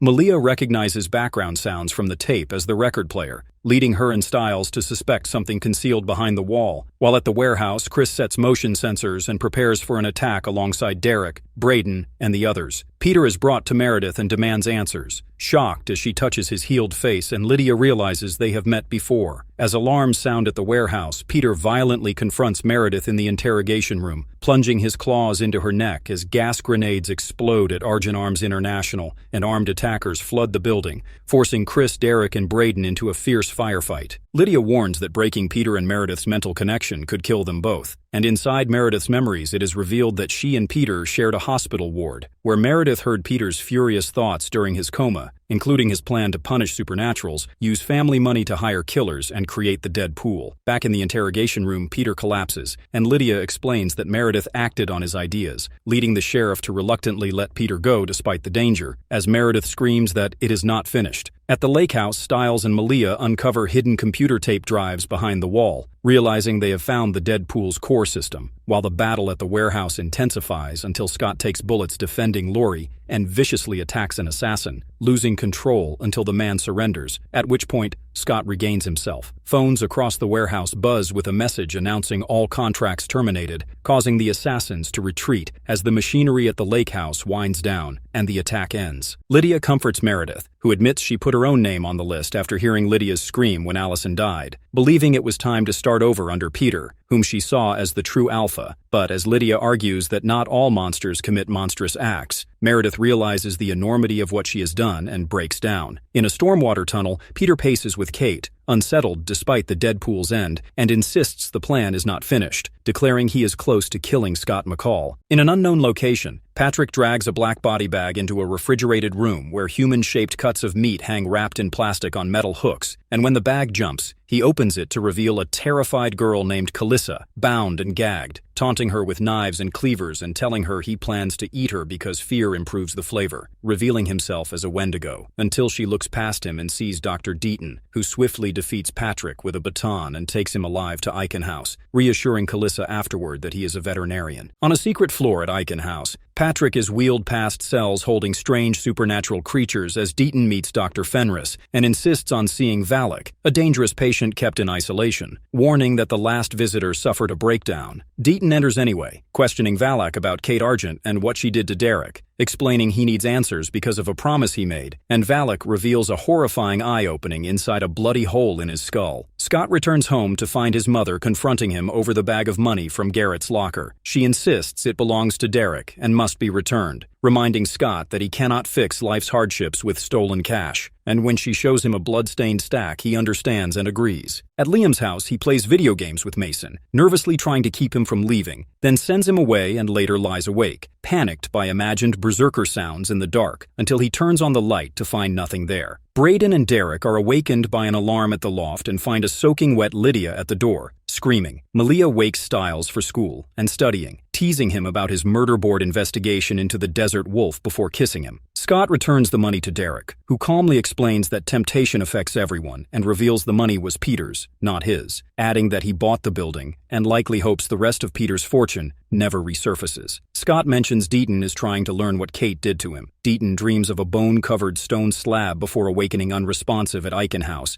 as Fenris notes grimly that they never listen. At school, Malia proudly shows Lydia a passing test grade, only to receive another failing score moments later, while Lydia notices Coach's lesson listing wealthy figures' net worth at death resembles the dead pool, and worries it may not truly be over. Liam lifts weights with Mason spotting, refuses help, then hallucinates his past fight and drops the bar on his chest, saved by Scott, who warns him not to push friends away, even if he wants distance. Chris Argent tracks Kate to her storm drain lair and confronts her and Peter, explaining how he followed chemical traces, but Peter releases a berserker against him. Scott prepares Derek's loft for a date with Kira using hanging lights she ignites with her power, and they joke about watching Star Wars before kissing again, only for Scott to sense danger as Kate and a berserker crash through the window. Sheriff Stilinski takes Stiles and Malia to dinner after learning Aiken House forgave much of their debt, joking awkwardly when Malia declares deer is her favorite food. In the tunnel, the berserker brutalizes Chris, while Peter pins him to the wall with rebar, promising not to kill him, but leaving him trapped. Mason visits Liam, reaffirming his friendship and staying to play games, while Scott is captured and battered at the loft as Kate interrogates him about why he is special, deciding to take him and Kira to a church. At the lacrosse game against Devonford Prep, Scott is missing, Coach panics, and Liam struggles with fear as Stiles reassures him, though he himself performs disastrously on the field. Parrish later finds Chris bleeding in the storm drain but unable to free him alone. As Devonford dominates the game, Stiles leaves to investigate Scott's absence while Malia stays behind, and Liam hallucinates berserkers attacking players as Devonford scores again, with Peter watching calmly from the stands. At Aiken House, Lydia insists on speaking to Bitten despite his unresponsiveness, believing he can hear her. Back on the field, Brett confronts Liam, calling out his fear, but urging him to stand up and play, later explaining after the loss that Scott is a true alpha who earned his power, and that true strength is endurance and character. Peter tells Malia he has found her mother, but demands she kill Kate in exchange for the information. Kira wakes imprisoned in a bone-filled cell and screams for Scott. Parrish, desperate to save Chris, provokes his anger to trigger an adrenaline surge, and as they struggle together, the rebar begins to bend and Parrish's eyes glow fiery orange. At the loft, the group regathers when Lydia and Bitten call to say Scott has been taken to Mexico and they must follow to save him. Scott awakens bound on a stone slab in a church, weakened by wolfsbane ropes, as Kate recounts a myth about a hunter transformed and devoured, promising to turn Scott into something his friends will not recognize, placing a berserker skull over his face as he screams. Kira wakes in the same bone-filled cell as before, but the door now stands open, and as she cautiously moves down the filthy stone corridor, she sees a berserker guarding the far end, only to turn back and be ambushed by another, noticing the double black tattoo bands on his arm and realizing with horror that this berserker is Scott, whom she desperately tries to reach as he beats her without mercy until Kate orders him to stop. Kate explains that after escaping the Calaveras, she felt drawn to Tezcatlipoca and the temple beneath the church, a place tied to the smoking mirror, and that the berserkers were already there and helped her survive, later learning she could control and create them, and that they call her La Loba, the Bone Woman, claiming Scott was released to test his loyalty and that it is time he finally kills, before Scott drives a bone dagger into Kira. Sheriff Stilinski forbids Stiles from going to Mexico and insists on using official channels, threatening to lock him up, but finally asks for time and promises that if those efforts fail, they will go together. At the loft, surrounded by weapons,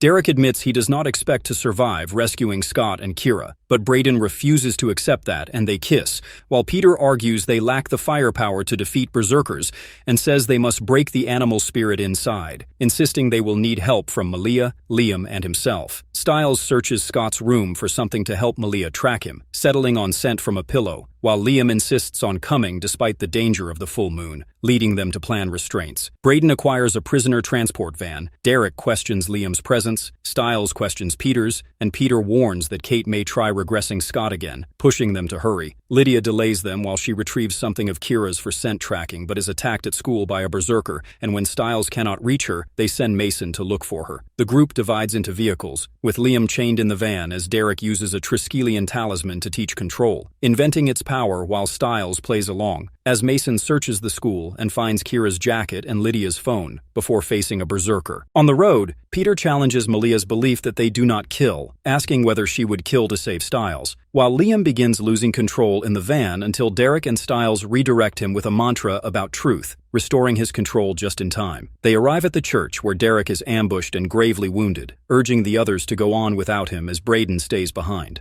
Inside, Stiles receives a call from his father urging him to find Lydia, while Scott, masked as a berserker, attacks the group and drives them deeper into the temple. Lydia and Mason awaken, trapped at the school, attacked again by a berserker, which is finally destroyed when the sheriff detonates a claymore mine, realizing the creature was meant to keep Lydia away while Scott was targeted. In the temple, Malia, Liam, and Peter fight berserker Scott, nearly overpowering him until Stiles intervenes and Kira severs Malia's blade at the last moment.